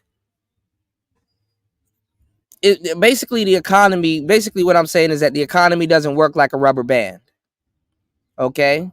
Y'all be wearing spandex and all this other material that when you stretch it, sometimes it goes. Actually, no, y'all know what I'm talking about, because sometimes y'all be wearing that one pair of leggings and they got the balls in the middle of it, the little cotton balls, and it's soggy and stuff like that. But for some reason, y'all still want to wear it. It's not, the economy is not going back to its regular size. Just like the coochie. Sometimes the coochie doesn't go back to its regular size. So what I'm saying is that if you can be a stay-at-home mother right now, or just stay at home, whatever, you're lucky. And not even that. You can work from at home now on your phone, so, and typing and stuff like that. So that's another thing y'all can thank the millennials for. We kept remote jobs remote. All right. This was talked about in the media as sort of a tragic trend about how they needed to actually figure out how to get women back to work. But a lot of women that I've talked to say that the pandemic basically reminded them that they actually enjoy being at home and enjoy taking care of their kids. Shocker. Where did your inspiration for this piece come from? And what has been your experience in terms of the research that you've been doing on the rise of this TradWife trend? So I'll be the first to admit that I was actually highly skeptical of the TradWife influencers. Again, shout outs to my brother in. Hold on. I gotta pull up another tab. But shout outs to my brother in my own lane, dropping the huge $20 on the Cash App. Much appreciated. Thank you for supporting Player Talk Radio. Shout outs to everybody else that are planning to support today's show. Let me know if you guys want me to open up the panel on this particular topic. This will be the last topic before we wrap up. So you got what you call it? I forgot that Legion of Men, LOM. Talking about the rise of being the trad wives. But the people that want the trad wives, or I guess this cosplay or this role play that's going on right now, are the Z's. But the Z's kind of wouldn't know what to do with a traditional woman. They never experienced it. But that's probably why they want it. All right, let's get it. For a long time and really critical of them. So similar to some of the criticisms that you hear, it's unrealistic. They're playing into a stereotype and they're trying to paint this one vision of womanhood, of what it means to be feminine. It's a costume. They're cosplaying. Maybe just not representative of what most women actually want. But as I was observing COVID and then even just the last few years, the changes we've seen and the way that women prioritize their time, I started to realize that even though these TradWife influencer accounts are usually showing the most extreme version of what it means to be a feminine homemaker at home with all of her children, that in many ways, it was actually tapping into this deep need within Gen Z. I mean, the fact that she has 9 million followers, and I'm guessing a lot of those are moms of kids who probably aren't getting to live the kind of lifestyle that she is, that there is this inherent... Or living a version of her life and want to see like-minded content. They're always trying to push back and assume that women are so different, that they do want to be out in the workforce, that they want to slave away, dude, in a cubicle, because it's so refreshing to be free and brave and strong. That's not what it is. Most women want to be stay-at-home mothers. Most women want this. You tell them they shouldn't be doing this. You act like there's an alternative which is suitable for them when it actually... They don't want to do it until they realize they got to pay bills. You don't like to pay bills. Isn't, and it leads to depression. It leads to overconsumption of pharmaceutical pills. It leads to loneliness and then lashing out in society with crazy ideas, such as hypersexualization, giving their body away to any man for nothing in return, because that's strong. That's them fighting the system. That's rebellion. No, you idiot. You got indoctrinated into an ideology which is against your nature, and it's leading you to a path of self-destruction. And now, because of the crabs in a bucket mentality, your decisions have consequences. Actions cannot be taken back. And now you drag all the rest of the women down with you to make the same mistakes you did, because you can no longer have the family. No man is looking at you as a long-term prospect. That's the sad truth. We are different. It's okay that we're different. When we come together, we make a whole, which is better than the parts. We no longer push that message anymore. We don't even live in reality anymore, because if you cut your junk off and you wear a dress, you're a woman. Right. If you cut your breasts off and parade yourself as a man, we should say that you actually are one biologically. Isn't that crazy? Parents and like deep hunger among women to really be at home with their children. And I think many women experience the burnout of girl boss culture, of the corporate full-time work lifestyle. Where you're rushing the kids off to school. I'm so glad they're saying this now on the news. I don't know how popular the Hill is, but at least it's being talked about by women, because if it comes from a man, it's misogyny. To daycare, you're getting to work, you're doing the best job that you can, and then you have to hurry and go pick them back up, and then dinner's ready, and then it just goes on. And COVID introduced this restful time where all of a sudden you could slow down, you could take time with your kids and really enjoy some of the more domestic arts that many. Well, no, COVID gave y'all time to sit in the house and just think of all kinds of stupid shit and come up with all kinds of fake terms that you can blame men for when the world starts to readjust back to what the hell is readjusting back to. Aspects of our modern and especially urban life don't allow.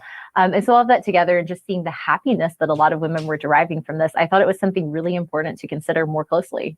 You know, in the state I'm in right now, the state of Iowa, childcare is $865 a month on average. It seems really telling to me that we've seen kind of a correlation with this glorification, if you will, of stay-at-home mom influencing, right? Kind of romanticizing the idea of staying at home. I'm wondering, you know, how much of this is coping with high childcare costs and not. This is the thing about the jobs and everything. Okay, look how much things that can go on in a woman's life reasonably, where she can't physically go to work, man. And she can literally straight up, like, all of that hard work, the degrees and all of that stuff. Soon as she has a kid, she can abandon her job. Soon as she gets sick, she can abandon her, you know, just like anybody else. See, men, this is our incentive to go, hey, get your ass up and go to work. Right?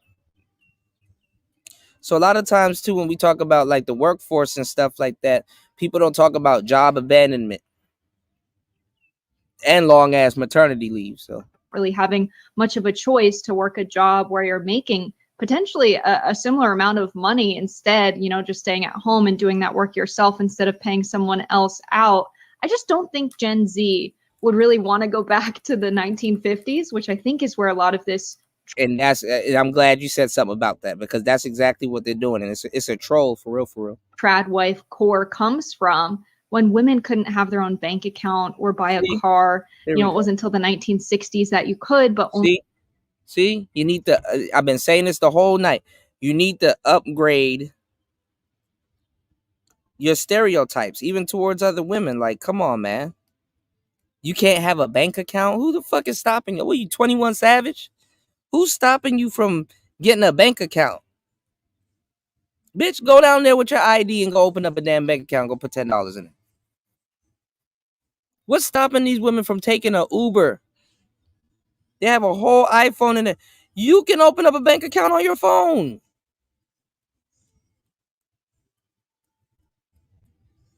Open up a PayPal account. Shit.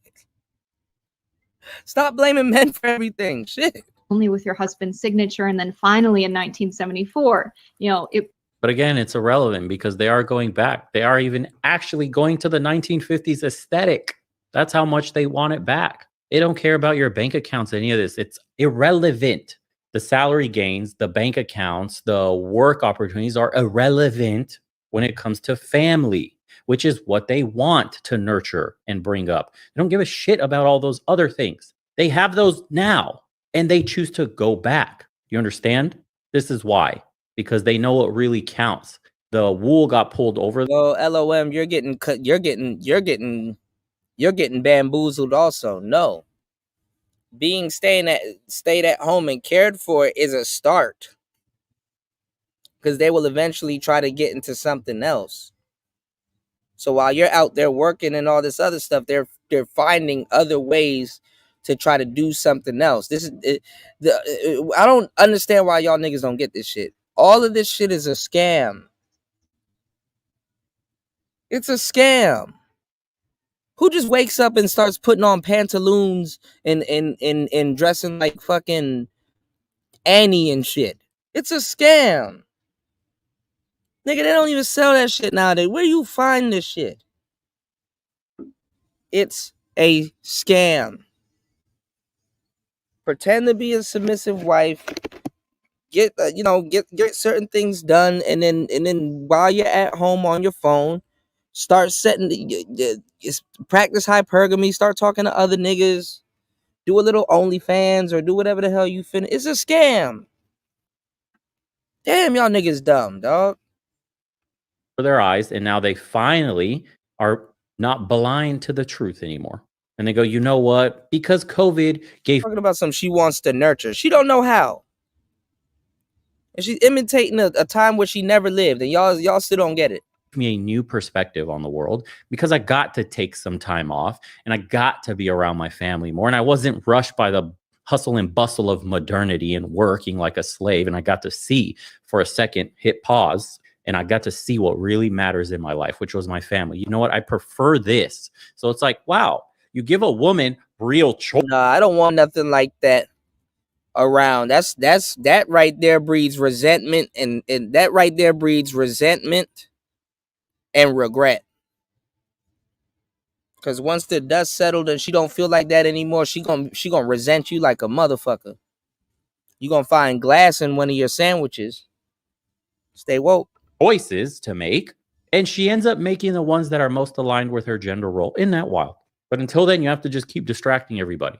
Yeah, revenge. If she ain't coming and wanted to do it, hey, I don't know about her staying at home doing it.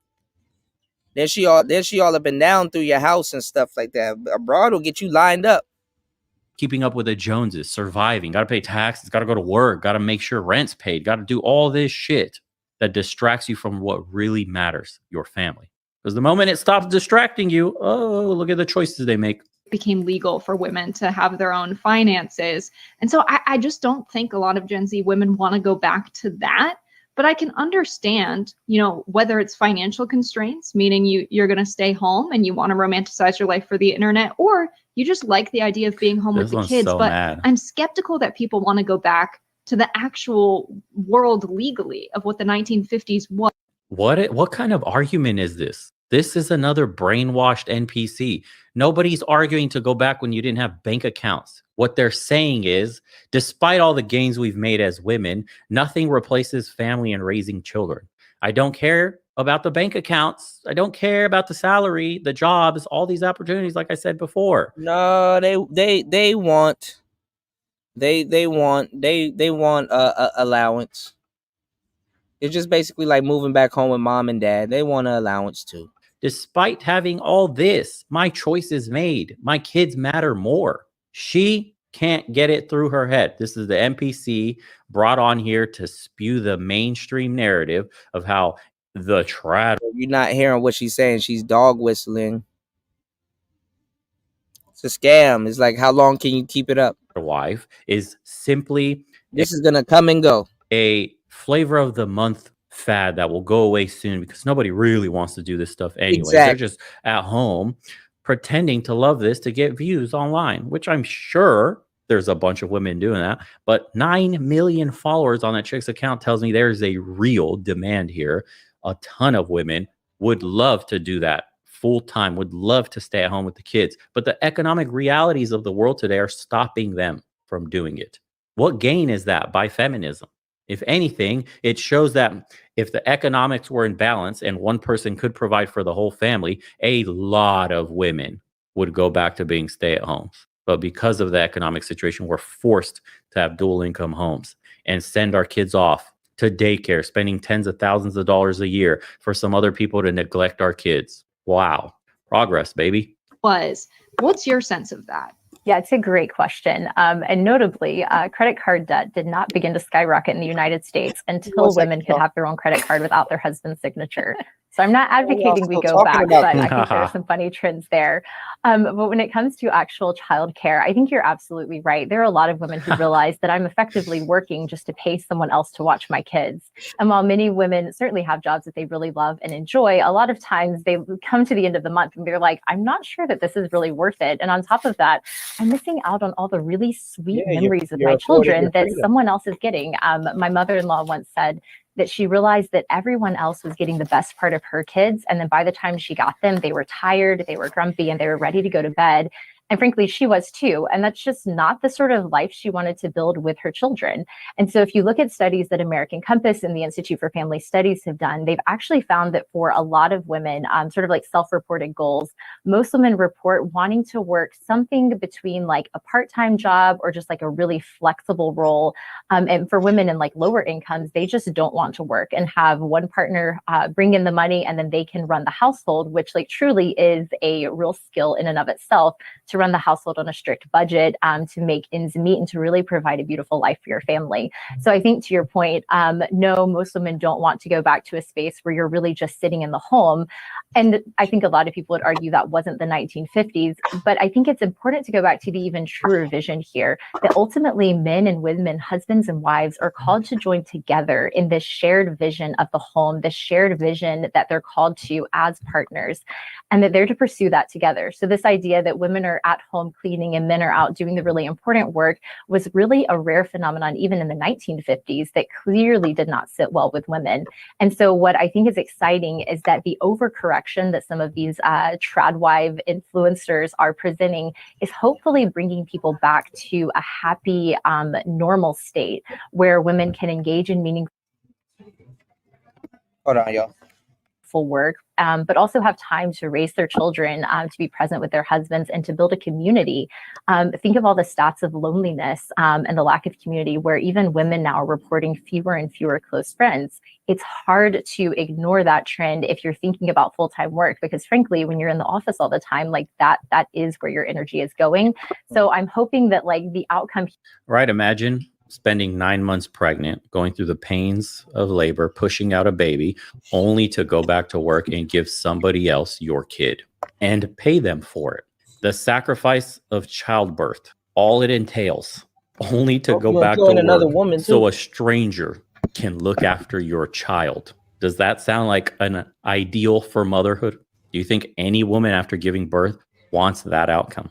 It's forced on them.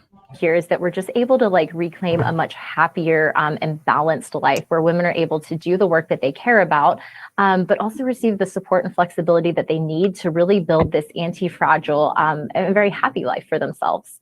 I'm still cracking up about the credit card debt comment because women do be spending, but a couple of statistics I've been seeing. So the percentage of mothers who identify as stay-at-home parents has increased by about 10 percentage points in the last year to 25%, but we still see that 56% of U.S. mothers prefer to stay home. So I definitely think there is something to the argument from some that this lifestyle could be prohibitively expensive as we increasingly fall into this two-income trap.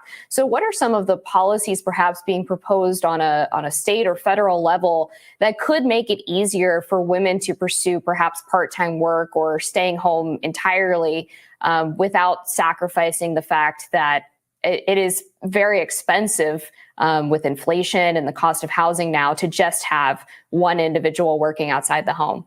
Yeah, and so unfortunately, under the Biden administration, there really seems to be this targeted attack against working mothers. So there are a number of recent legislation or regulatory measures that have been introduced that I actually cover in an article for The Telegraph on Bidenomics and how it's forcing women back into work when maybe they don't actually want to be there. And so unfortunately, you're seeing things like the IRS is requiring reporting on even small purchases through PayPal or through Venmo, where a lot of women who work contracted or flexible jobs selling through Etsy or doing other work like that are able to actually have a really good flexible income. See, that's what I was saying. I was like, they don't have to actually go to a 9-to-5 job. They could actually work at home and be okay. I think that, I don't know why people aren't talking about that. I think that should be a good model of 50-50.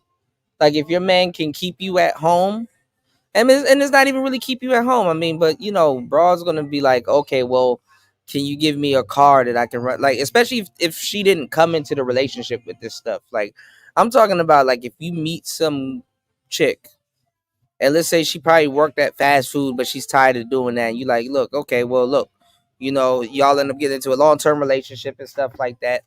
She don't got to work at Wendy's or whatever anymore that she doesn't want to do. And you say, hey, okay, well, I'll provide, y'all get a spot together and stuff like that. And be like, okay, well, you can stay here, but you know what I'm saying? Like, you can do a work at home job. That's like, that's like a different variation of 50-50. But see, I think the 50-50 conversation gets watered down the wrong way because people are thinking like, oh, well, she's working her job and you're working your job and y'all come together, which that's a form of 50-50, but we're not using technology and saying that it could be different nowadays when actuality, it can be very different nowadays. You know what I'm saying? If she's a writer or she likes to read books, what's wrong with her working on Audible or writing books and publishing books from home and creating a side income or extra stream of income or residual income for the family though? Because this was the whole thing about guys paying 100%.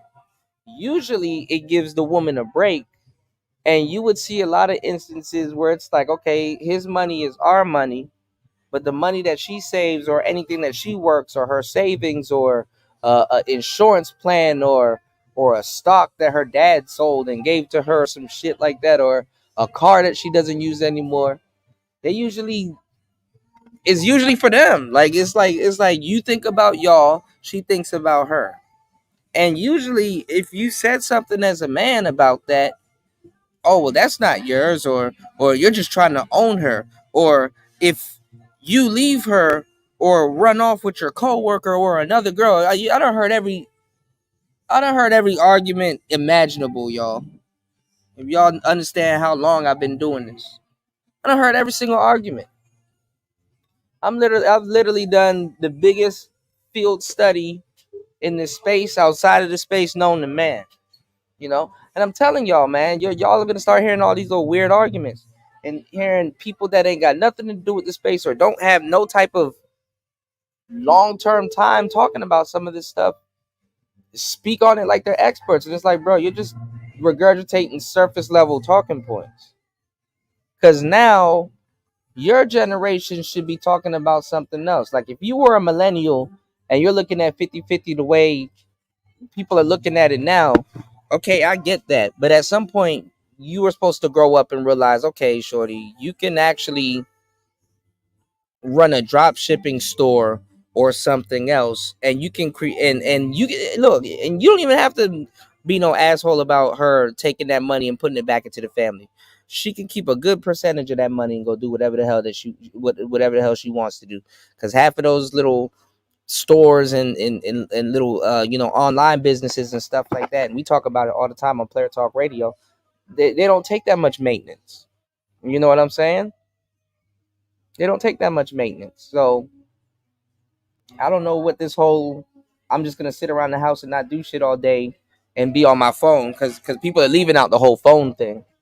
You know what I'm saying? Y'all niggas, this motherfucker ain't using a damn oven and shit like that, And half the time, y'all niggas better be okay, because you fuck around. The bitches nowadays be burning boiling water, so I don't know about no whole go home and cook and shit like that. And then I hate to say it now,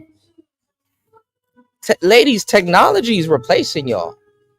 You can get a maid. There's an app where you can get a maid for like $30 a week. Literally, and they'll just come there and just clean up shit and leave. And then you got Uber Eats. So you can order Uber Eats and have your food at your door before you even get home. So y'all got to be careful when y'all keep reducing yourself to sex. Or other people and other women, like, are reducing y'all to just sex. Because AI about to take care of that part too. So that's crazy. adding more reporting requirements, more time to it to make it difficult. There are a few other measures that they've introduced that, again, would just add more barriers to women trying to find these creative options for work.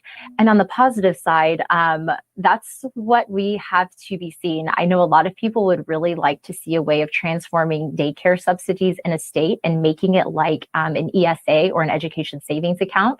So the money that the state has quote unquote set aside for you to send your kids to daycare for free, what if you actually just gave that to the families and let them decide how they spend their daycare money? So maybe that's paying the mom to be home with her children, or maybe that's having a grandmother or another close friend be involved. And I think things like that that really empower parents to spend their money and to utilize the resources that they have on a federal and state level in a way that really reflects their values. I think that's the direction a lot of policymakers are interested in going, and that's where we really need to encourage them to go. You know, policy-wise, I make a lot of my money off of social media. I'm an independent contractor, and a lot of my official income comes through PayPal. So I think it makes sense to have that taxed as formal income. As far as childcare being covered as a part of, you know, women working, but not being offered if the woman's staying home, it makes sense to me because we have all kinds of write-offs related to the cost of doing business, right? And so if you are going to work, whether as an independent contractor or otherwise, you know, daycare does become a cost. We have seen it go up tremendously, 32% since 2019. It's much more expensive. So if you want to work, it becomes almost a prohibitive thing, having kids and being a mom. And I think, you know, policy. I'm surprised it hasn't trended into Americans reigniting relationships with grandparents, because why would you spend all this money for daycare when you could just move in the mother or the father-in-law and have them help out watching the kids? I mean, this is how it's done in the rest of the world. Quite literally, your parents help you raise your kids as well, because you have to go to work. Your wife may have to go to work. You leave them with your... These are what's called first world problems. First world problems, y'all. Your mom or your dad, you know, their grandparent. This is how it used to be in America, I'm assuming, because in the rest of the world, it's still done this way. Grandparents are very much a part of your life in the nuclear family. I don't understand where this definition of the nuclear family got twisted into it's just the kid and his parents, because in the rest of the world, the quote nucleus of a family is considered everybody by extension, because that's how close they are. A majority of the time, you're living with grandparents. I was raised living with my grandparents. They were just as part of the family as my actual parents, that close. Uncles, aunts, cousins, always over all the time, every single day. And this, I still see it in some of my... That's just crazy how America scams women and those same women turn around and scam men. It's funny. Men's like, you know what? I need to work and contribute to society and create things that can benefit the world. Women like, I just need to find one good guy to scam. Like, we're trained to help the world. They're trained to scam too. Oh, this is crazy. So basically, America has scammed women into thinking all of this shit and realize that they're working backwards. And their response to it is to pretend to be a 50s wife. The scam dudes. Because nobody, I mean, that got to be fucked up to realize when you're at work. It's like, you know, I'm literally going to work to pay somebody to watch my kids when I could just go watch my kids for free and figure this shit out at home with the Wi-Fi. I would think y'all have Wi-Fi at home, so you just ain't out on the street stranded. Oh, Lord. Hispanic friends in the United States, they're very close and their families are known to be very large, and everybody is always at each other's houses. That is the nuclear family experience. You're almost never by yourself, isolated, in the way the standard American family is. And that is a sad state to be in. And they wonder why the statistics are headed in the directions they're heading. Now, why after COVID, after we've seen how unimportant we are to a bunch of people, how most of our jobs were designated not critical, and so we couldn't work, and then we were giving out almost nothing, $1,200 in one whole year, something like that. After seeing all that, and penny pinching and getting crushed by inflation and rising rental markets and housing markets and prices of groceries and gas and all this that we didn't think or have not thought on a national scale. Like, you know what? We should start regressing, not even regressing. We should start going back to basics of let's include the rest of the family in this. Well, I'm gonna tell you the truth, because if you really ask a lot of guys, I'm gonna tell you the honest to God truth. Because we've gotten to this conversation before, but I guess we got to circle our wagons back around, right, y'all? If you really sit down and talk to most dudes, they do not trust their woman at home alone for extended periods of time. Like, even if they live together, she got to be somewhere doing something. They do not trust their woman at home alone. So niggas be lying their ass off. Most dudes prefer their women works or be somewhere doing something, because usually when you meet them, they was working. Like, at what point do you meet somebody, like, even as a guy, like, at what point do somebody meet you and be like, hey, I'm just gonna quit my job and run off into the sunset with you? Or, hey, now that you met me, because imagine demanding all the girls that you, even if you got them financially, right? Imagine demanding them to quit their job and go to work. And then this is the funny part with niggas. Y'all be asking, okay, well, Kuda, when you and people in the space that do the same line of work you're doing, why do you guys use celebrities as as examples? Well, did you guys know celebrities go 50-50? You think Angela Simmons done gave up her clothing line and all that other shit just to go date Yo Gotti and get shot at? Hell no. Celebrities go 50-50. So I don't know what these people, you see, this is the problem when y'all listening to a bunch of people that don't know what the hell they're talking about. Celebrities go 50-50 all the time. And they rich as fuck. Okay, so you said demanding to be retired, right? So even let it be a situation where you got everything financially, and you're really approaching women with the mindset of, hey, you know what? I got everything, so you don't need to go to work. You can put in your 2 weeks notice. Man, you and her about to argue about that shit. And y'all not about to be together anymore, damn near. Because she's not leaving her job. So we got to be realistic, man. Why don't we have the rest of the family help? Instead of paying strangers to neglect my kid, I could actually give my kid a good upbringing with a lot of emotional investment from their own blood, from our own family. I don't understand. We keep talking about childcare and daycare and all this stuff, but you can save a ton of money by involving the family at large. Corrections so that that's not the case are generally good, but I think we should really touch on the point that actually the TradWife influencers are working. It is a job to be an influencer. They're, I'm sure, making a lot of money off of brand deals and just the viewership on their content. And I think that it's probably a ton of work to edit all of those videos, to post them, to interact with an audience. And so what do you make of the fact that a lot of these TradWife influencers are actually probably working during most of their waking hours? Yeah. And this is, I think, the thing that initially really bothered me about the influencer movement, because it seemed almost disingenuous. It's not real work. I can tell you right now, making this video is not real work. I've worked on the wall, doing stucco on top of roofs, fixing up holes 40 feet high on chimneys, swapping out my shirts 5-6 times a day because of the amount of sweat from all the humidity and working outside, and having my hands shake and seeing it in my father doing it decades prior to me. I know what real work looks like. Editing these fucking videos for social media, this shit, is just stupid easy. I sit down in a chair, I watch a video, and I comment on it. This is not real work. I'm blessed that I can do this. I'm grateful for the people that tune in. I'm happy that people care about what I have to say, or that it resonates and they find. Yeah, you better speak for yourself. Do this shit long enough, it's work.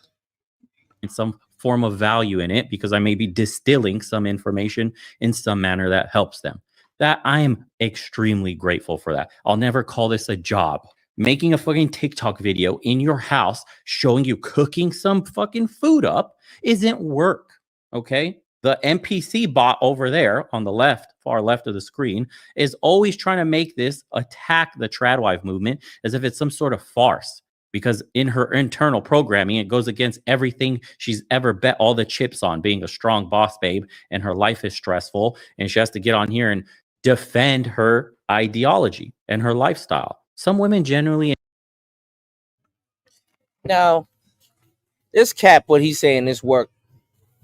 All right, because first of all, if you have to sit up there mentally prepare how you're going to do a show, first of all, and if you're cooking and shit like that, and you fuck up with the sugar or something like that, guess what? You can't put it back in the bag after you put it in some water and then re-pour it.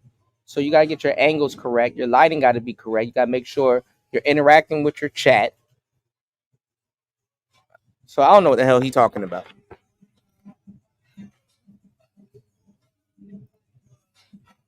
I don't know what he's talking about. Some of that shit is work. Them TikTok videos seem like they're fun, but them shits don't be fun. Them shits don't be fun. Try to sit up there. Yeah, it's a different type of work, but y'all will be hard pressed. Y'all will be hard pressed. Like I literally edit commercials, right? I'm gonna tell you the truth. It took me one time 4.5 hours to edit a minute commercial. It took me 4.5 hours to edit a minute commercial, especially if you have a certain work ethic. You know what I'm saying? If you have a certain work ethic, it could take you a long time because I had to run all of my things through like two different edit. I had to go through 2 different series of editing. I got to make sure everything lines up within that minute with the words that I'm saying. I got to go through every slideshow, so I might have like 60 slides. Man, you'll sit up there and put and fucking some, especially sometimes a longer video is easier to edit than a 1-minute video. Y'all have no fucking clue. And then you got to make sure it's on point. You got to make sure the transitions match. You got to make sure the colors match. You got to make sure the font is good. You got to make sure, bro, because you'll edit that one little video about 50 times. Then you got to make sure the audio is good. Everything lines up. Everything is perfect. And remember, it got to be under 1 minute. So a lot of times you're just taking 5 minutes worth of footage and subtracting and trimming and cutting out all the pauses. And like, man, come on, man. Shit is work. You know? Do you? Yeah, the sound got to match the visuals. You know how much content gets consumed per day? So don't ever listen to nobody to tell you that content creation and production is not no fucking job, especially if they haven't spent the dime on their content creation or production.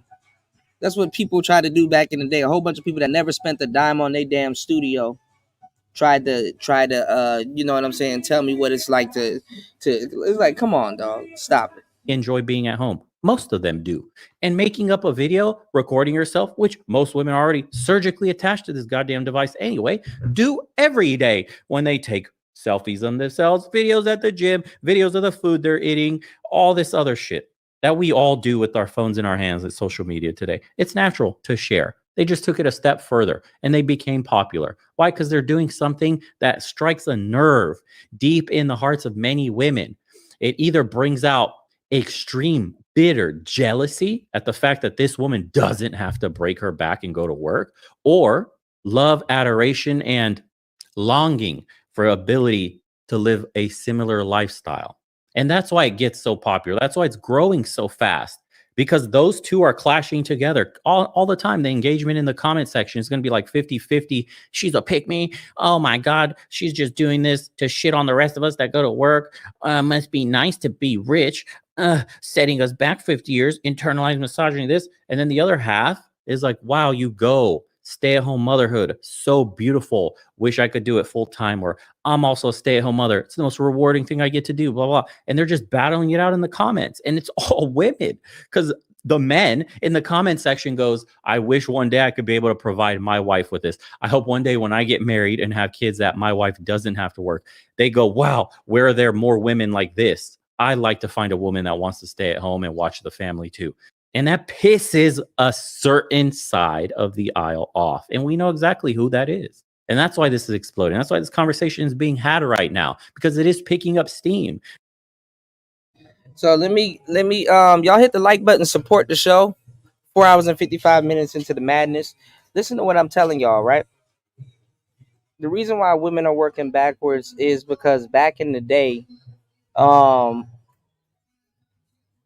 it's like back in the day, they used to go to the grocery stores, they used to go on their errands and stuff. They want to move. Today's woman wants to move around like a rich woman, okay? And like a lot of women, technology is not even necessarily money, because they get it conflated. Technology and having more time lets them move around like a rich woman. Just not all of them have the trinkets of a rich woman. So woman goes to the grocery store to go buy or pick up a little bit of errands and stuff like that. Let's say rich woman, right? And she literally has her nails done, nice dress, and all kinds of different things, trinkets that symbolize that she's taken care of and stuff like that. And she, can pamper herself throughout the day and things of that sort, right? Because that's really what it is. Like, see, the phone stopped a lot of stuff. So why did women want all this freedom throughout the daytime, especially the ones that can get a guy that can put them in the house and they don't necessarily have a kid? Because guess what? Y'all tend to forget that even women with no kids were still put up in the house, okay?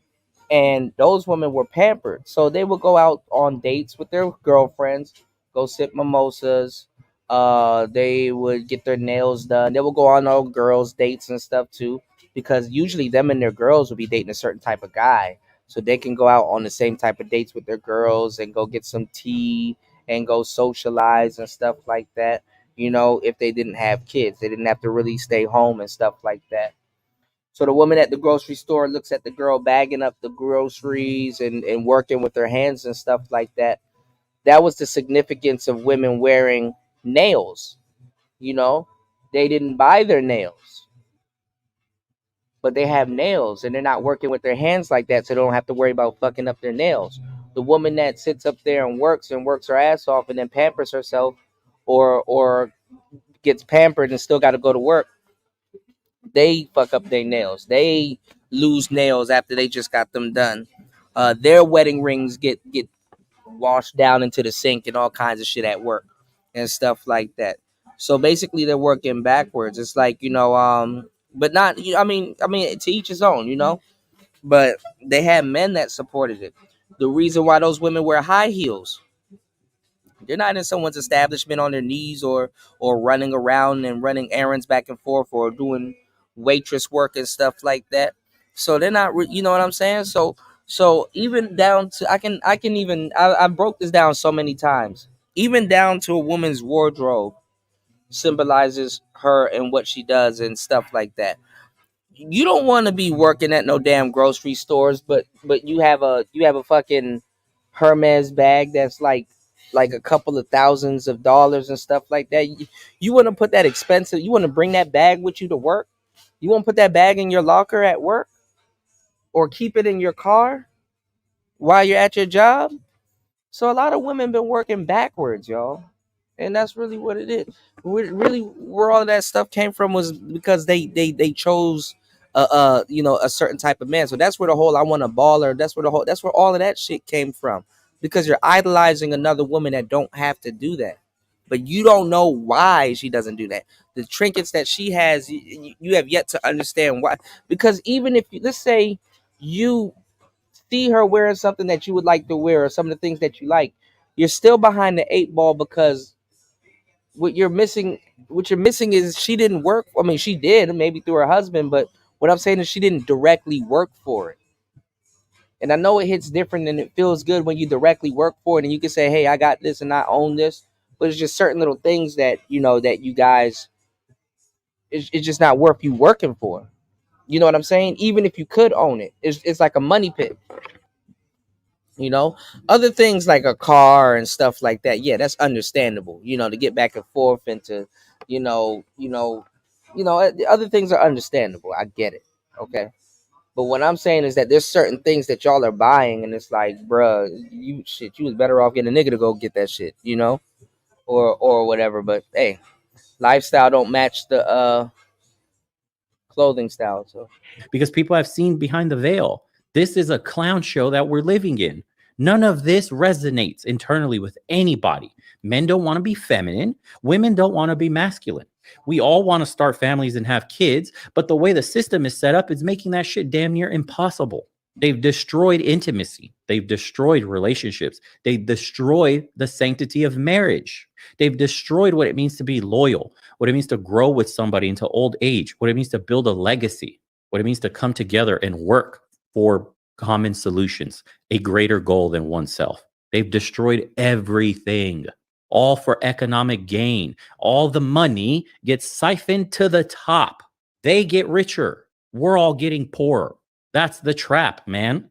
That they're saying you should quit your job, go be at home and play with your children, while they themselves are working incredibly long hours to promote themselves, to provide the content, to stay engaged with their followers, like you were saying, is really just in every moment of your waking day job. Oh, it isn't. But then it really, I think, struck on a No, it isn't. No, it isn't. This is again a lie purported by this side of the aisle for some reason. I went today, had a great day. I am in Dubai. You could see the hotel behind me. I'm in like a tropical little environment here. There's a beach, there's lagoons everywhere. I went and ate, went on a nice walk, did what I wanted to do. Now I sit down and I make this. It's probably going to take me 30 minutes. Don't even know how long this recording has been going for. That's it, dude. That's all it takes. Don't let them trick you into thinking that these women are doing this only for clout. There are genuine, and a ton of them, women that are just showing you an alternative lifestyle that we used to live and how much more rewarding it is for them. Hitting the record button on this is not hard. We've all done it before. And then you post it. It goes viral for a reason. deeper level is that women have always worked, right? There's never been like a true. Yeah, I want to see everybody, just get up, hit the record button, and talk for a half an hour. Let's see if they can do it and be entertaining. Let's see if they can hold north of 20 people for north of 10 minutes. Ideal that women really shouldn't work, save for maybe a brief period in the 20th century. But instead, understanding that women have always had jobs working on farms, working with their husbands in blacksmith shops, right? Writing, and that also raising your children and educating them. And again, running a very productive household is a legitimate job that I think we don't spend enough time talking about. And frankly, this is something that I'm really interested in myself, of learning, living in Washington, D.C. in a very urban area. What does it mean to have a productive household where we're actually working and being Yeah, that's what I'm saying in my own lane. That's like what they're, but see, what they don't see is that the women are using like the costume, like the 50s gowns and the 60s gowns. They're taunting the dudes. Like, they're literally taunting the dudes. They're like, okay, you want me to look like the girl off of the Blue Bonnet Butter? You know what I'm saying? They're literally taunting the dudes. Like, literally, like, shorty, where do you find these outfits, man? Like, Spencer's or somewhere? Like, shorty's up here dressed up like Annie, wearing pantaloons and shit like that. You know? So the shit is really a troll, for real. Nobody want their girls looking like that. very faithful with what we've been given in a way that we actually are able to show something for our time, right? That home is not just a landing pad, a place that we come to rest for leisure, and then we go outside of the home to do our real work. So I agree that there's sometimes the frustration in some of their messaging. But again, hopefully this ultimately communicates to Gen Z and to future generations that like work is good, that we all want and have this desire to work, that it boosts our self-esteem in a really positive way. But that there are certain kinds of jobs that do align better with what women want. And there are certain kinds of jobs that seem to really go against that. And so that's why I really highlight. That's why the gender pay gap exists, because on, women choose jobs that have more work-life Cosplay balance. SB. Women don't want to give their lives away at work, sleep under the desk, compete with other men in the similar manner that it takes like 100-hour weeks, for example, to make it to the top, name partner, something like that. And they're actually smarter for it. But to say that there's a pay gap simply based on skill or what's in between your legs is absolutely insane. There is not. Google was overpaying their developers that were women when they didn't. So this trend ain't gonna last for a long time, but what it is, it's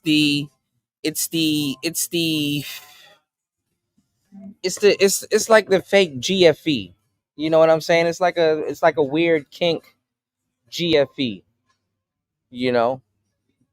Audit just to make sure they weren't underpaying women. They found out that most of their, I think it was entry level or first, second year software developers that were men were being underpaid.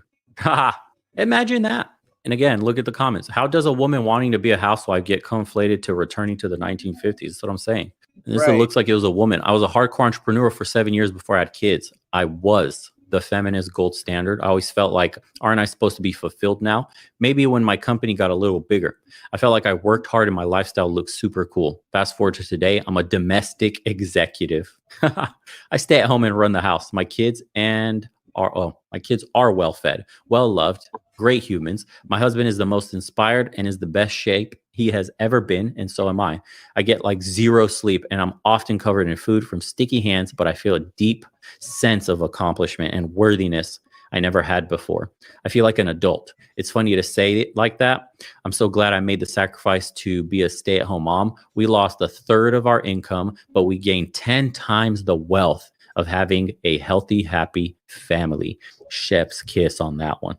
I love how they are making a trend for something that's totally normal, as in being a wife. Right. Nailed it. Even the comment sections know. I was raised by a TradWife and became one. It's hard work to do it well, but incredibly satisfying and fulfilling. Raising little people to be awesome humans is so important. Making one's home inviting and hospitable for family and friends takes diligence. All this would be impossible if you're gone all day, I would think. Indeed. Trust me when I say this. I know where the girls are coming from when they say to decenter men. And all right. Because you don't hear dudes talking about some, oh, well, I'm returning to the workplace, so I'm being a traditional man. But I don't know who makes the rules anyway, man. You said, how comes there are gender roles when my microwave and air fryer and cleaning? Yeah, right. That's what I'm saying. Technology has replaced them. Technology literally is replacing them. And not even replacing them. Men made it first to not replace them, but to make they say, oh, they have it so hard doing all of this stuff at home. So men made it to make it easier for them. You know, okay, well, let me make it easier for you. So you know, washing clothes is less strenuous and you can get more done. So when I get home, everything will be done. I don't even got to lift the finger. We don't got to worry about shit. But they couldn't take it. And the house is even, damn it, if you think about it, the house is even more dirty now than it was then.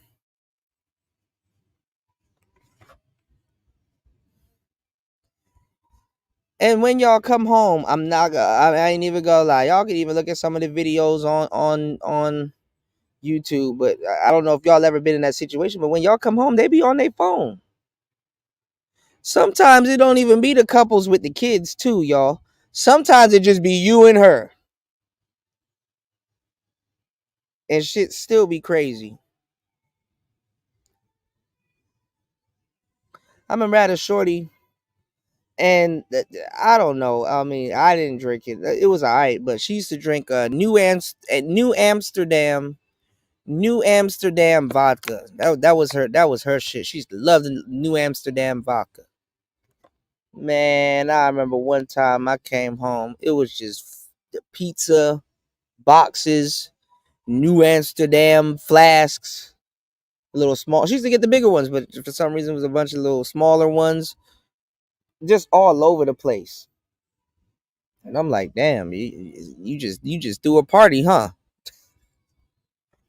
And she just up there, burping and chilling on the couch. I ain't gonna lie, I let her get away with a lot of stuff because she was thick as hell. But nah, man, not these days, bro. Not these days. I think I was 27 at the time when that was going. Not these days, bro. We had our own little spot too. You said once a woman begins to have sex before marriage and dating men of her own free will, traditionalism is gone in the West. It is. I mean, these are all first world problems, y'all. You know, I feel honored to be at the spearhead and a pioneer of a lot of the stuff that's going on now, but it's misconstrued, man. These are all first world problems. I'm telling you, like, you know, I'm telling y'all, you know, you gotta look at it like this, man. Um, the little submission that y'all trying to pay for and get in America, I ain't gonna lie, you can get that shit abroad. Shit, you and your girl go abroad, and you can sit up there and have a fucking conversation with your girl and be like, "See, this is how you do it. This is how you cater to something. This is how when we get back home. This is how we need to be rocking." You know, it's fucked up that women don't necessarily look at a guy that will keep a roof over their head and food in the fridge and some of the things that they want. It's fucked up that a guy that they don't look at that as being catered to, because you still got to come home from a long ass.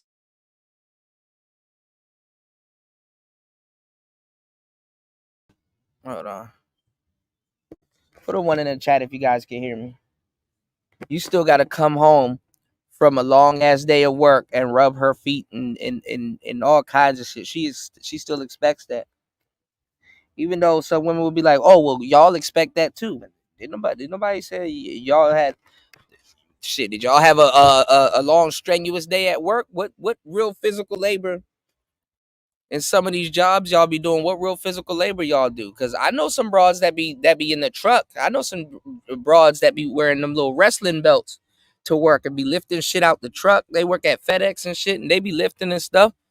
You know. People work, man, and they work real hard, and sometimes they play real hard. All of life is not a tit for tat thing. You know what I'm saying? So one of the worst people you could ever be competing with is somebody that you got to come home to, man. So if you got a woman that's creating an environment like that, or that's keeping up an environment like that, or you got to keep bringing peace to the environment, and all she keeps doing is just introducing endless chaos, I don't know what to tell you. Shout outs to everybody here. Get the likes up. Support the show. 5 hours and 12 minutes into the madness. You can support the show at $PTV888. That's $PTV888. That's $PTV888. You always gonna have to keep reminding women about what team they on. Broads be forgetting what team they on. You know what I'm saying? You said women overseas ain't shit either. Hoes are a part of the female gender ecosystem. Instead of SBE, just enjoy the fruits of feminine. Nah, man. You can go get you a nice, decent joint abroad. Y'all niggas just choose to talk to hoes when y'all are abroad. There's a whole slew of decent women that'll fucking boil your bath water abroad, It's just niggas rather talk to hoes. Because for some reason, all the white boys find them. Uh-oh. But I ain't gonna lie, the white boys get y'all see it too when y'all go abroad. The white boys get a different version of the same chick also too. So, need to get my hand on some of them shirts, y'all. Anyway, man, listen. We'll come back later on this morning and do another half of the show. If no other foolery takes place, I got a lot of other things we gotta chop up and things I gotta run by with you guys. So shout outs to everybody here. Make sure you support that channel on air, off air, if you do care. It's Player Talk Radio. I am your gracious host, DJ Kuda. We out. Peace.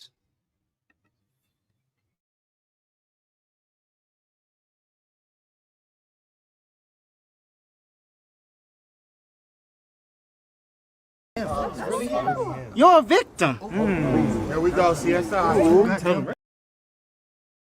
Peace, family. I'm DJ Kuda. You know how we talk about financial literacy and learning while you're earning current skills to pay the bills. Well, listen up. When your funds are reduced, you need a financial boost. Head over to Instagram and type in @GetFinanceBoost. That's on Instagram @GetFinanceBoost.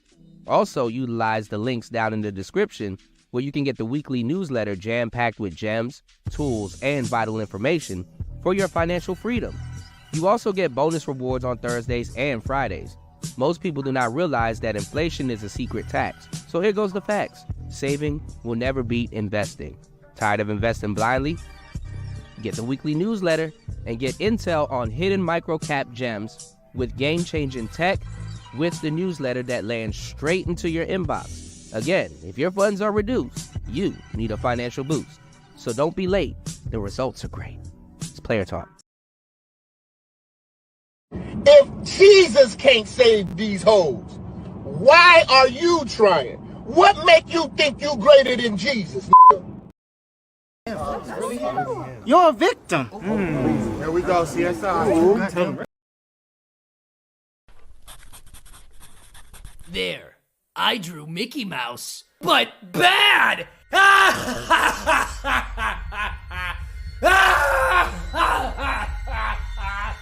Why? Huh? Oh, why turn me into something ugly?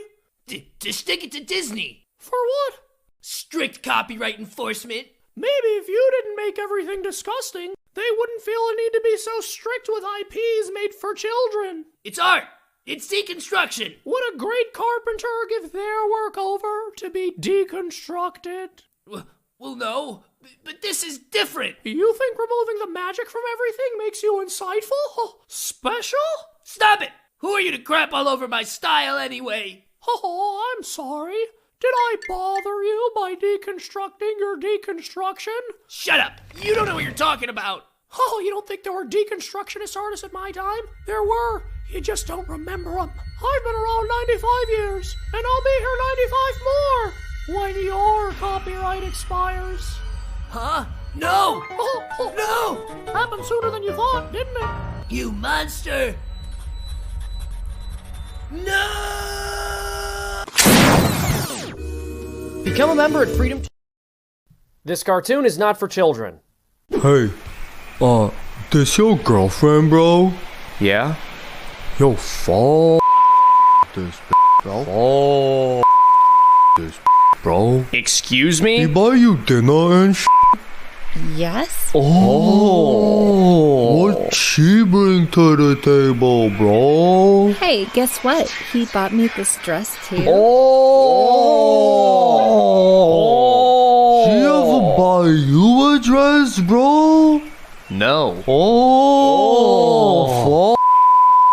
Buy you a dress? Yo, is your girlfriend? Wife.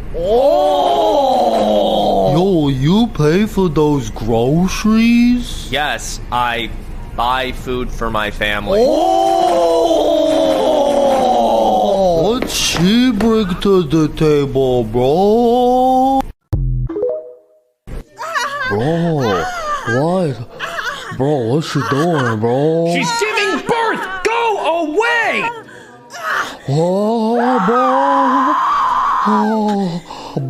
A baby gonna come out of her, bro? That's how it works. That's what babies come from? That's what babies come from? Always? Yes!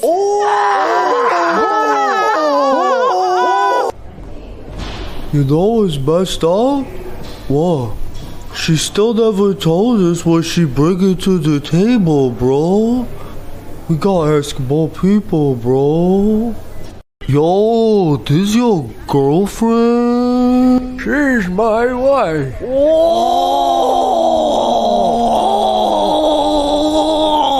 We've been together for 60 years. Who buy the bread, bro? Oh, I buy everything she asks for. Anything to see that sweet smile. Oh, Richard. What's she bringing to the table, bro? The infinite generosity needed to make a marriage work. Huh? Use smaller words, bro. Whoa.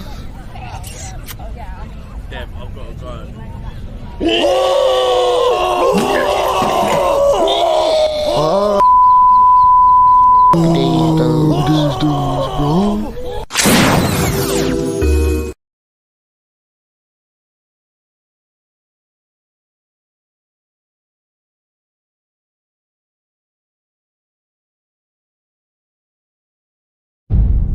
I expect you ladies to understand this. You can change your life. And you can get out of the gutter. Are you crying? I am. What's going on? Why are you crying? And it hit home for me. So come step up. Come step up. Let me hear you. What happened? I was saying the gutter is a rough place, you know, Okay. and you got to do everything, any and everything to make it, you know, every situation, including aborting twins. You feel me, to better yourself because I do want to leave you. But You just had an abortion? Twins? Twins. Yeah, double homicide. Bitch. No, I'm sorry. First of all, I come from a long line of tricks and hoes. Yes, what's the eyebrow thing? I come from a long line of hoes. I'm not the first one, maybe in this generation, but it go all the way back to slavery time. And before then, with the Egyptians and the Moors, a long line of selling pussy. I'm not the first one. My auntie, my mama don't like me saying her name in my interviews. Grandmama, great-grandmama, great-great-great-grandmama. So was any of them in a $40 line? $40. Special Lebanese unnecessarily Ancestral long push.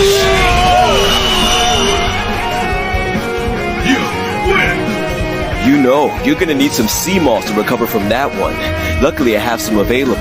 Only 3 easy payments of $699.95 per ounce.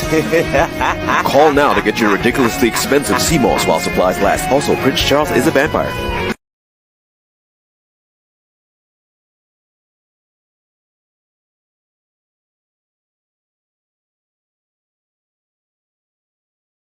Big surprise, I'm single. This shit is whack. All this self-love. You love me, bitch. Stop. You need I need a man. I need help. I need assistance. I need with all of it. Help with everything. I need help bringing the water upstairs. All of it. I need help. Okay, for every bill I pay by myself, a piece of me dies. It's so unnatural. I'm disappearing. This shit is not normal. So I didn't realize until me and my man broke up how affectionate I was. Like, I'm so physically affectionate, and I didn't realize that I like this. I'm way too old to be liking this stupid shit, but I love this. You know how when a dude holds you from behind and walks, like how Mexican teenagers be at amusement parks, like...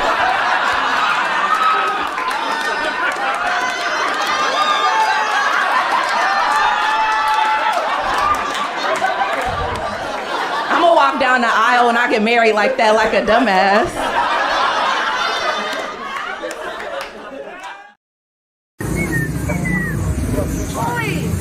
My socks? No, I want this. No.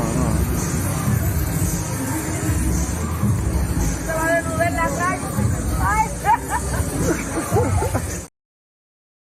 All right, let me clear the dog. Zero. Zero, right? 4 dudes talk to your girl per day, right? Yep. It's 7 days a week. Multiply that by 7. 28 dudes talk to your girl in a week. Multiply that by 4. It's 4 weeks in a month. 112 dudes talk to your girl within a month. Multiply that by 12. 1,344 dudes try to talk to your girl in 1 year. No girl is turning down 1,344 niggas. It's basic niggaology.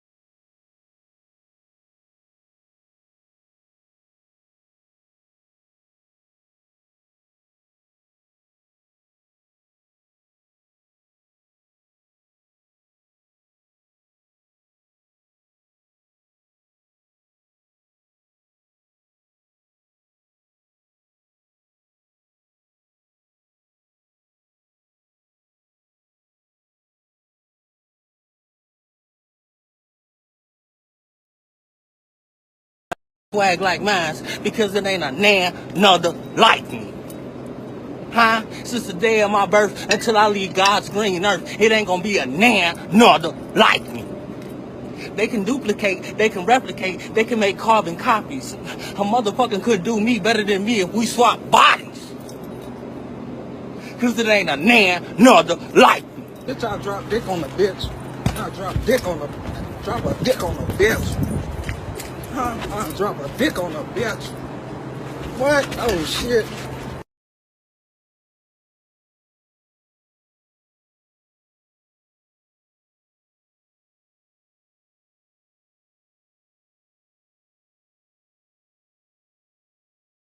I think you need to say clearly what happened. I fucked August. Yeah, but I need to know specifically everything that happened. Like y'all fucking, how did that happen? Well, his dick got into an entanglement with my pussy. That's what I said. Did you like his dick? Yes. I'ma kill this bitch. Oh my God, here you go. You said you wasn't gonna get mad. So let me ask you, did you suck his dick? I mean, that is a part of sex, isn't it? Who you fucking bitch? You know I should strangle the fucking shit out of you right now. So where did he come? See, you wouldn't know about this, but when you got some good ass dick and every inch is inside me and you're just pumping, you're going to eventually explode. August came on my face, my vagina. He was the Fresh Prince of busting his ass. So you know I gotta ask you, and don't lie about it. What you wanna ask me? I wanna know whose dick was bigger. Are you serious right now? Yup. Okay, so let's just say that when I first saw August's dick, I looked at it and said, no way. Oh, Showcase, it was that big, huh? Elephant trunk. Okay, so out of me and him, who fucks you better? Let's just say that he hit spots that made me question why I was even with you in the first place. So it was better than me. He fucked me great. You really a dirty bitch. We ride together. We lie together. Bad marriage for life. Oh my God, my pussy hurt. Oh, Miss August. So did you fuck Tupac? Oh my God, here we go. Now look, I want to speak on this about a little young player. I see little young player Ramil up in here. I ain't got no problem with the pump and dump thing. I see where he coming, and I feel him. He in Atlanta. Them hoes is going. You niggas be leaving that shit out. Them hoes is going out there. Them hoes is fucking all over the place. And niggas is getting at them. And niggas is getting at them. And you niggas start fucking me up with that weak shit, telling niggas not to fuck on the bitch. Nigga, I'm gonna fuck this bitch. That's what I'm gonna do, nigga. I'm getting tired of you trying to check my motherfucking game, nigga. I'm in this shit. I'm gonna knock on this bitch, nigga. Fuck you. And I'm getting tired of you, nigga. You can't take it. I'm in this shit to win this shit. And I'm sick of you weak ass, over the hill, dusty ass niggas. You wanna go smoke cigars with some old white boy in the exclusive Moose Club, nigga? Fuck you. I'm out here with these bitches, nigga. I'ma hold it on. I'ma get it in. I'ma get it in. And you niggas gotta be out there. It's about having your motherfucking game. It's about being a motherfucking player out here. It's about being a real nigga. You niggas don't understand what it is to be a real motherfucking nigga. You don't know how to talk it up. You don't know how to get it in. You niggas weak in this shit. I'm sick of you niggas. Them hoes over there fucking with Kevin. Them bitches looking to get married. Them some married-minded bitches. I ain't trying to fuck on no hoe like that. Go over there and fuck with Kevin. Let me fuck with the rest. I'ma do my best, nigga. Fuck y'all niggas. And you gotta put this out because you niggas don't put the whole side of the black man out here. You put one side out here. And I'm tired of that shit. And real niggas out here like me, we getting it in. We ain't got nothing to cry on. We let the bitch lie on us. The bitch lied on me, nigga. That's what she did. And I'm gonna do it again. And again, motherfucker. That's what I do. I'm sick of these motherfuckers crying. I'm gonna give you some tissue next time, motherfucker. That's how we do out here, though. Look, keep pumping and dumping. I don't blame him. Respect the Cardi bitch, WAP and shit. All these hoes wanna do is fucking suck. And why get fucked up, they go fucking suck your partner. You know what? Just accept it. Be done with that shit. You niggas go to church, man. You know what I'm saying? Take that shit to church. I can't help it. The hoe fucks you over, nigga. That's your problem. That ain't my problem, nigga. I solve problems. I don't make them, nigga. That's what I do. You guys don't understand what it is to be a motherfucking back out here. It's just like playing football, nigga. We get prep. We get a motherfucking pep rally before we get at these bitches. Let's get it up. Let's get it in. You don't understand that, though. That's what's killing me with that. But look, I'm gonna pull up out of here, man. I'm gonna pull up out of here. Look, appreciate you pop in, man. That's the whole black man. Show the whole thing. You know what I'm saying?